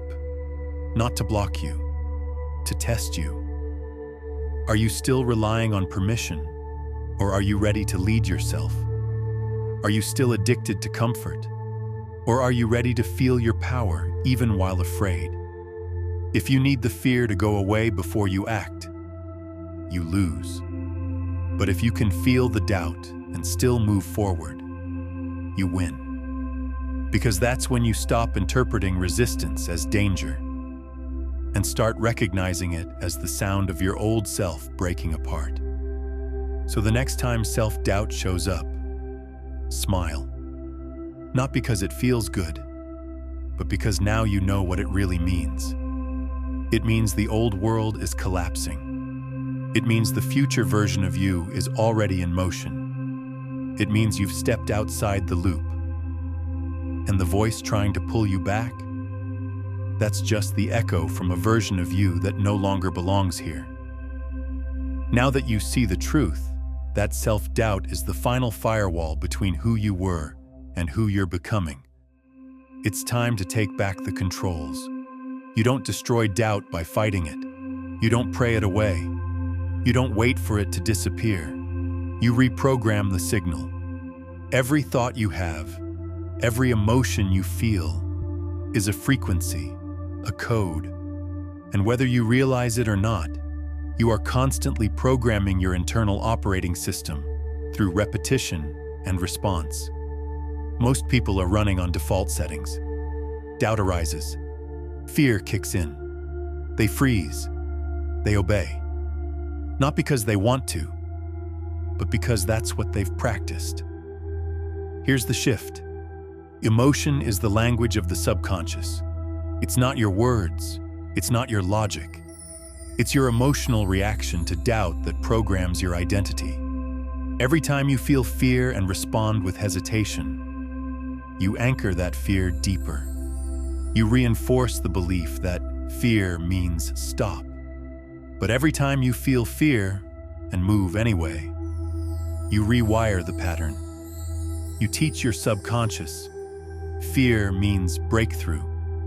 Doubt means I'm expanding, and that shift is how you stop being a passenger in your own mind and start being the programmer. A real-world example? Michael Jordan, arguably the greatest to ever touch the game. But before the championships, before the empire, he was cut from his high school basketball team. Cut, rejected, told he wasn't good enough. That moment could have created a permanent identity. It could have embedded the belief, maybe I'm not meant for this. But instead of accepting the program, he rewrote it. He turned the rejection into fuel. He didn't wait for the doubt to go away. He trained with it, sweated with it, bled with it. And every shot he took after that, every dunk, every buzzer beater, was him broadcasting a new signal into the world. I decide who I become. Not fear, not doubt, not the system. That's the reframe. Doubt isn't a stop sign. It's a trigger, a test, a transmission asking, what version of you is running this frequency, your past or your future? You don't kill the fear. you override it. Make it practical. The next time that doubt hits, don't suppress it. Don't wrestle with it. Just say, "This means I'm growing. This means I'm close. Let's go." And take the step. Make the move. Send the message. Build the thing. Speak the truth. Because that moment, when you act despite fear, that's not just confidence. That's spiritual reprogramming. Here's the real power move. You don't need the doubt to disappear. You just need to stop reacting like it's truth. Because no thought is real until you give it meaning. No fear is powerful until you surrender your authority to it. Your future isn't waiting on clarity. It's waiting on decision. And the moment you decide, "I choose to see this doubt as proof that I'm rising," you collapse the old frequency and transmit a new one into the field. And guess what? The universe doesn't respond to how you feel. It responds to what you broadcast. So broadcast this: "I don't need the fear to go away. I need to rise above the frequency it was designed to control." That's when the game changes. That's when you stop reacting and start reprogramming, because your mind is a transmitter. Your emotion is the power source, and your choice, right now, determines the direction of the signal. Let's dismantle the final illusion. People think doubt is the absence of belief, that when you're doubting yourself, you're lacking faith, that you're empty, disconnected, lost, wrong. Doubt is not the absence of belief. It's belief pointed in the wrong direction. Every time you say, "I can't do this. This will never work. I'm not ready," you are practicing belief. You are declaring faith in your limitations, in your failures, in your worst-case scenario. You're not disconnected. You're just misaligned. The same energy it takes to say, "What if I fail?" is the exact energy it takes to say, "What if I succeed?" The same emotion behind "they won't take me seriously" could power "they've never seen someone like me before." You already know how to believe. You've just been trained to invest your belief in fear. Here's how belief works. It doesn't care what you aim it at. It just magnifies whatever you focus on. Pointed at doubt, it becomes your prison. Pointed at destiny, it becomes your fuel. And this is what most people never realize. You don't need more confidence. You need to redirect your belief. Let's break it down further. When you say, "I don't know if I can," you're not making a neutral observation. You're placing a bet. You're putting energy into a version of reality you don't want to live in, and then wondering why it keeps becoming real. You speak it. You feel it. You act from it. And then it manifests. That's not self-doubt. That's self-fulfilling prophecy. The most dangerous thing about doubt? It doesn't feel like belief. It feels like protection. I'm just being careful. I'm just being realistic. I'm just not ready yet. You're practicing faith in a version of yourself you don't even want anymore. And every time you do that, you reinforce a reality that betrays your calling. Let's flip the script. The moment you say, "I choose to believe this fear is my invitation. I choose to trust the version of me that already exists in the future. I choose to act as if it's already done." You shift timelines. You collapse old patterns. You override the old programming. Because now, your belief is feeding your future, not your fear. Here's the brutal truth most won't accept. You already have enough belief to change your life. Right now. You just keep spending it on the wrong story. Your mind is a projector. Your emotion is the amplifier. And belief is the film running through the reel. Change the film, and the whole movie changes.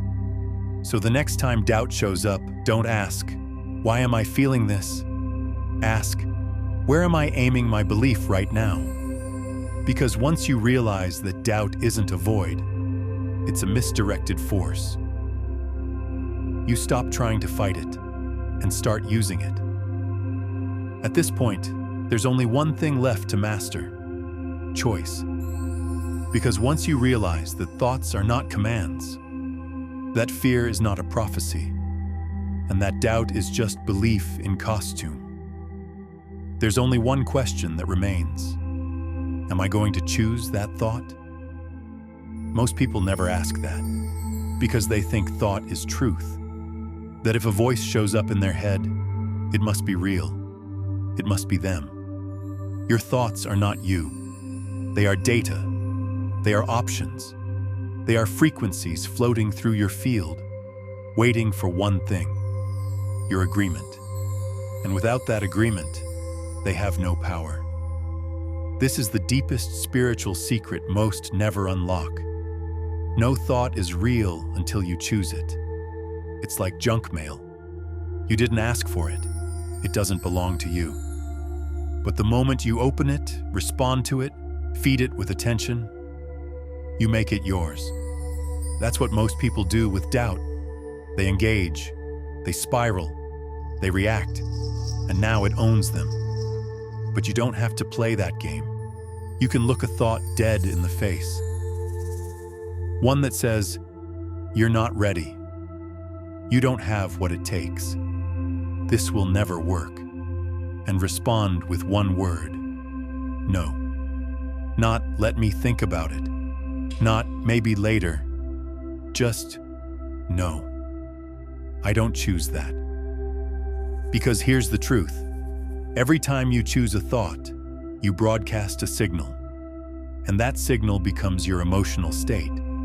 Your emotional state becomes your decisions. And your decisions become your life. So what you're really doing when you reject a thought is refusing to give it access to your timeline. That's power. That's sovereignty. That's how you take your mind back from the programming. Think about this. You don't accept every invitation to a party. You don't open your door to every stranger. So why would you open your mind to every thought that knocks? Your mind is not a hallway. It's a temple. And if a thought doesn't serve your expansion, it doesn't get in. Here's a practical weapon. The next time a disempowering thought shows up, say aloud, "That's one option, but I don't choose that. I choose the thought that matches my future, not my fear. I don't accept this transmission."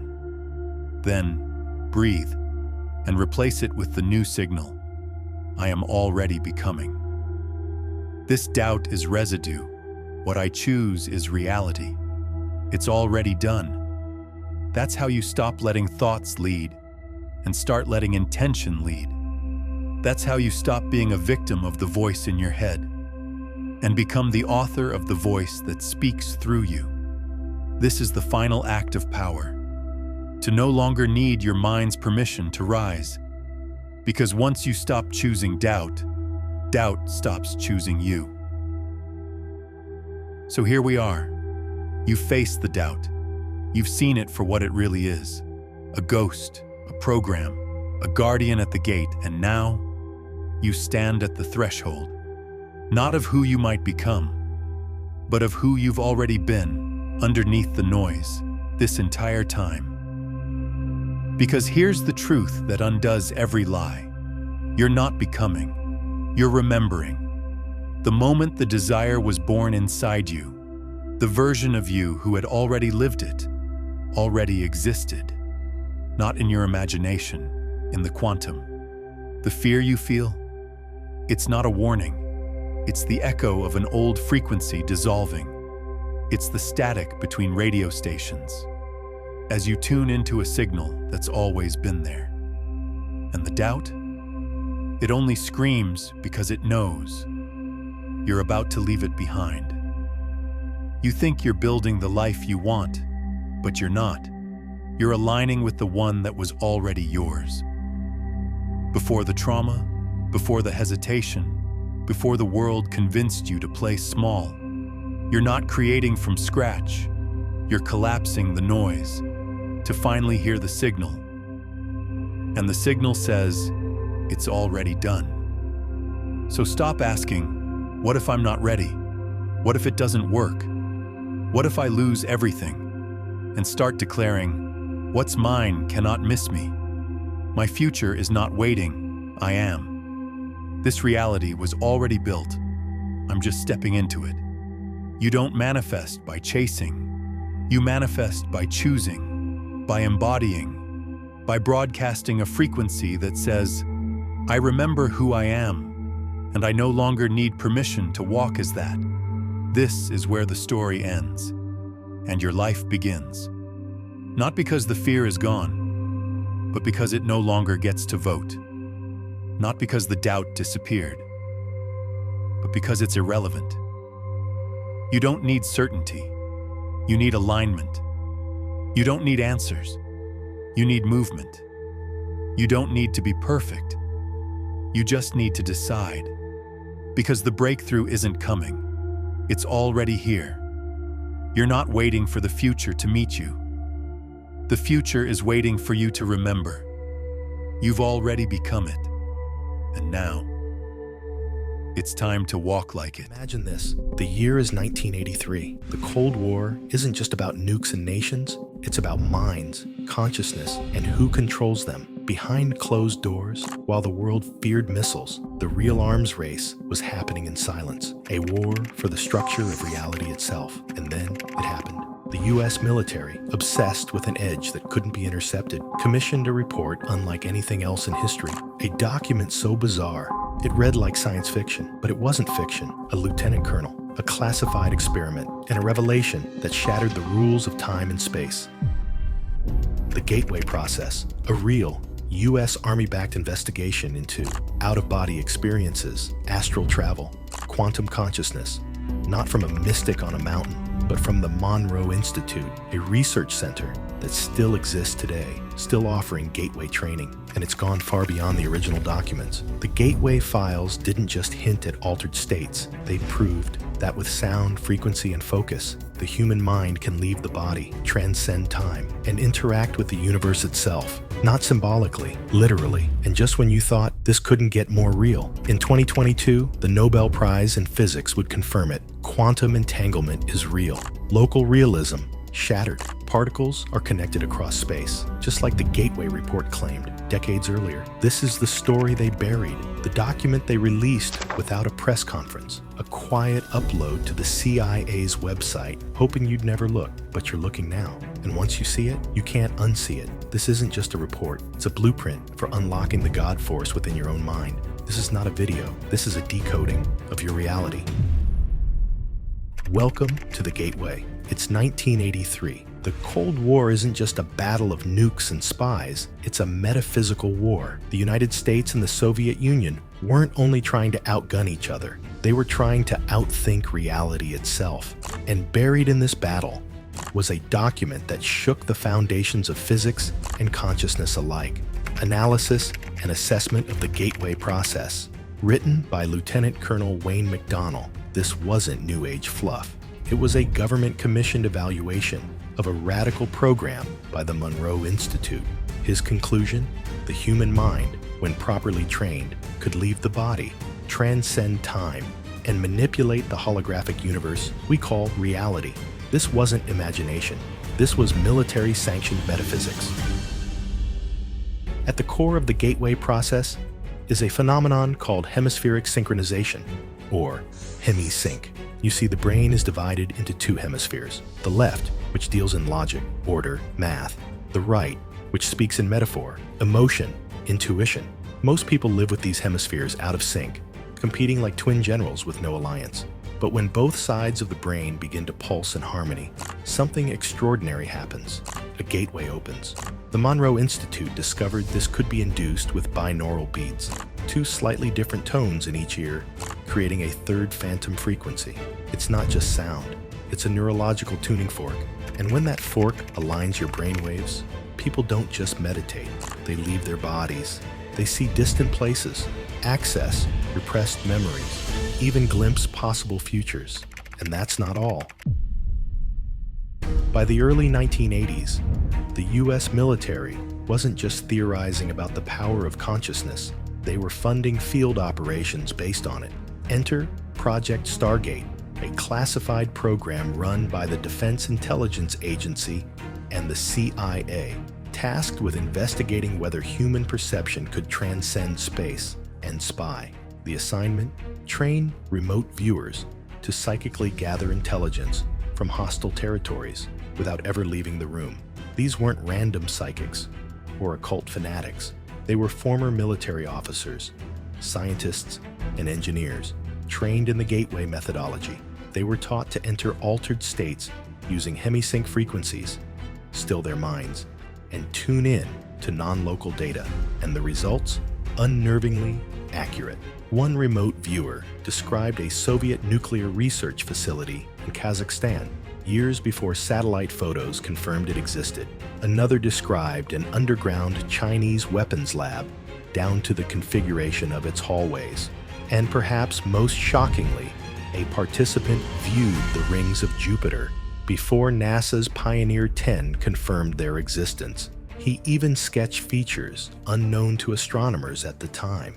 These sessions were recorded, cataloged, and validated by cross-referencing satellite intelligence. This wasn't guesswork. It was intelligence collection using the untapped potential of consciousness. Now, pause and reflect. If the US military is investing millions into teaching the human mind to perceive targets thousands of miles away, if those experiments are repeatable, verifiable, and accurate, then we have to ask, what is consciousness actually capable of? Because if trained minds can reach across continents, then time and space are not barriers, they're illusions. And when illusions crack, control structures follow. Think of the implications. Intelligence gathering without drones, communication without satellites, surveillance without being seen, decision-making based not on guesswork, but on direct perception of probable futures. Remote viewing became more than a tool. It became proof that the mind isn't confined to flesh and neurons. It's a receiver, a transmitter, a force, but even more threatening to institutions. It meant ordinary people could learn it. Because if one human can view across time and space using mental focus, then so can you. And that's what terrified the establishment the most. Gateway was about transcendence, but in the shadows of defense strategy, something unexpected happened. The Gateway process began delivering spiritual results. Not only could consciousness move, it could create. That's when the CIA realized if people knew they could shape reality with intention, they couldn't be controlled. And so the report disappeared, quietly declassified in 2003. No announcement, just a digital whisper. You've been told your entire life that reality is solid, fixed, unchanging, that what you can touch, measure, and see is what's real. But what if that's the lie? What if this entire world, your job, your home, the stars above you, the body you inhabit, isn't reality, but rendered code? This wasn't spiritual metaphor. This was the core conclusion of the Gateway process, and it's now backed by some of the brightest physicists on the planet. Reality is a hologram. Let that sink in. We're not talking about lasers and sci-fi projections. We're talking about a mathematical hologram, a universe where each part contains the whole. In this kind of reality, time isn't linear, space isn't absolute, and cause and effect are negotiable. Everything you think is out there is actually being rendered in here by your consciousness. The Gateway document explicitly states time and space are constructs of the information processing activity of consciousness.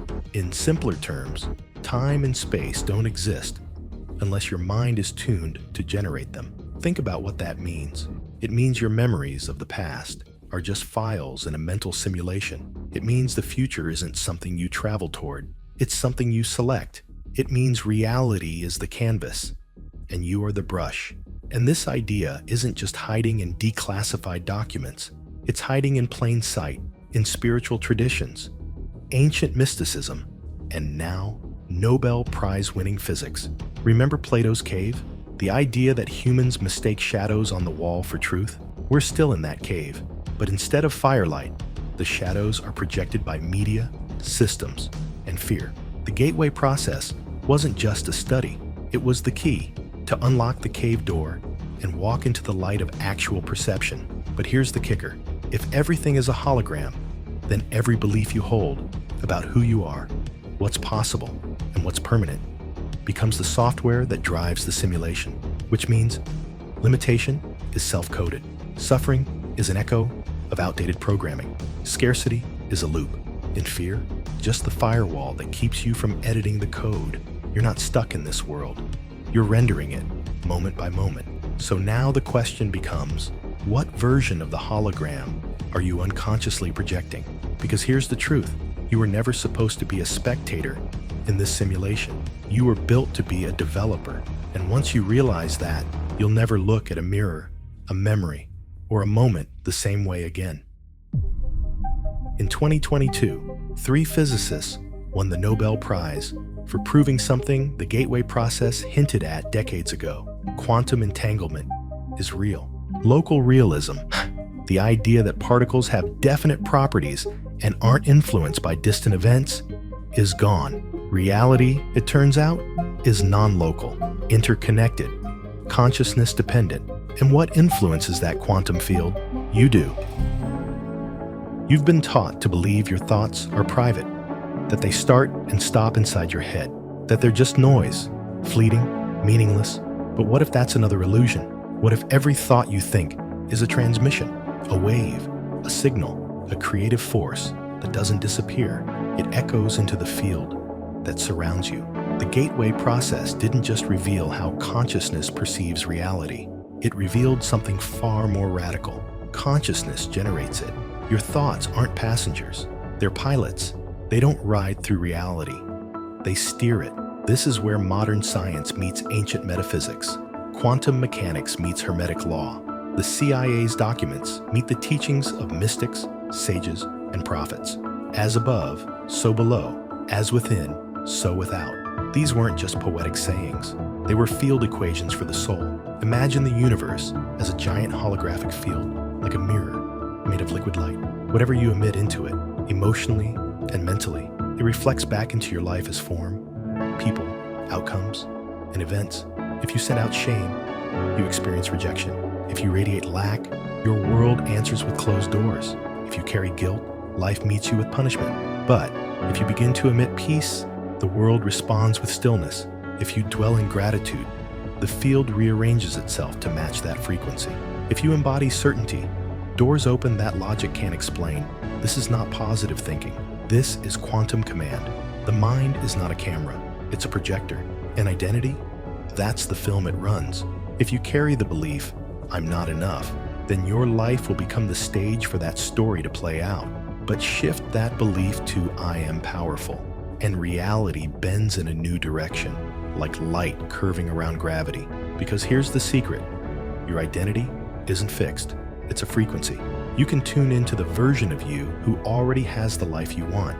Not one day, not when things improve, but now, by embodying the mindset, emotion, and energy of that version. That's what the gateway process was really teaching.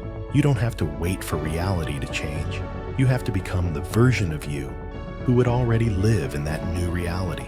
And that identity shift, done with intention and clarity, creates what mystics call the quantum leap.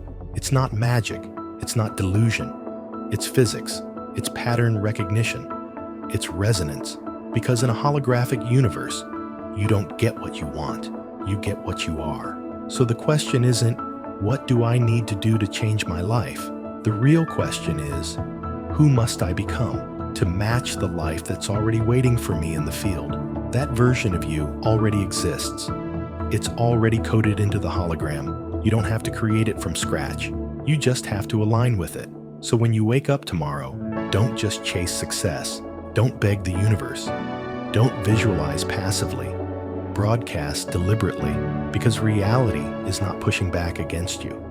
It's waiting for your next command. The truth is, your mind is the projector. Your attention is the script. Your emotion is the electricity. and your belief is the director. You're not a character in the story, you're the author. The gateway isn't just a process, it's a remembrance of who you really are and what you were always meant to do. Welcome to the gateway. Your reality is yours to command.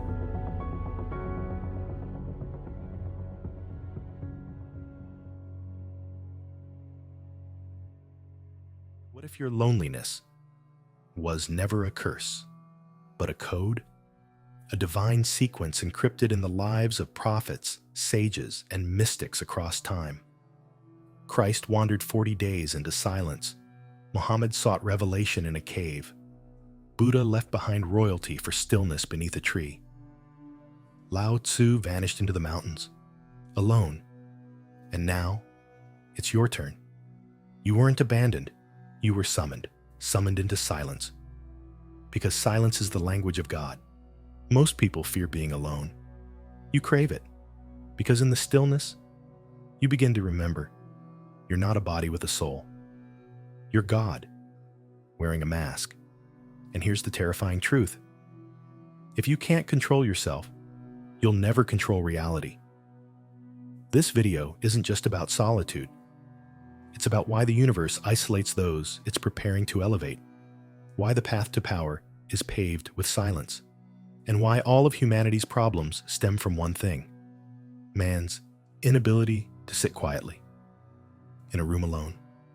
You've always felt different, not broken, just misplaced.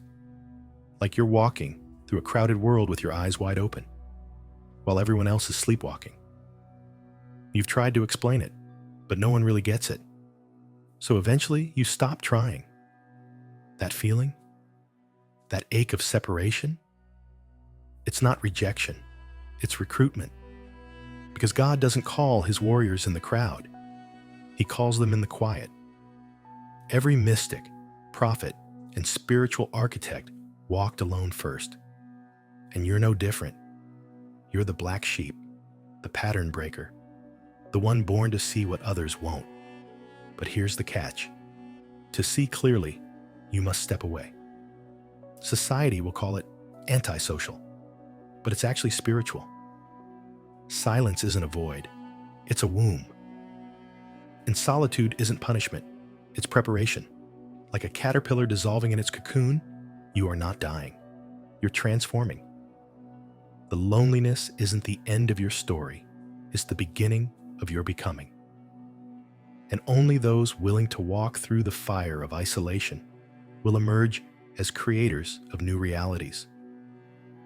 From the moment you were born, you were handed a mask, a name, a role, a personality stitched together by culture, family, and fear. And you wore it because you had to be accepted, to survive. But deep down, you always knew it wasn't you. Every fake laugh, every forced smile, every time you said, "I'm fine," when your soul was screaming otherwise. The mask tightened, and here's the tragedy.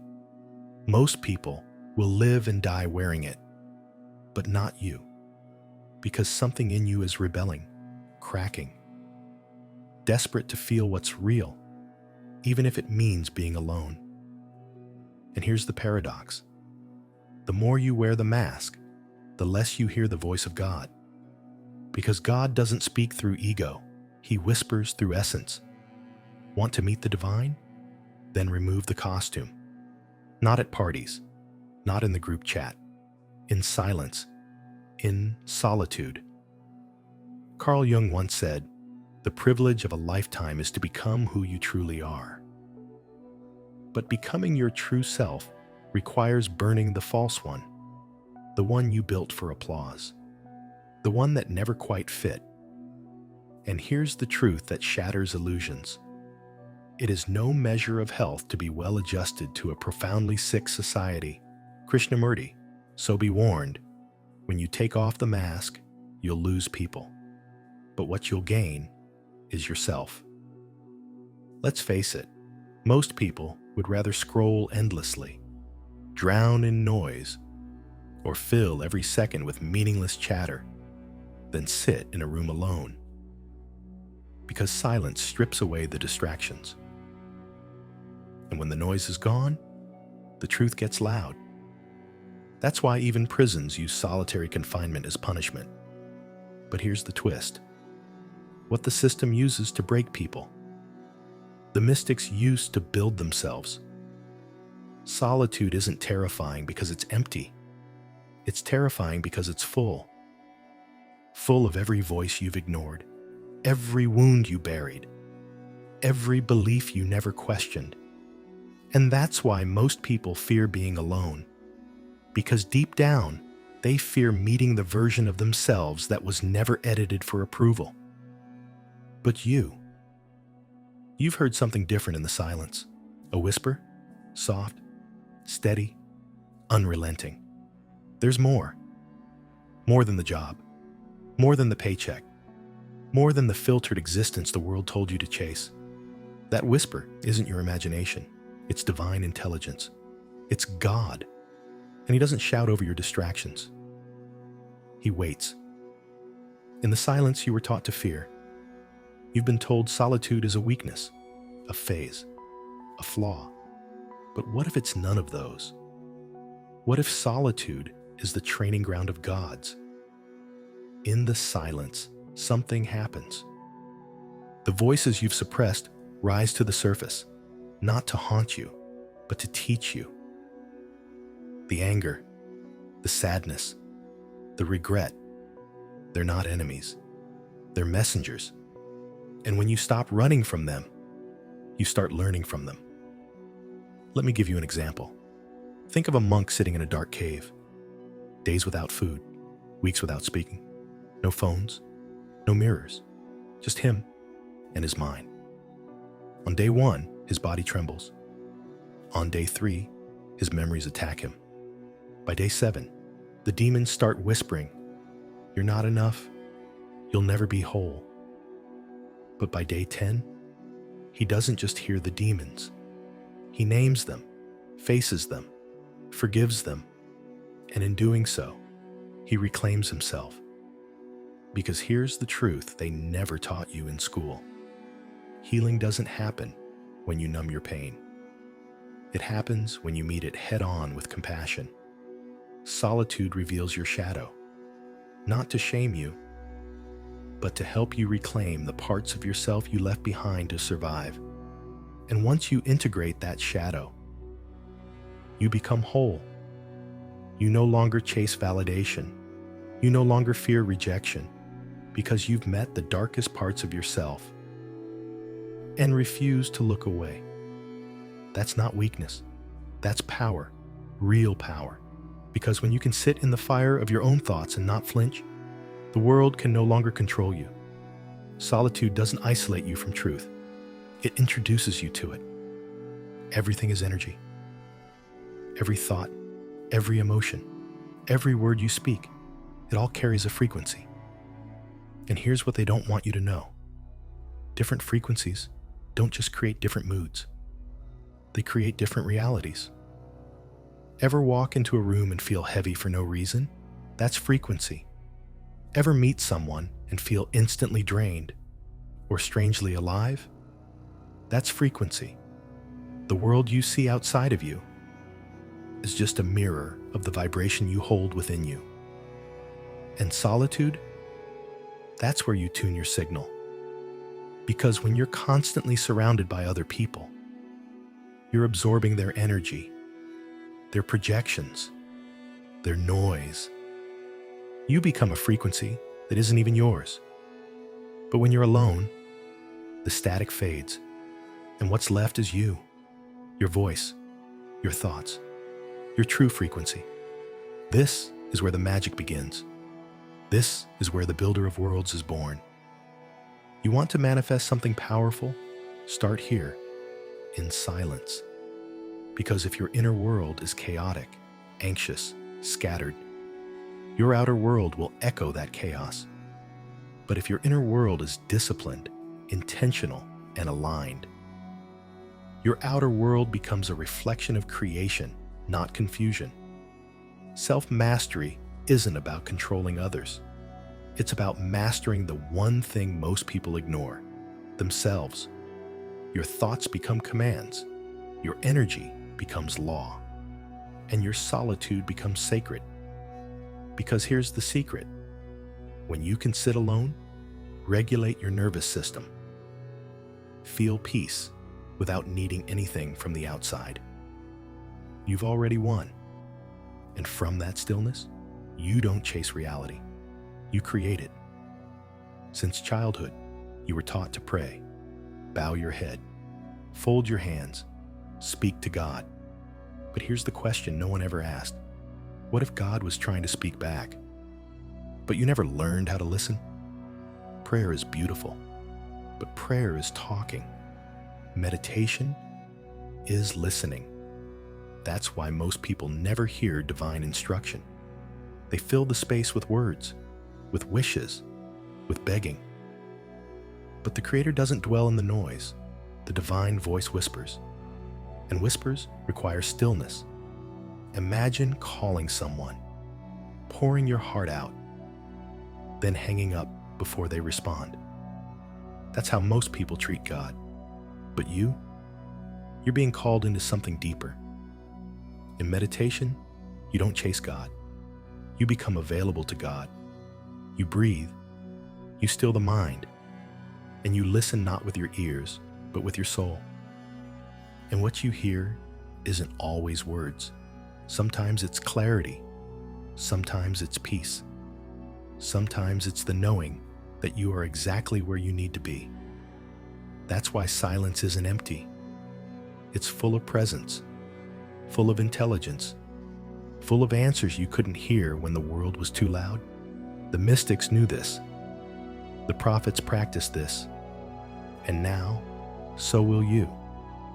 Because the one who learns to listen to the silence becomes the one who hears the universe speak. Solitude isn't just something that happens to you.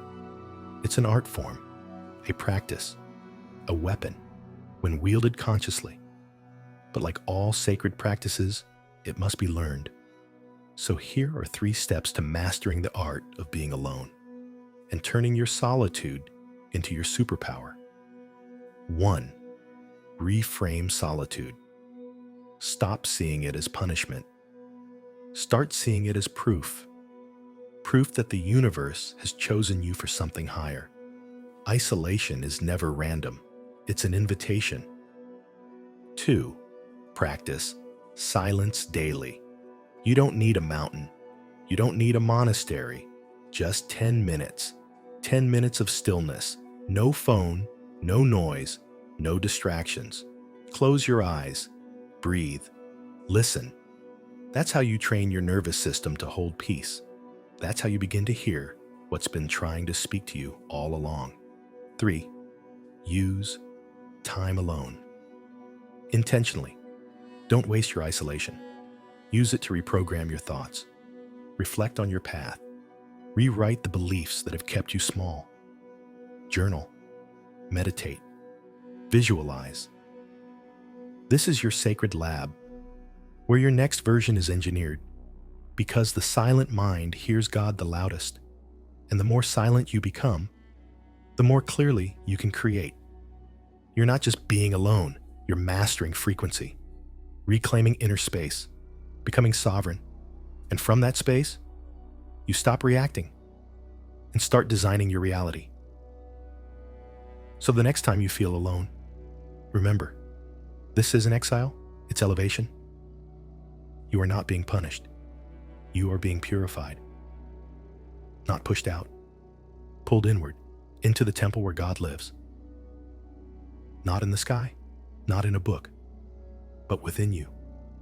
Because you are not some accidental body wandering through chaos.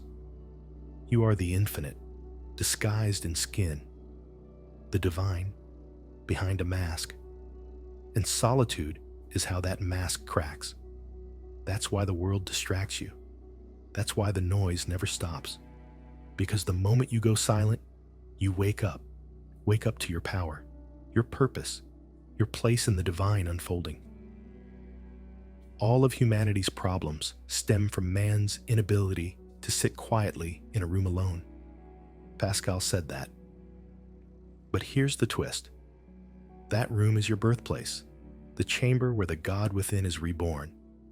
So yes, this path is lonely.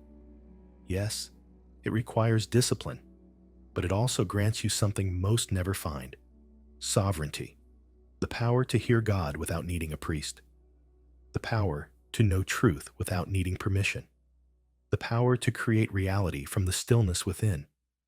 Because once you master solitude, nothing can master you. And the world only begins to change when you do. As within, so without. And the ones who walk alone, they were never just walking, they were ascending. So let them call you strange. Let them call you distant. Let them say you've changed, because they're right.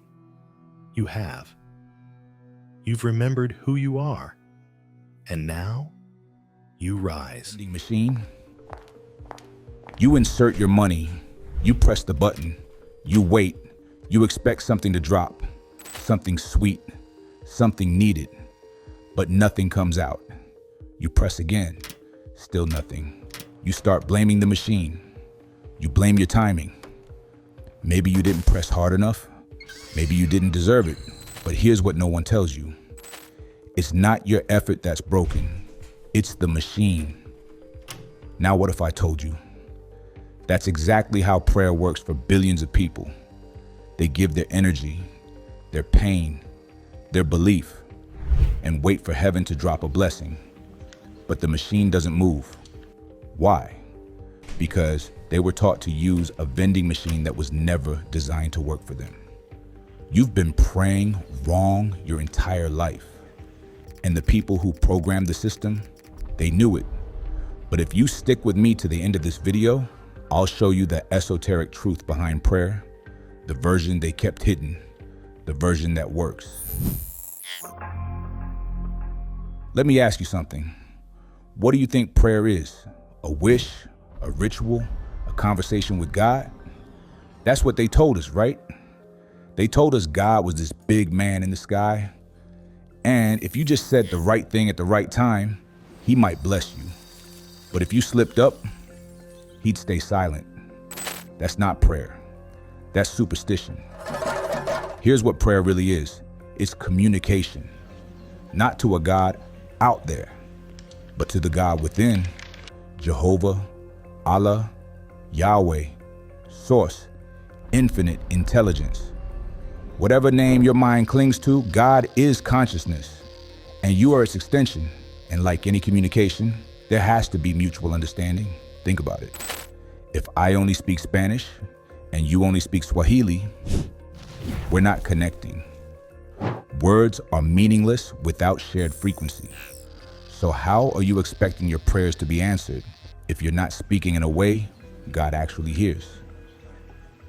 You've been using words, but God doesn't speak English or Arabic or Latin. God speaks vibration, conviction, state. The kingdom of God is within you. That's Luke 17:21. It's in your mind, your subconscious. That's where the real altar is. But most people, they never go there. They pray out loud, begging, bargaining, hoping, but deep down, they don't believe a word they're saying. And that's the real prayer.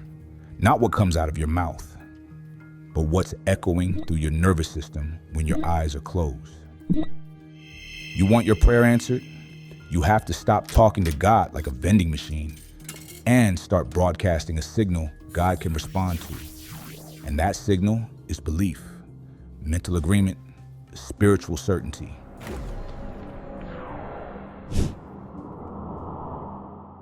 They told you to speak it, to declare it out loud, to beg with passion, to cry if you had to, because that's how God hears you. But here's the problem. God is not listening to your voice. God is listening to your state. This is why churches are packed every Sunday, hands raised, voices trembling, and yet nothing changes.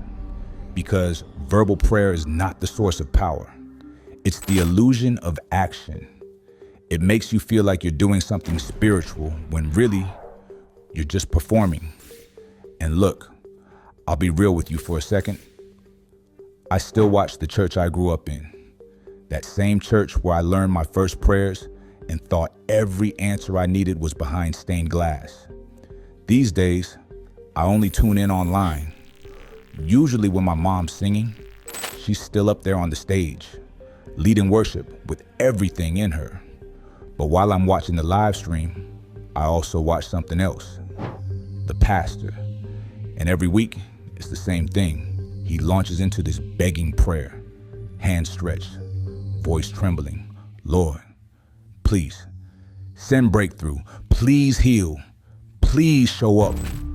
It's passionate. It's emotional. It feels powerful. But underneath it, it's all lack. It's all fear dressed up in praise. Like we're still trying to convince a reluctant God to care. And I'm sitting there thinking, why are we still begging? Like we don't know who we are. We need power prayers now, not pity, not performance, power.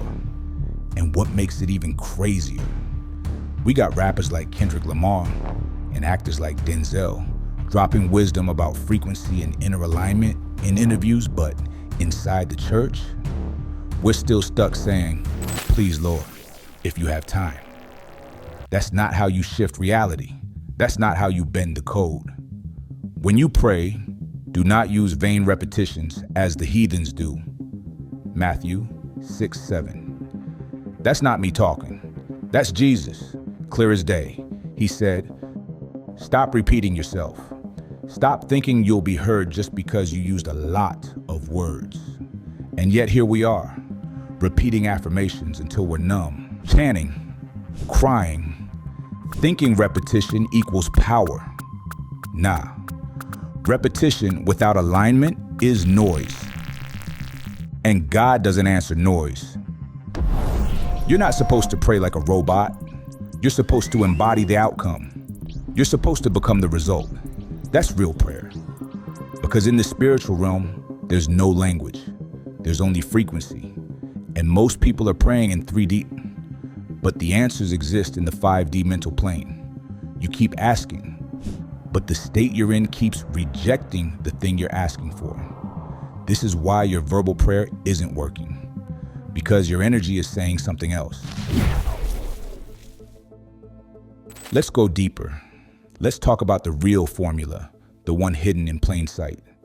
Whatever you ask for in prayer, believe that you have received it and it will be yours. Mark 11:24. Hold up. It didn't say, believe you will receive it. It said, believe you already received it. You know what that means? It means prayer is not about asking. It's about agreeing with what already exists in the spirit realm. It's about stepping into the vibration of done. It's mental time travel. You don't ask for the future. You pull the future into the present by feeling it right now. And this is where 99% of people get blocked. They say they believe, but their nervous system is still stuck in lack. Their heart is still stuck in fear. Their body is still stuck in anxiety. So the prayer doesn't manifest because there's no agreement. And here's where the elite laugh at you. They know this law. They live by it. They don't wait. They don't beg. They assume, because the subconscious, your true spiritual transmitter, can't tell the difference between what's real and what's vividly imagined. So the moment you feel it is done, you've already sent the signal.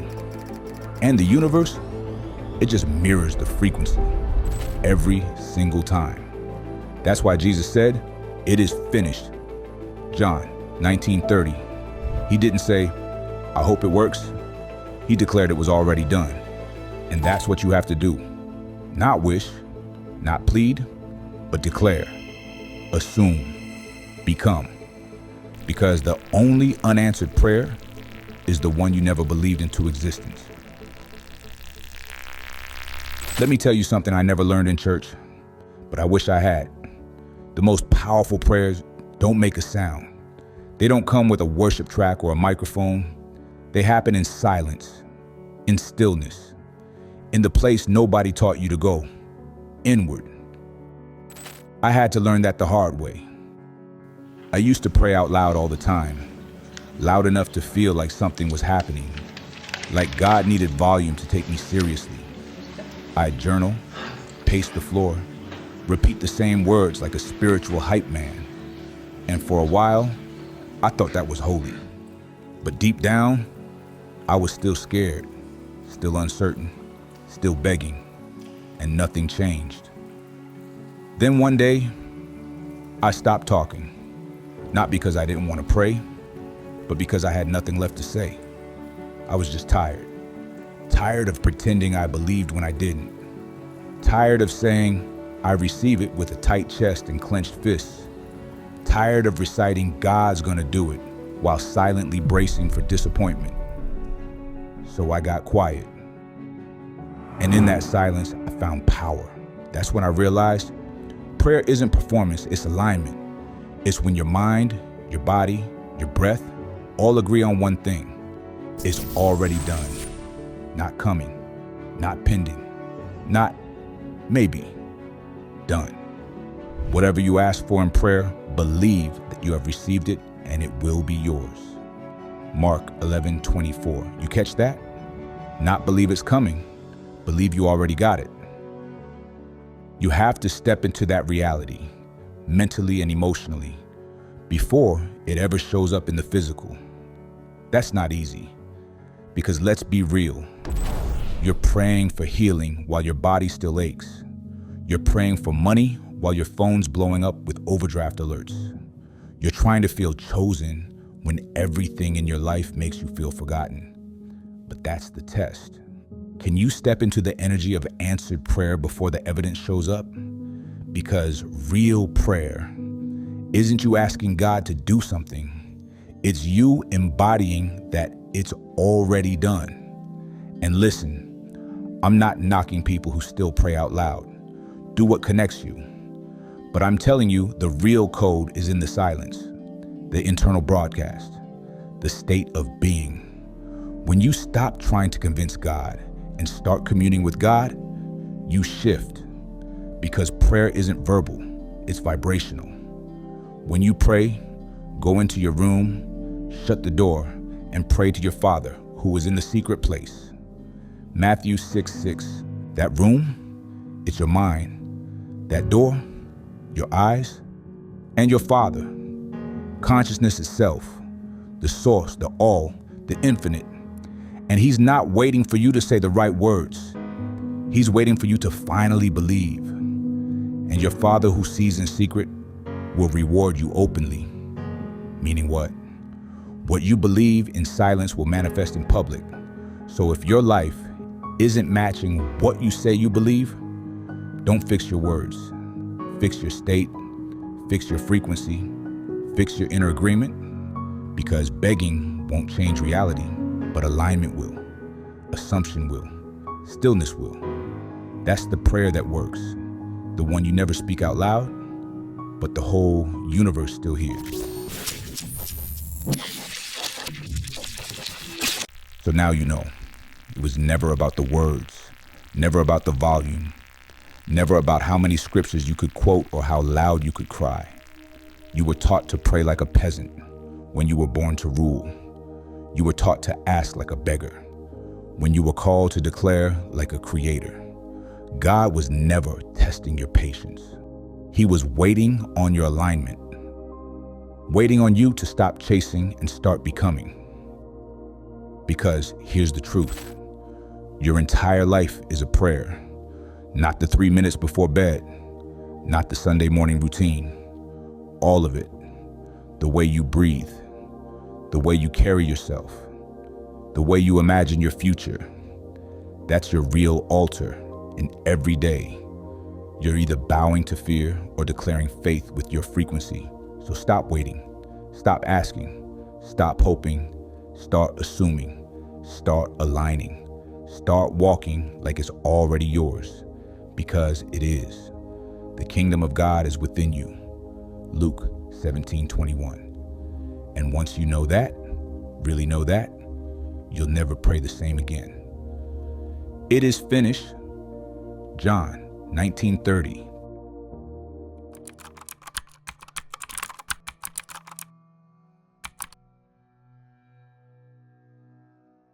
What if heaven wasn't somewhere you go when you die? What if you were never meant to die at all? What if the biggest cover-up in history isn't about aliens or secret societies, but about the divine power already inside you? You've been told, accept Christ, and after death, you'll see heaven. But that's not what Christ taught. He said, the kingdom of God is within you. So why did religion bury that truth and replace it with fear? This isn't spiritual fluff. This is metaphysical warfare. And you're the battlefield. They sold you a heaven out there, so you'd never go looking in here. But what if I told you, you can go to heaven without dying? And once you enter that state, reality starts bending. Desires come to you. Pain fades. You become untouchable. This is the knowledge they hid from you, the truth they labeled heresy. But today, we're pulling back the curtain. The kingdom is inside you and outside you. Gospel of Thomas. They told you heaven was a place, somewhere above the clouds, past the stars, beyond death. They told you, be good, go to church, follow the rules, and maybe, just maybe, you'll make it. But what if that was the first lie? Because here's the truth. You don't accept Christ so you can go to heaven. You find Christ within and go to heaven while you're still alive. That idea would get you burned at the stake 400 years ago. Now, it just gets you called a heretic, a mystic, or worse, a New Age fraud. But this isn't New Age. This is ancient, older than your pastor's degree, older than the Bible you think you understand. Because Jesus didn't say heaven was up there. He said, the kingdom of God is within you. Luke 17:21. He wasn't speaking in riddles, he was dropping bombs, bombs that religious institutions quietly disarmed. Why? Because if you knew heaven was already inside you, you wouldn't need them. Let's clear something up. Religion was never just about salvation, it was about control. And control doesn't work when people realize they're already divine. So the elite needed a system, one truth for themselves, one version for everyone else, the exoteric for the public, literal, surface level, easy to control, the esoteric for the chosen few, symbolic, mystical, dangerous. That's the version Jesus was teaching. And the Pharisees? They hated him for it. See, the masses got bedtime stories. The elite got the keys to reality. You were told Christ came to die for your sins. But that's not the whole story. Christ was showing a process. Death of the flesh, rebirth in spirit, now. Not later, not post-mortem. John 3:3. Unless one is born again, he cannot see the kingdom of heaven. That wasn't about baptism. It was about consciousness. It was about dying to the version of yourself that thinks you're just a body. So where do we go when we die? Some say we dissolve into the light. Others say we return, reincarnated, as if time were a circle and not a line. Still others claim we ascend, leaving behind the density of flesh to merge with the divine. But all of that is theory. No one knows for sure. And maybe that's the point. Because the real question isn't, where do we go when we die? It's, why are we waiting to find out? You see, what they never told you is that you don't need to die to experience what comes after. You can pierce the veil from within. Heaven isn't accessed through death. It's accessed through awakening.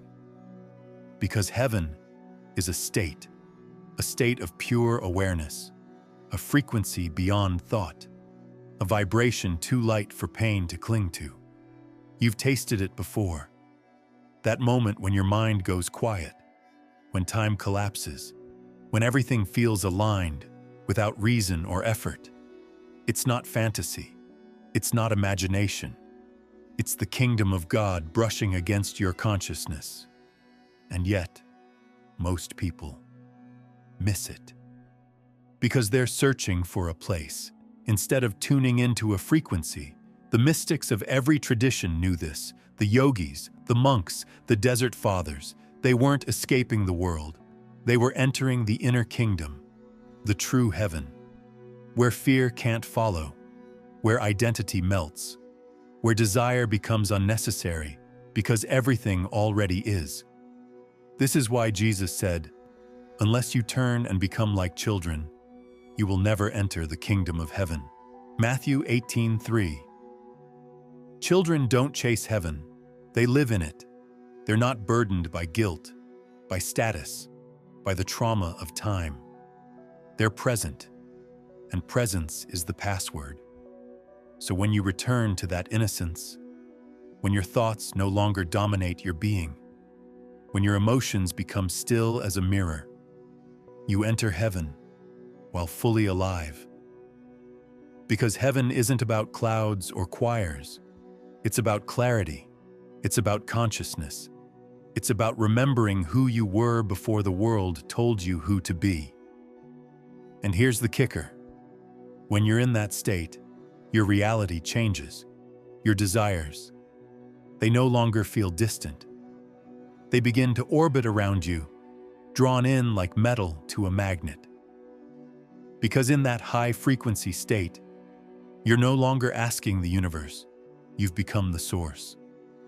So if heaven is a state, a vibration, a frequency of consciousness, then the question becomes, how do you access it? Not in theory, not in poetry, but in practice. This is where mysticism becomes method, where revelation becomes ritual, where faith becomes frequency. Because you don't just stumble into heaven, you tune into it. Let me show you how. Step 1. Stillness is the portal. Be still and know that I am God. Psalm 46:10. That wasn't a suggestion, it was a blueprint. Stillness is not just the absence of movement, it's the collapsing of mental noise. It's how you step out of the chaos and back into your divine signal. Sit, breathe, observe. Don't chase thoughts. Don't fight them either. Just be the watcher. Because when you stop identifying with your thoughts, you remember you're not the mind, you're the presence behind it. Step 2. Self-awareness is the mirror. The kingdom cannot be entered by those who are unaware of what they carry. Ask yourself, what emotions hijack your peace? What memories own your present? What patterns loop on repeat in your life? Awareness is the scalpel. You can't heal what you refuse to see, and you can't shift what you've normalized. So every day, audit yourself, not with shame, but with curiosity. You're not broken. You're just ready to wake up. Step 3. Transmutation is the alchemy. Real heaven isn't sterile. It's not about escaping darkness. It's about turning it into light. That's the path of Christ. Not denial, but transfiguration. Take your fear and breathe love into it. Take your grief and extract wisdom. Take your rage and forge it into compassion. This is divine alchemy, turning wounds into power, turning noise into music, turning human into God in motion. Step 4. Frequency is the language of creation. Every thought you think, every emotion you hold, is a vibration you're broadcasting. And the universe? It doesn't respond to what you say, it responds to what you are. So speak with your state, radiate peace, exude joy, emit gratitude. Because when your inner world becomes heaven, your outer world has no choice but to reflect it. This is why Matthew 6:33 says, "Seek first the kingdom of God and his righteousness, and all these things will be added unto you." Not earned, not begged for, not because you've hustled harder, but because your frequency demands it. You were taught to wait. Wait for the right moment. Wait for a savior. Wait for permission. Wait for heaven. But waiting is a prison, and freedom doesn't come to those who wait. It comes to those who remember. Because the greatest secret hidden from you was this: you were never separate from God, never separate from power, never separate from the kingdom. You were trained to forget by systems that needed your worship so they could keep your power. They built walls around the truth, turned scripture into a leash, sanctified obedience, and demonized divinity. But Christ didn't come to start a religion. He came to ignite a revolution of consciousness. He came to remind you, you are the doorway, you are the temple, you are the light you seek. Luke 17:21, the kingdom of God is within you, not someday, not later, now. Heaven isn't a reward for moral behavior. It's the natural byproduct of alignment. It's the return to your true vibration. Before the world told you who to be. But to access it, you must do the one thing religion fears most: die. Not physically, but internally. You must die to your ego, to your old story, to your inherited identity, to the small, wounded self that was never real to begin with. That's the real meaning of being born again.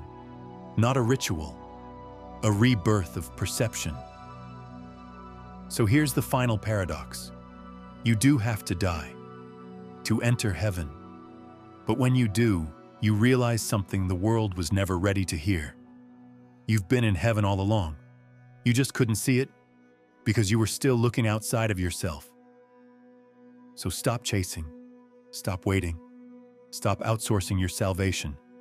Go inward, go still, go home.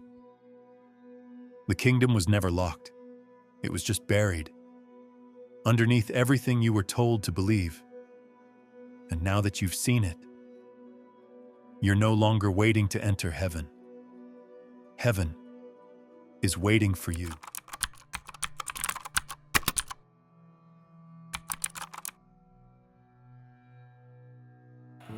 So people don't realize that a significant part of the unhappiness in their lives is actually generated by unnecessary, negative, often destructive mind activity, and they don't even know it. You've been trained to forget your power, not by accident, but by design. Every system, every belief, every fear you carry was installed to make you bow. Not to God, but to worry, to stress, to struggle. These have become your gods, and you've been worshiping them silently, emotionally, energetically. But today we pull back the veil. Today you remember who you are, not just a survivor of problems, but a God over them. This isn't hype. This is metaphysical law. And once you understand it, reality will never have power over you again. Let's begin. Here's the truth most people will never tell you. You were made to rule over your problems, not be ruled by them. God didn't create you to merely survive the chaos of life. He made you a God over it. But because you were never taught that, because religion trained you to shrink, to bow, to seek power outside of yourself, you can't embody it. You can't live it. And so your power remains dormant, buried beneath layers of fear, guilt, and misbelief. The reason you haven't tapped into this truth isn't because you're unworthy. It's because the very definition of God you were raised on is incomplete, limited, and in many ways, weaponized. Before we go any deeper, we have to reclaim and redefine what God truly is. Not in a way that dishonors the sacred, but in a way that awakens it within you. This isn't blasphemy. This is your birthright. Let's flip everything you've been taught. Growing up, many of us were conditioned to believe that even imagining ourselves as divine was blasphemous. The moment you even entertain the thought of being a god over your problems, you can hear it, can't you? That inner voice, echoing sermons, pastors, fear-based programming. That's the devil. But here's the deeper question. What if real blasphemy isn't thinking too highly of yourself, but thinking too low? What if the sin isn't in claiming divinity, but in denying it? Real blasphemy is not saying, "I am powerful." Real blasphemy is believing God is only out there in the clouds, detached, untouchable, while ignoring the spark of the divine within you. It's going to church in your best outfit, worshiping a distant figure in the sky, while the spirit within you remains unacknowledged. Scripture says it plainly in 1 Corinthians, "Don't you know that you are God's temple and that His Spirit lives in you?" But 99% of people, they live like God is an external authority, not an internal presence. They've been trained to outsource their power, to bow to the problem, instead of becoming the answer. Let me show you how this plays out. Imagine you lose your job. Your income is gone. Your future feels uncertain. Immediately, you spiral, panic, stress, doubt. Now pause. In that moment, who's in control? Not you. You've allowed the circumstance to become your God. You've bowed to it emotionally, spiritually, mentally. You've handed it your authority. But what if instead you remembered that you are the living temple of God? That your source isn't the job, but the divine intelligence within you? You'd move differently. You wouldn't beg reality to fix itself. You'd command a new one into existence. That's not arrogance, that's alignment. You were never meant to worship your problems. You were never meant to live in fear, bow to lack, or be ruled by stress. You were meant to embody divinity, to walk in authority, to recognize that the very Spirit of God moves through you and creates with you. Until you reclaim that truth, you'll keep mistaking survival for faith and fear for humility. But now you know. You were born complete, not lacking, not needing to chase power, approval, or divine favor. Everything you need to shape reality. Every tool, every spark of divine intelligence is already within you. What's missing is awareness. What's needed is the courage to reclaim what's been buried under layers of dogma, fear, and shame. And no, you're not going to hell for this truth. You're going to heal. Let's break this all the way down. Let's start with the most misunderstood word in human history: God. What is God, really?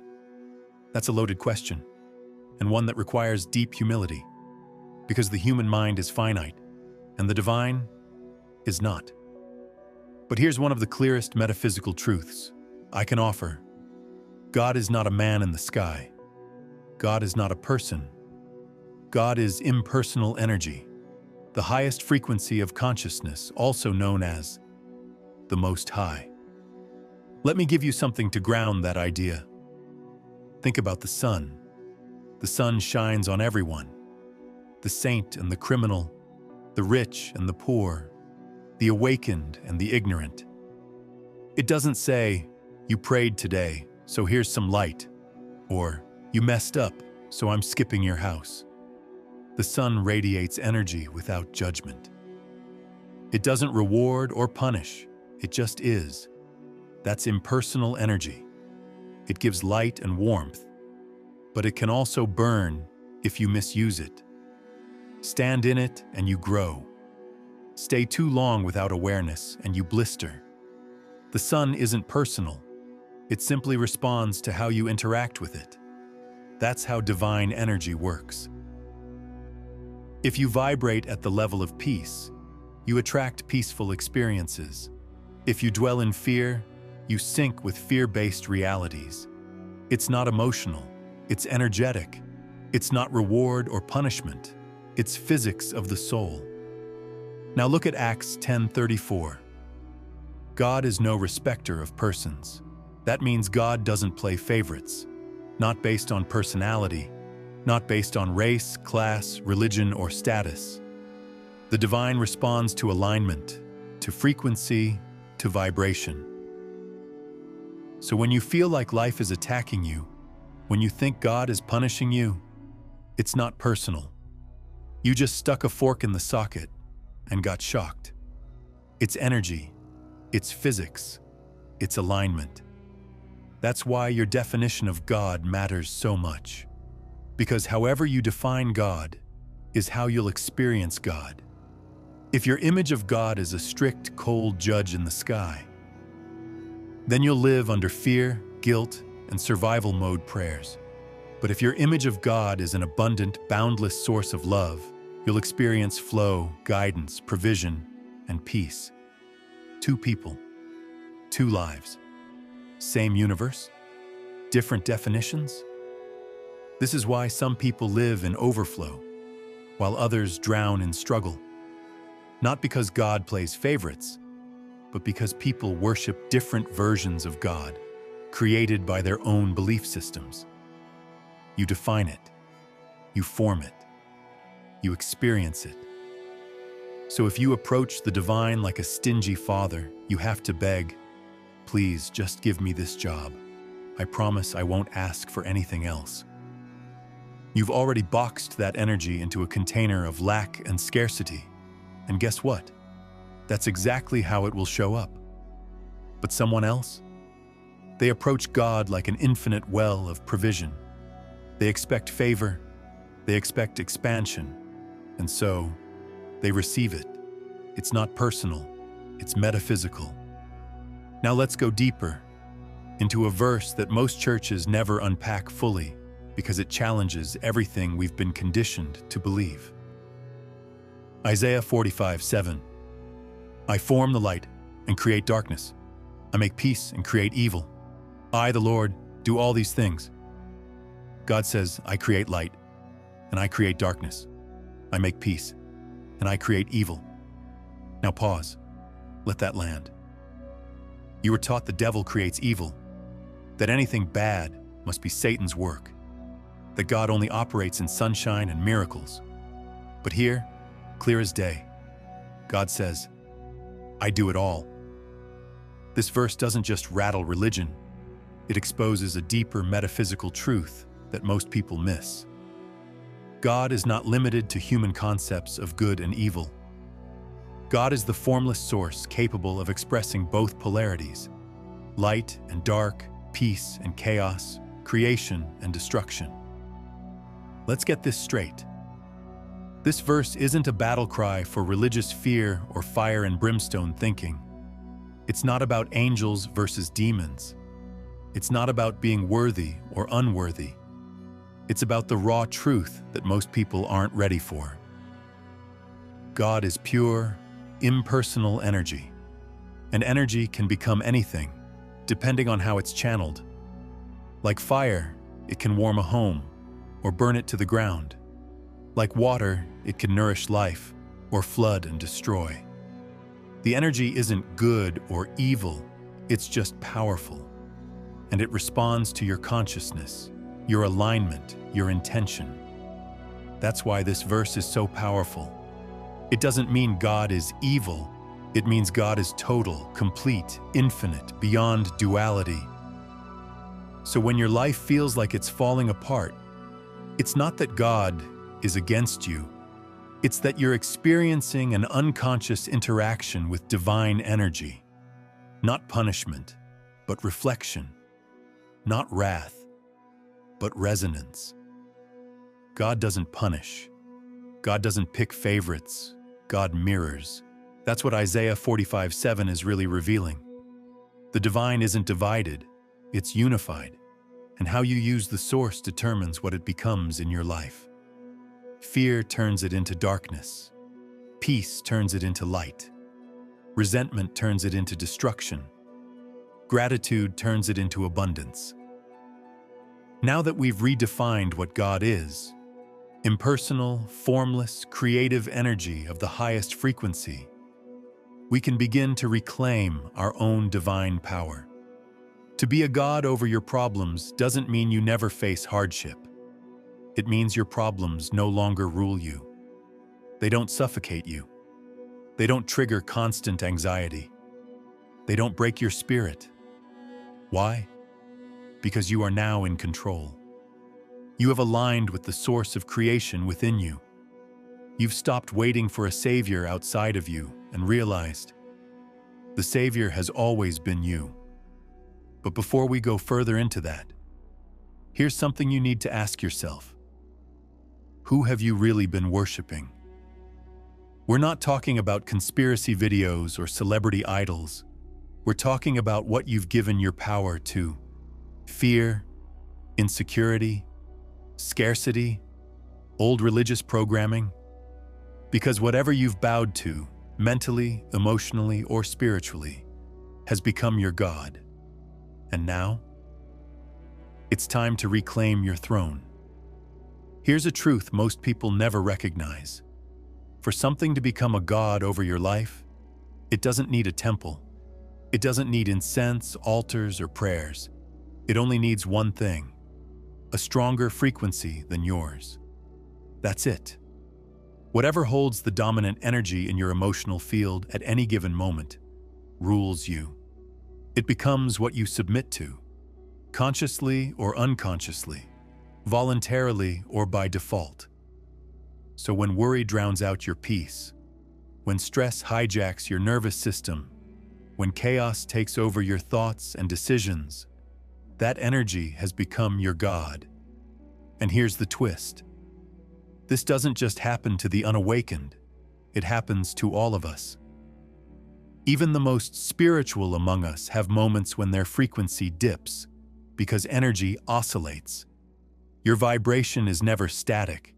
It rises and falls with your choices, your reactions, your awareness. So let's kill the myth. You don't have to be high vibe 24/7, but you do have to learn how to reclaim your center. That's what separates the 1% from the 99%. The 99% live on autopilot, reacting to problems, stuck in the emotional currents of fear, lack, and stress. But the 1%? They've learned how to anchor themselves in a stronger internal frequency, even when life throws punches. We no longer live in a world ruled by brute strength. This isn't the caveman era where power meant physical force. We've evolved. Today, the world is ruled by one thing: frequency. In this reality, whoever holds the highest frequency wins. Not the richest, not the loudest, not the smartest, the most energetically convicted. Because conviction is the power behind frequency.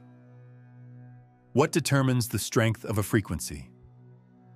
One thing, and one thing only: your ability to maintain unwavering conviction in your belief or idea.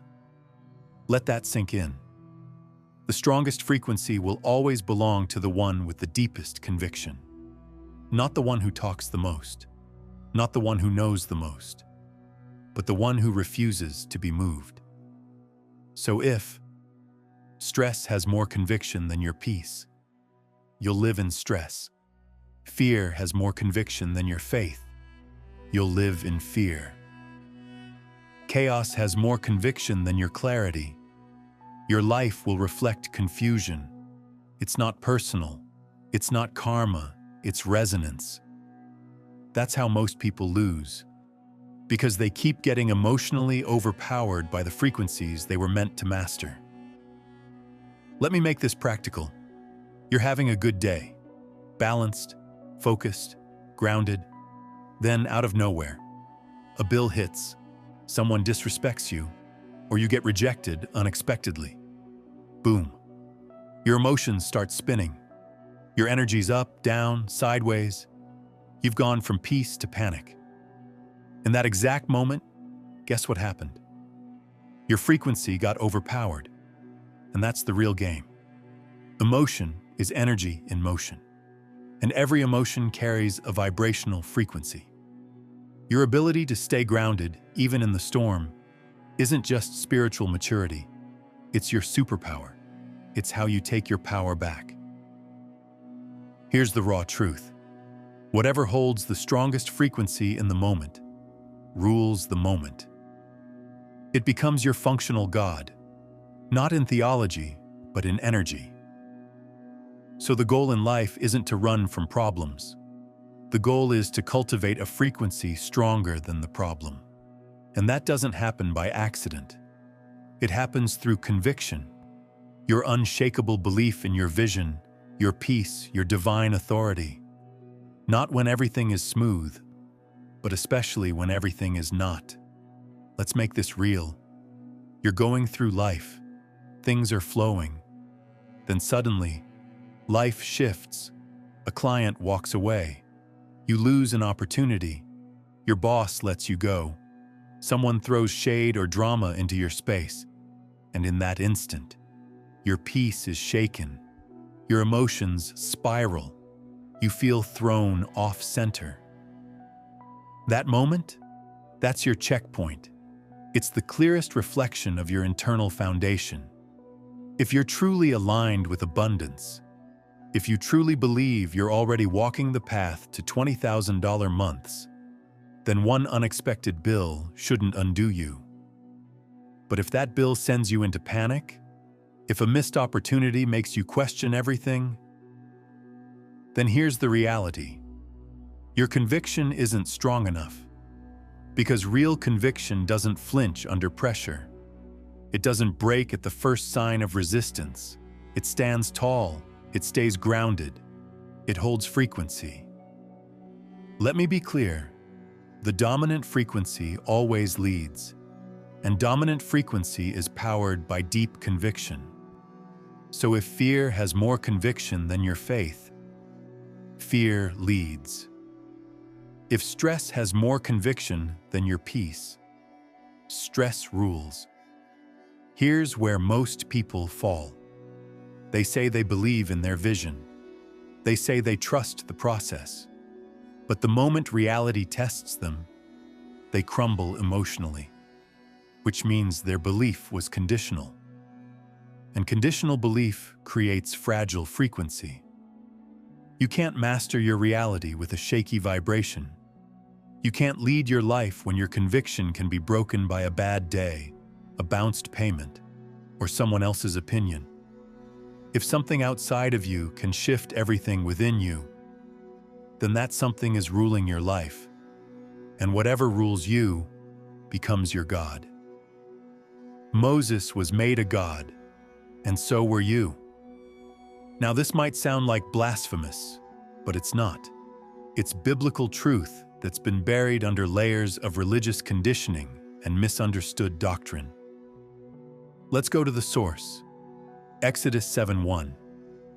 See, I have made you a god to Pharaoh, and Aaron your brother shall be your prophet.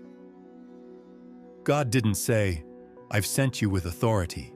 He said, I've made you a god. Not equal to God, but divinely empowered to govern what once oppressed you. Moses was made a god to Pharaoh, a representation of the systems, structures, and forces that once enslaved his people. And here's what no one tells you. You are no different than Moses. He was a man, flawed, fearful, unsure. But he was willing to tap into divine energy and walk in obedience to higher consciousness. So if Moses could step into that power, what makes you think you can't? Pharaoh wasn't just a man, he was a metaphor. Let's go deeper. In the book of Exodus, Pharaoh enslaved the Israelites. But on a metaphysical level, Pharaoh represents every oppressive force in your life. Fear, stress, worry, resistance, scarcity, doubt. And Moses? Moses represents you, your higher self, your divine potential, your awakened consciousness. The world? That's your Pharaoh. Your circumstances, setbacks, toxic patterns, they aren't punishments. They're your proving ground. And the moment you forget you are Moses, the moment you forget you carry the divine within you, that's when Pharaoh wins. When Moses asked God, "Who should I say sent me?" God didn't respond with a name or a title. He said, "I am that I am. Tell them I am has sent you." Exodus 3:14. That wasn't just a phrase. It was divine code. I am is not a name. It's a declaration. It is the highest expression of creative consciousness. And here's the part that will shift your entire life. Every time you say, "I am," you are invoking that power.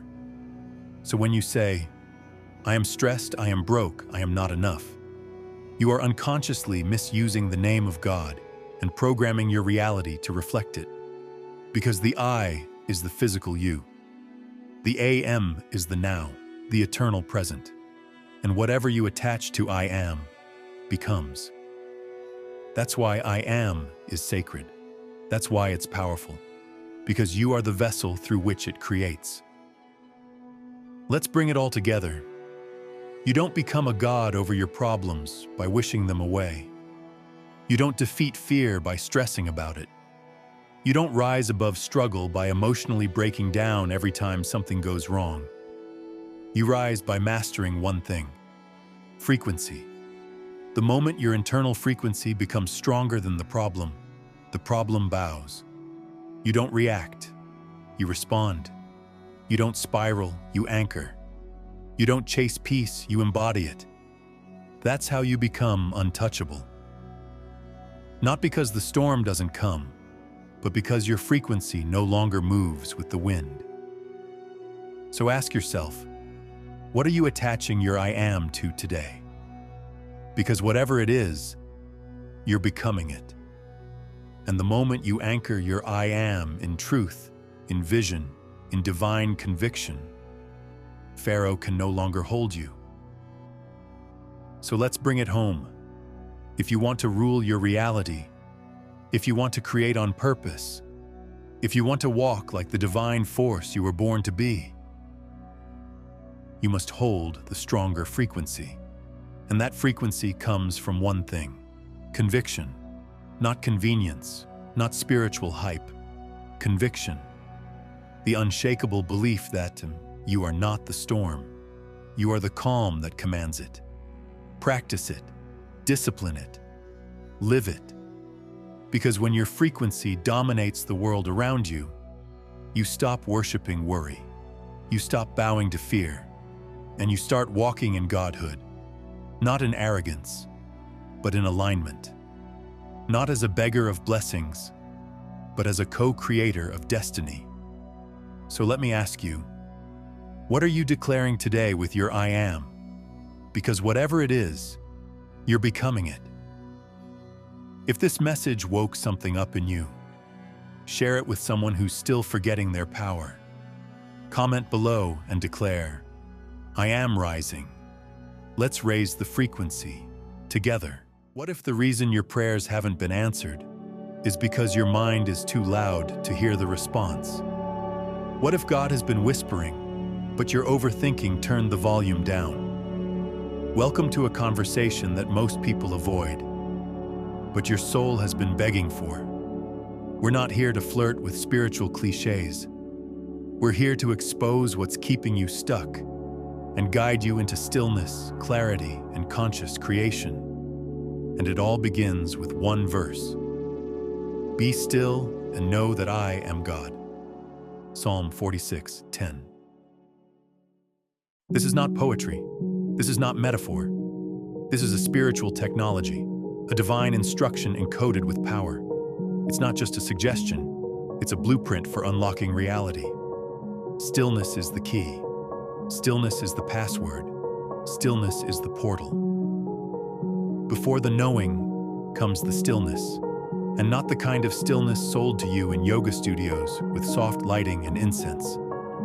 I'm talking about internal stillness, a mind that no longer races, a spirit that no longer clings, a soul that no longer begs for validation from the external world. It's the stillness where God reveals itself, not as a man in the sky, but as the presence that has always been inside of you, waiting beneath the noise. When Psalm 46:10 says, "Be still and know that I am God," It's not saying God is found after stillness. It's saying that stillness is the gateway to divine identity. Stillness equals revelation. Stillness equals recognition. Stillness equals creation. Let me break it down. If your mind is loud, you are tuned into the wrong signal. It's like trying to hear a whisper from the infinite while standing next to a jet engine of your own thoughts. That's why most people never hear God. It's not that God isn't speaking. It's that their frequency is jammed with fear, anxiety, memories, desires, and loops. Here's where the esoteric value comes in. This verse holds a spiritual triad, a sacred progression encoded in plain sight. Let's break it down. 1. Be before anything else. Just be. Come back to awareness. Drop the masks, the roles, the mental commentary. Step out of identification with the mind and return to presence. Because only in being can anything begin. And once you've returned to presence, you must do the hardest thing of all. 2. Stillness isn't the absence of movement. It's the release of resistance. It's when you stop striving, when you stop chasing, when you no longer grip the wheel out of fear, and instead surrender to the divine rhythm already within you. Stillness is where the noise fades and the sacred begins to speak. And in that stillness, something incredible happens. 3. No, you don't just believe anymore. You know. Not intellectually, but energetically. You enter gnosis. You remember that the I am isn't a phrase, it's an identity, unity, oneness, not with a far-off deity, but with the God within. Stillness doesn't just bring you closer to God, it brings you back to your original state. The I am, the creator, the witness, the source of all manifestation. And until you access that stillness, you'll always manifest from the surface, never the source. Manifestation isn't a technique. It's a remembering. It's the spiritual unfolding of what already exists inside you. To manifest powerfully, you must align with your divine identity.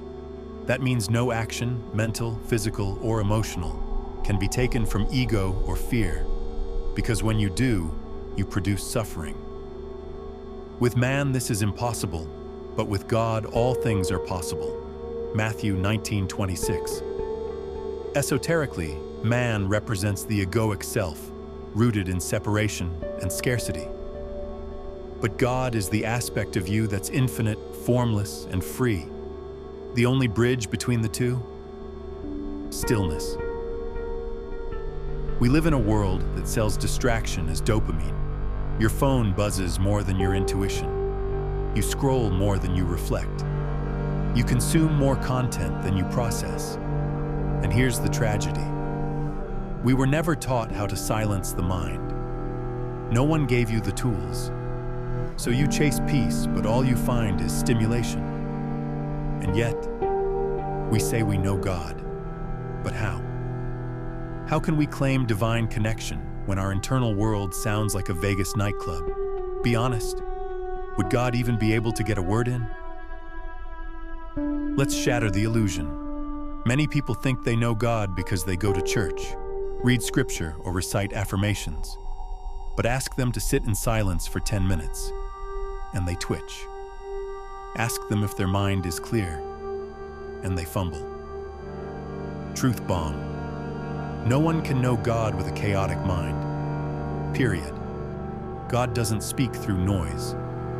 God speaks through the gap between thoughts.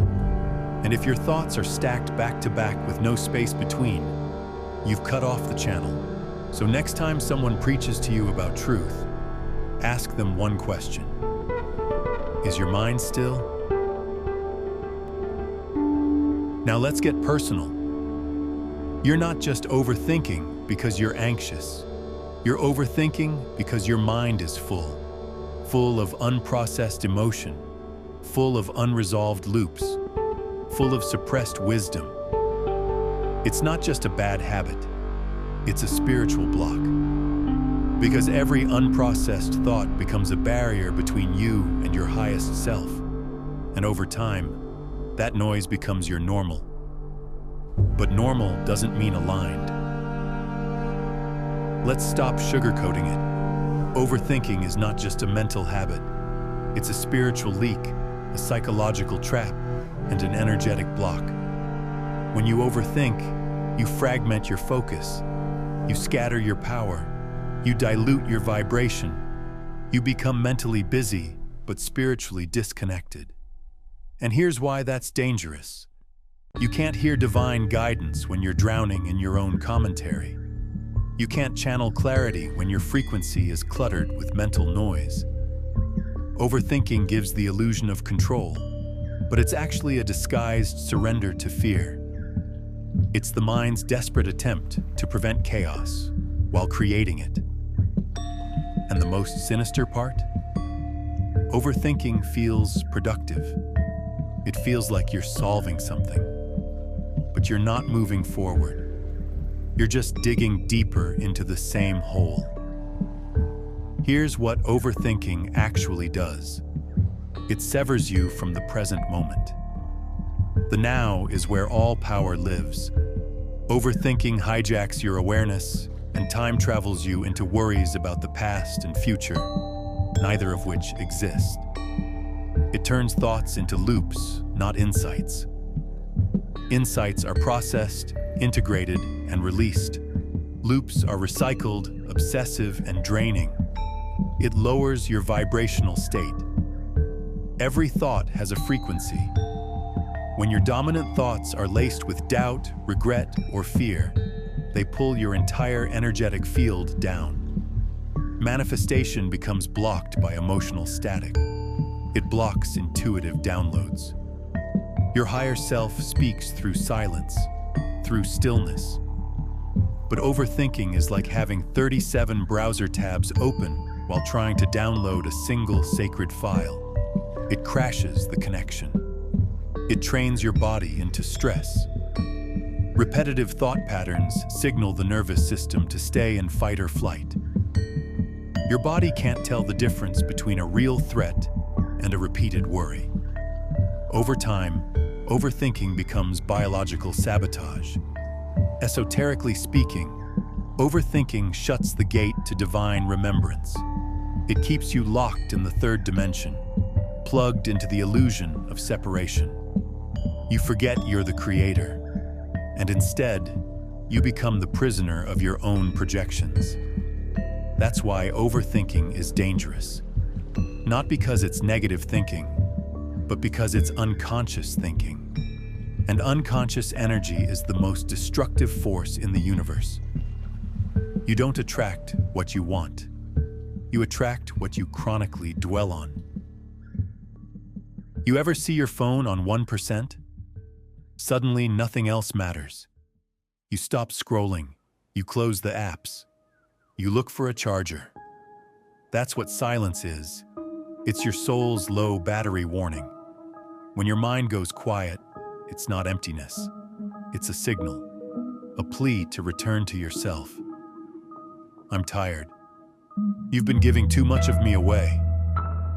Please plug back into source. Let's make this clear. If your mind is full and loud, you are creating unconsciously. You think life is happening to you, but it's really happening through you. Unexamined thoughts become silent architects. You don't know what you're creating because you're not aware of what you're holding. The universe responds to your dominant vibration, not your conscious intention. And if your vibration is filled with doubt, fear, unresolved pain, that's what gets built. Picture your mind like a browser. You wake up and open a tab. I'm late. Then another. Breakfast. Another.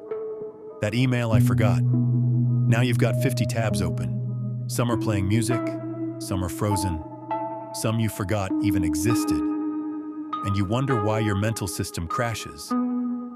Overthinking isn't weakness. It's RAM overload. It's not that you're broken. It's that your mental desktop is cluttered with too many background programs.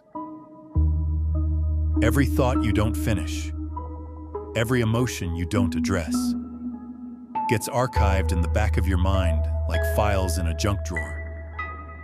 And here's the scary part. Those files don't stay silent. They whisper, they loop, they scream, they shape your choices. That's why you feel anxious and don't know why. Because the thought that triggered it was never resolved. Unfinished thoughts run in circles. They don't disappear. They reappear. That's what overthinking is. It's not new thoughts. It's old ones that never got closure. And the more you suppress, the more you spiral. Until one day, you no longer trust your own mind. Because even in silence, it feels louder than ever. You clean your house, you clean your phone storage, you clean your closet. But when was the last time you cleaned your mind? Not metaphorically, literally. When did you last sit down and clear the energetic residue building up behind your thoughts? If you don't, your mind will become a dumping ground, not a temple. Let's strip away the noise. Forget the monk robes, the trendy apps, the ocean sounds, the incense, and the 20-step rituals. Forget everything you've been sold about what meditation should look like. Because real meditation has nothing to do with aesthetics and everything to do with alignment. This is not about sitting perfectly still in a candlelit room. It's about turning your awareness inward and staying there long enough to watch your chaos untangle itself. So many ask, how do I clear my mind? How do I stop the noise? The answer is, you don't. You witness it without judgment, without resistance. And in that witnessing, the noise begins to unravel on its own. Most people believe meditation is about silencing the mind. That's not true. Meditation isn't about suppressing thoughts. It's about letting them complete. Every unprocessed thought you suppress doesn't go away. It gets stored. It becomes mental clutter, emotional residue. It shows up later as anxiety, fatigue, confusion, emotional reactivity, or misaligned manifestations. Real meditation is your spiritual washing machine. It's where you allow the dirt to surface so it can be cleansed. And when you let your mind empty itself without interruption, you begin to reclaim clarity, peace, and most importantly, power. Let's break this down into a method you can actually use. No fluff, no superstition. Get physically comfortable. Sit or lie down in a position that allows your body to relax without distraction. You don't need to force posture or stretch into sacred geometry. Comfort is sacred enough. Close your eyes. Not because you're trying to look spiritual, but because you're removing visual distractions and entering the inner world, your mind's temple. Do absolutely nothing. Let thoughts come. Let memories rise. Let pain surface. Don't react. Don't fix. Don't attach. Just observe. What happens next is where the magic begins. Your mind will rebel. It will throw everything at you. What are you doing later? Remember that mistake from 2013? Did you respond to that email? Why did she look at you like that? Are you even doing this right? Let it come. Let it pass. Do nothing. Because here's the truth. Every thought that rises is asking for closure. And meditation is where closure happens, energetically. You're not failing when your mind gets loud. You're succeeding because the noise is finally being processed instead of suppressed. Now let's go deeper. Meditation isn't an act. It's a return. A return to the 0-point field within you. A return to the inner temple, the kingdom of God, the I Am, the place from which all manifestation begins. When you allow yourself to rest in that space, you're not just relaxing, you're reprogramming, you're realigning, you're reconnecting with the frequency of your original divine blueprint. Most people quit meditation because their mind doesn't quiet down immediately. That's like quitting a workout because you're not fit before the first rep. Stillness is not the starting point. Stillness is the result. And once you've sat through the chaos, once the storm burns itself out, you'll feel it. That rare, sacred moment of pure inner stillness. That's where you meet God. That's where you meet yourself. And from that stillness, your reality bends with less force, less friction, and more flow. Do this daily. It will change everything. Meditation is not a task. It's a spiritual hygiene practice. Just like you shower to clean your body, you meditate to clean your mind. Start small, 10 minutes a day. No expectations, no performance, just presence. Until you learn to sit with yourself, the universe can't sit with you, because your inner world determines your outer world, and only from stillness can you access your true identity, your divine intelligence, your I am presence, your creative authority. Be still and know that I am God. Psalm 46:10. Not be busy, not be perfect, not be religious. Be still. Seek ye first the kingdom of God. Matthew 6:33. And where is the kingdom? The kingdom of God is within you. Luke 17:21. It's never been about chasing. It's always been about remembering. So now that you know, the only question that remains is this. Will you finally sit still long enough to remember who you are? Because in that stillness is where reality bends. That's where God is heard. That's where creation begins.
What if I told you that life is constantly in conversation with you, but not in words, not in the way you expect? The signs are everywhere, woven into the fabric of your daily existence. The question is, have you been paying attention? Think back. Have you ever felt drawn to a decision without knowing why, only to realize later it changed everything? Or stumbled upon an opportunity at the exact moment you needed it most? These moments aren't luck or coincidence. They're glimpses of a deeper order, a silent dialogue between you and the universe itself. But here's the twist. Most people miss the message. They brush it off, too distracted by the noise of life.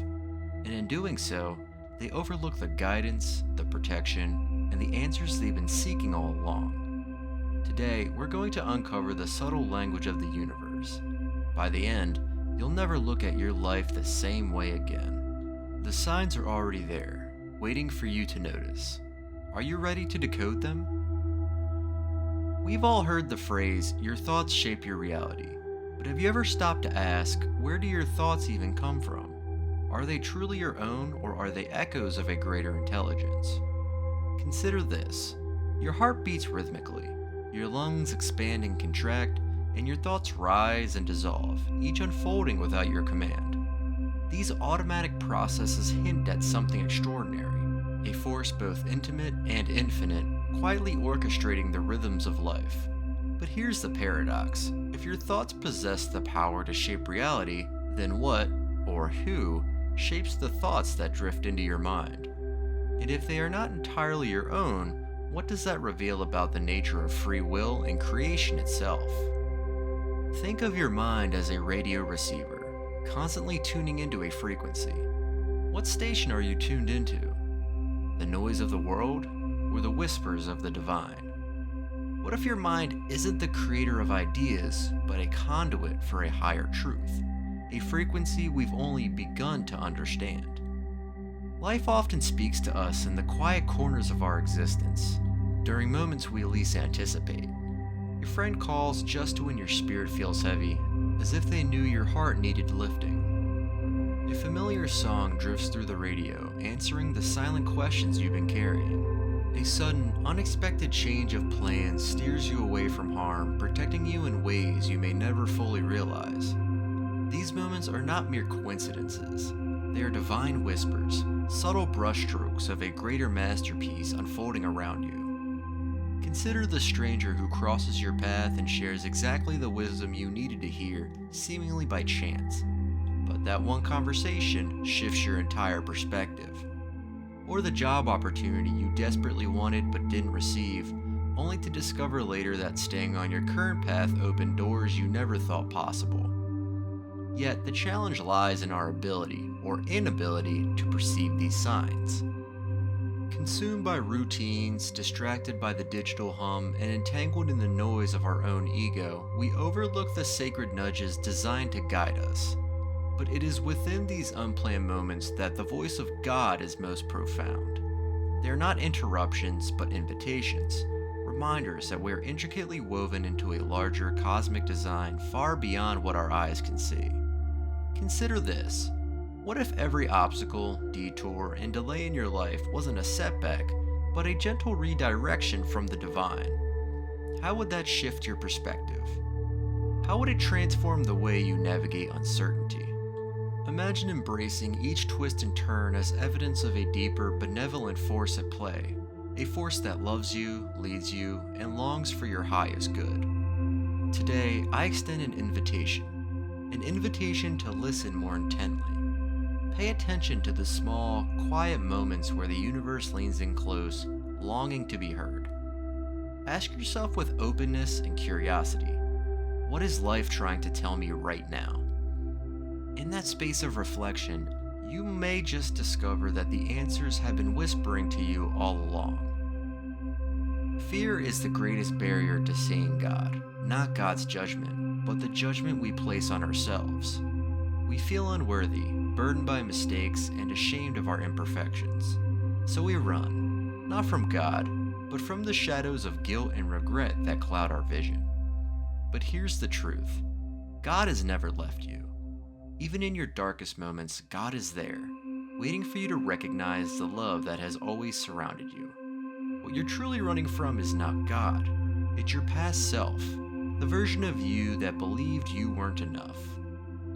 What if, instead of fearing God, you embraced the divine within you? What if every mistake wasn't a failure, but a stepping stone, leading you closer to wholeness? Imagine what life could look like if you stopped running and started trusting. The next time fear arises, pause. Ask yourself, what am I truly afraid of? What if this fear is a door, and on the other side is the freedom you've been seeking? Truth is uncomfortable. It doesn't coddle you or cater to your comfort. It disrupts. It forces you to question your beliefs, your identity, and sometimes the very life you've built. But here's the thing. Truth is also the only path to freedom. How often do we avoid truth because it's inconvenient? How often do we cling to comforting illusions rather than face the hard realities that could set us free? Imagine an entrepreneur who realizes their thriving business is built on exploitation. Confronting that truth could risk their financial stability, their reputation, even their identity. Or consider someone in a relationship that no longer serves their growth. Facing that truth could lead to heartbreak and upheaval, but ignoring it only prolongs the pain. Consider a scientist whose groundbreaking research uncovers an inconvenient truth, a discovery that challenges widely accepted practices or the interests of powerful corporations. Sharing this truth could disrupt industries, attract backlash, or even jeopardize their career. Yet, suppressing it means perpetuating harm, leaving the world vulnerable to consequences that could have been prevented. In this moment, the scientists must decide: protect their personal comfort or risk everything for the greater good. Now imagine a whistleblower who discovers corruption at the heart of their organization, fraud that affects thousands, even millions. Speaking out could unravel lives and bring justice, but it also invites isolation, legal battles, and personal loss. The easy path is silence. The right path is steep, but it can reshape systems and restore integrity. Truth demands courage. It requires you to let go of the illusions that keep you stuck. But here's the promise. On the other side of discomfort lies transformation, a freedom greater than you can imagine. The question is, are you willing to take that leap? In a world where spirituality has been commercialized, enlightenment has been reduced to a product. It's sold as a weekend retreat, a best-selling book, or an online course promising instant transformation. But true enlightenment isn't something you can buy. It's something you become. Authentic enlightenment doesn't arrive with a certificate of completion. It unfolds quietly, in the stillness of your heart, when you're ready to release the layers of ego that bind you. It asks for more than passive consumption. It demands surrender, resilience, and radical self-honesty. Enlightenment isn't about adopting the latest spiritual trend or following a charismatic guru. It's about aligning your life with the eternal truth that has always resided within you, waiting to be remembered. Reflect deeply. Are you drawn to spirituality for comfort, or are you pursuing truth, no matter how unsettling it may be? Are you prepared to shed the masks you wear, to forsake the constant need for validation, and stand in the raw vulnerability of your authentic self? Picture a life where your worth is no longer tied to an achievement or recognition, where striving ceases because you realize, deeply and undeniably, that you are already enough. This is the essence of enlightenment. It is not a state of doing, but of being. An awakening that begins the moment you stop seeking answers in the external world and turn inward to listen to the divine voice that has been quietly speaking all along. If you've arrived at this moment, know that it is no accident. The universe whispers in the language of synchronicity and subtle signs, gently stirring your soul, calling you to remember the divine essence that has always been within you.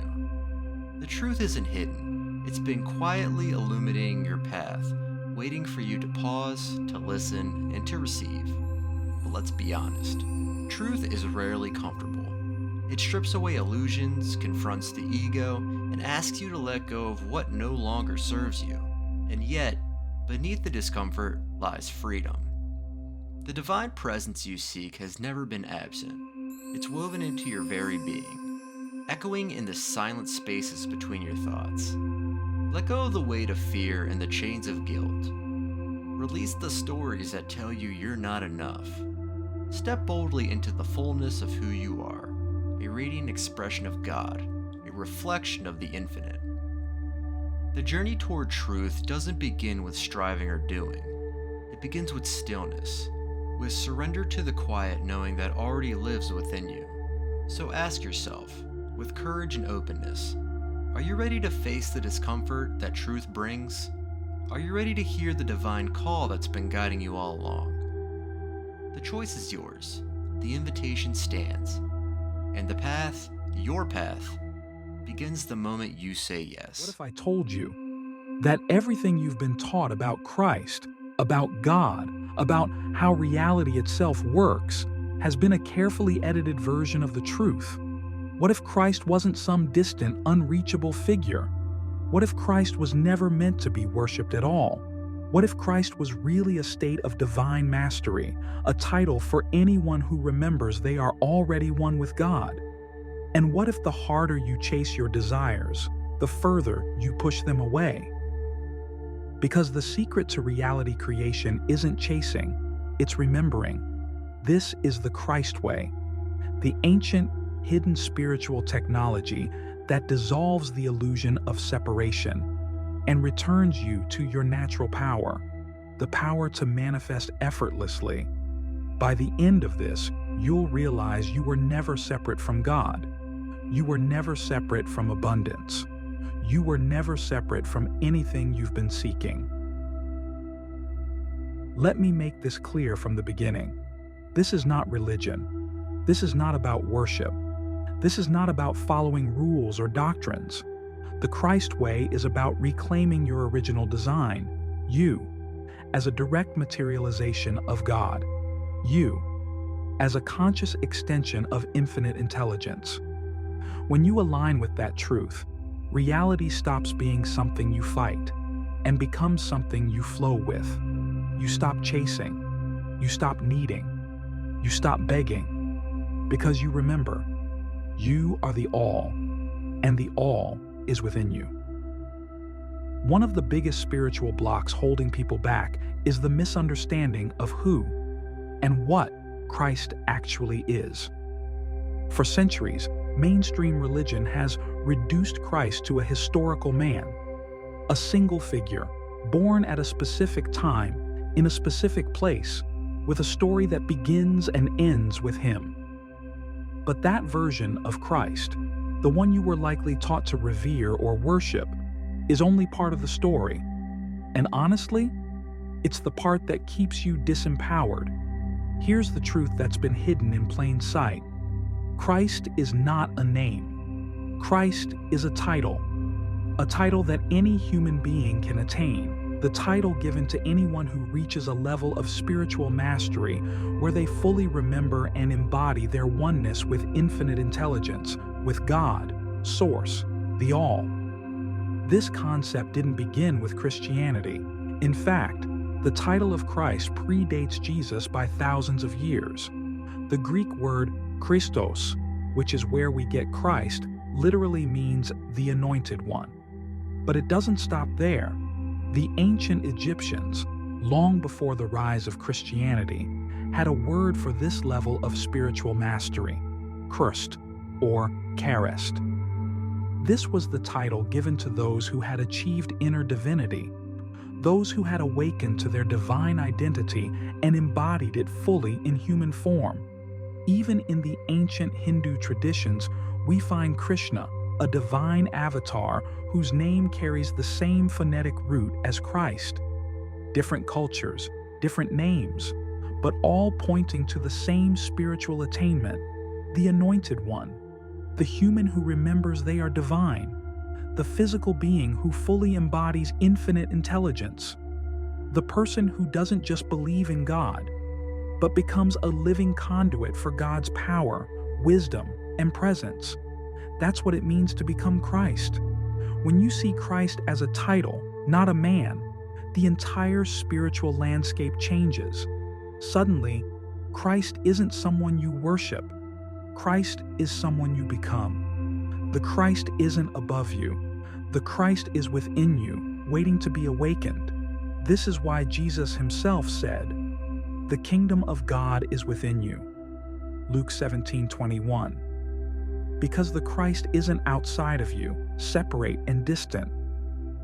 The Christ is the divine potential already encoded in your being, waiting for you to strip away the layers of illusion and remember who you've always been. This is why Buddha, Krishna, and Christ are not in competition. They're templates.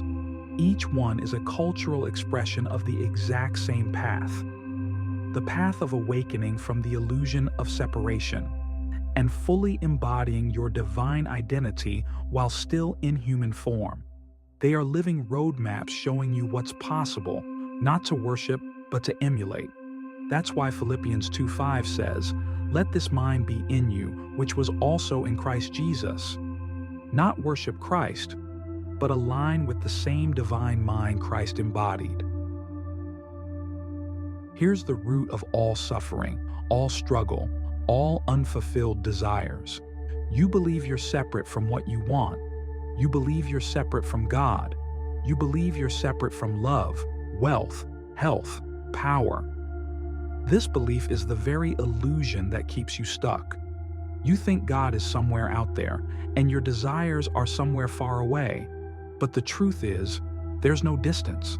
There's no separation. You and God are already one.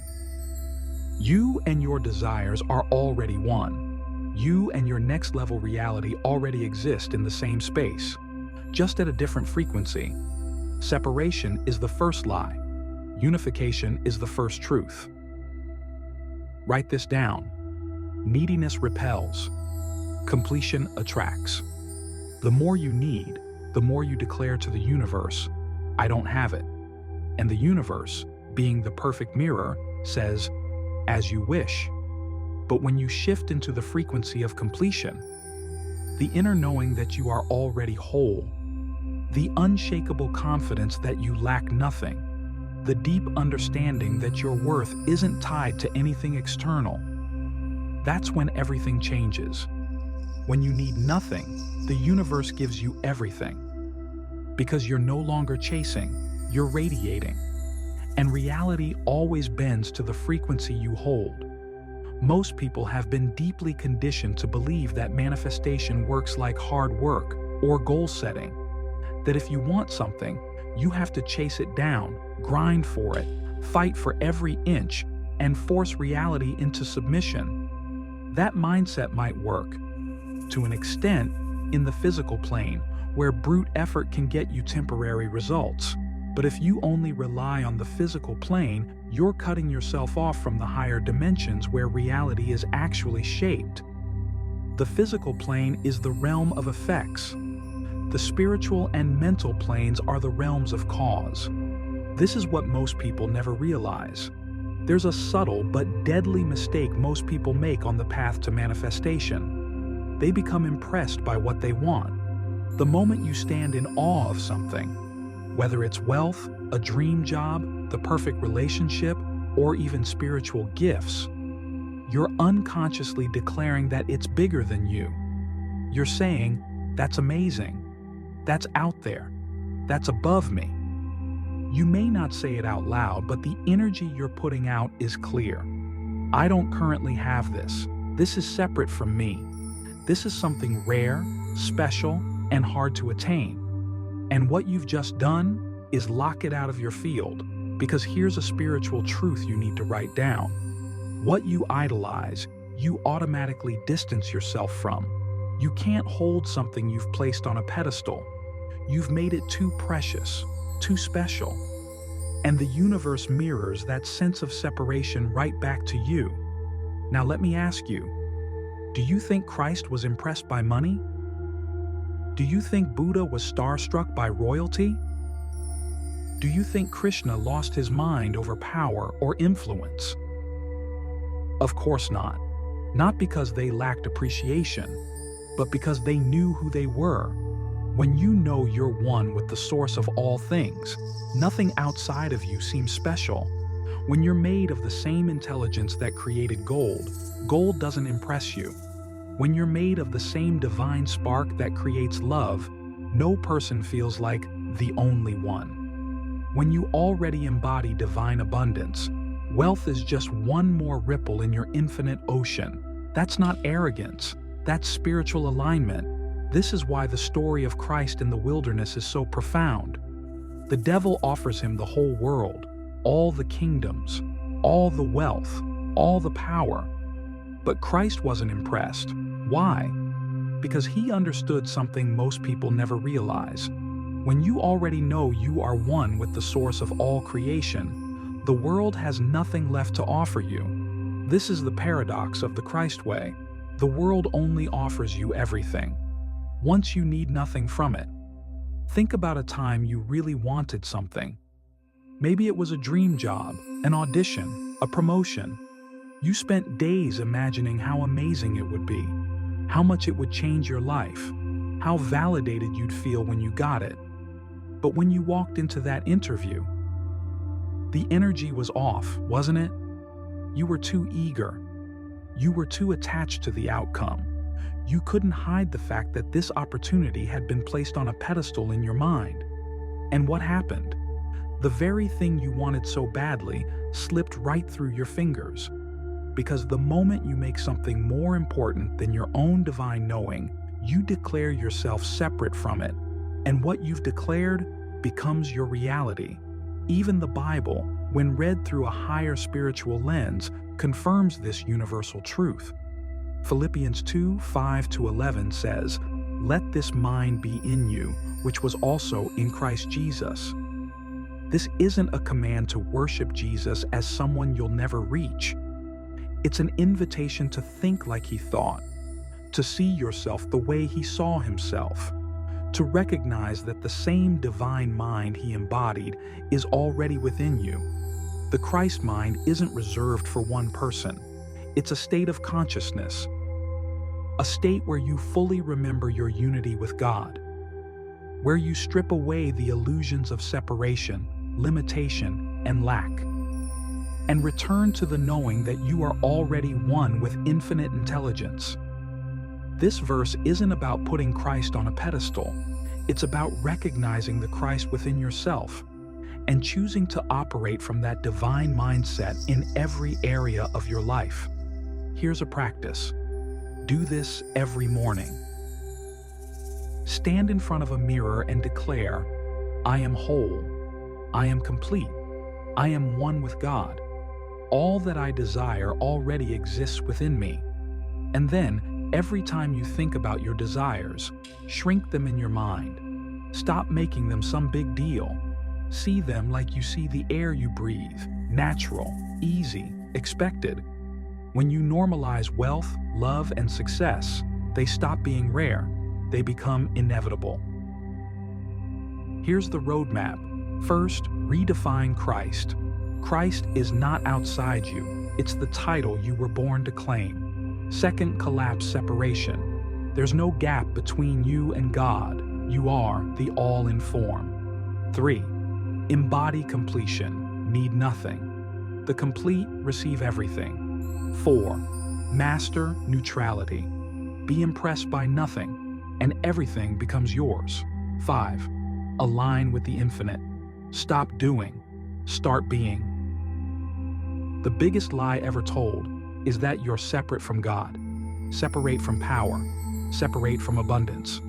The greatest truth you will ever reclaim is that you and God are one. Christ, Buddha, Krishna. They came not to be worshipped, but to remind you of what you already are. You are the miracle you've been waiting for. Now remember, you can't chase what's already yours. You can only become the version of you who already has it. That is the Christ way. Welcome home. Like, comment, and subscribe, because this journey is just getting started. The story you've been told about the origin of mankind is only a fragment of a much older, more intricate tapestry. Imagine a creation narrative that predates the Abrahamic religions by not just a few thousand years, but by tens of thousands. What if the Bible, the New and Old Testaments, and the Quran each contain echoes of this ancient tale, each presenting it in their own unique way? This revelation challenges the very foundation of our understanding, disrupting the established paradigm. Today, we delve into a story that has been kept from the masses, a story so profound that it threatens to upend the control exerted by the powers that be. Adam, as we know him, may not be the first human. To uncover the true origins of mankind, we must journey deep into the annals of human civilization, tracing back to where it all began. In Zecharia Sitchin's groundbreaking work, The 12th Planet, a paradigm-shifting narrative unfolds.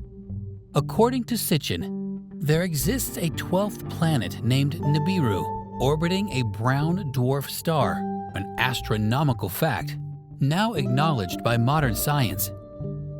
But what does Nibiru have to do with us? To understand this connection, we must explore one of Earth's oldest creation stories, the Sumerian tablets. Once dismissed as mere mythology, recent scientific discoveries lend credibility to these ancient texts.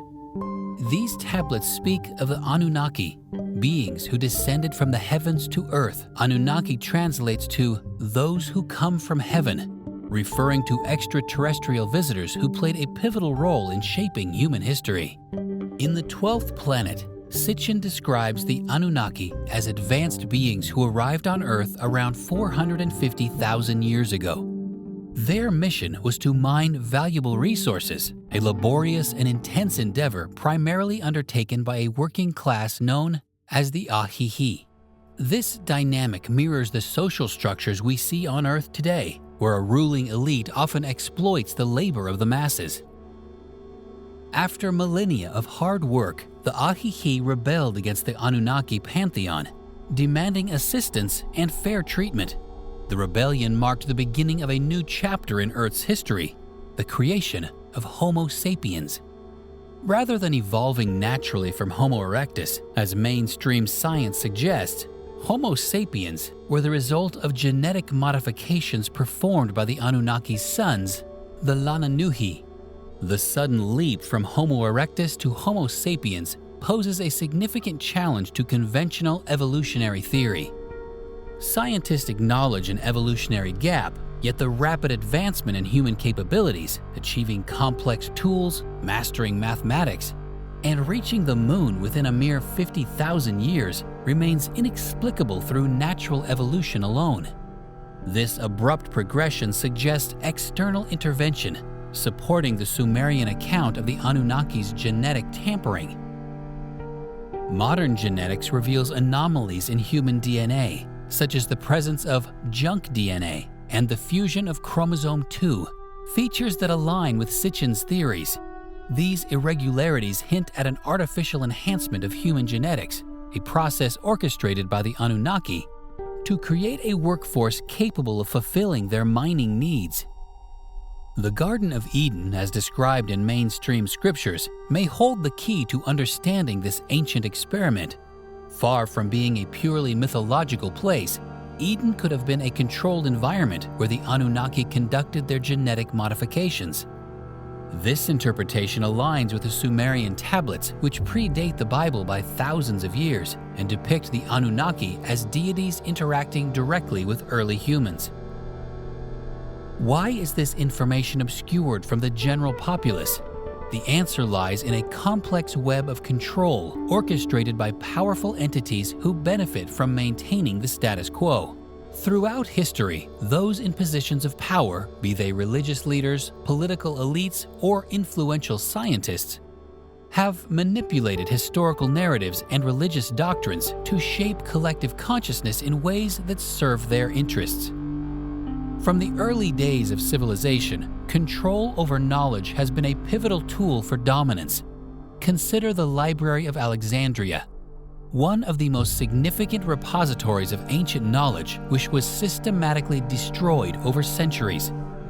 Scholars believe that this was not merely a result of warfare, but also an intentional effort to erase valuable information that could challenge prevailing power structures. By eliminating access to such comprehensive knowledge, the guardians of power ensured that alternative theories and discoveries remained buried in the sands of time. Religious institutions have historically played a significant role in controlling information. The establishment of orthodoxy often involved the suppression of dissenting views and alternative creation stories that could undermine the authority of religious leaders. For instance, the Church's stance during the Renaissance against heliocentrism was not just a resistance to scientific discovery, but also a method to maintain its theological and societal dominance. Similarly, mainstream religious texts such as the Bible and the Quran have been interpreted and sometimes altered in ways that exclude or obscure ancient creation narratives like those found in the Sumerian tablets. In contemporary society, censorship has evolved but remains a powerful tool for controlling the dissemination of information. Governments and major media outlets often gatekeep knowledge that could disrupt societal norms or challenge their authority.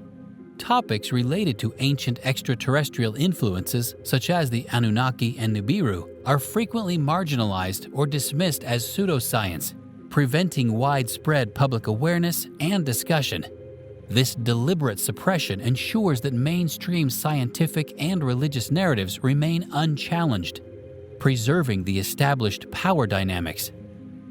Education systems and academia institutions also contribute to the suppression of ancient knowledge by prioritizing certain narratives over others. Curriculum standards often exclude alternative theories and focus predominantly on widely accepted scientific explanations. Textbooks and scholarly publications rarely give credence to theories like those proposed by Zecharia Sitchin, thereby limiting the exposure of these ideas to the broader public. This academic gatekeeping ensures that only sanctioned information is propagated, stifling intellectual diversity and critical inquiry. Economic and political interests further entrench the suppression of ancient knowledge. Industries that thrive on maintaining current power structures such as fossil fuels, pharmaceuticals, and technology may find ancient knowledge threatening if it suggests alternative energy sources or revolutionary technologies derived from lost civilizations. Politicians and corporate leaders benefit from a population that remains unaware of these hidden truths, as it prevents societal upheaval and maintains consumer behavior aligned with existing economic models. Mass media plays a crucial role in shaping perceptions and controlling the narrative. By prioritizing sensationalism and entertainment over educational content, media outlets divert attention away from profound and potentially disruptive information.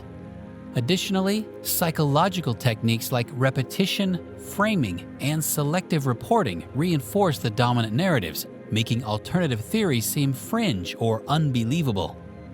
This media control ensures that the masses remain focused on trivial matters rather than questioning the deeper mysteries of their own origins. As we uncover these hidden truths, signs of the Anunnaki's influence persist in modern society. Increasingly, UFO sightings and extraterrestrial references permeate mainstream media, hinting at a new phase of control.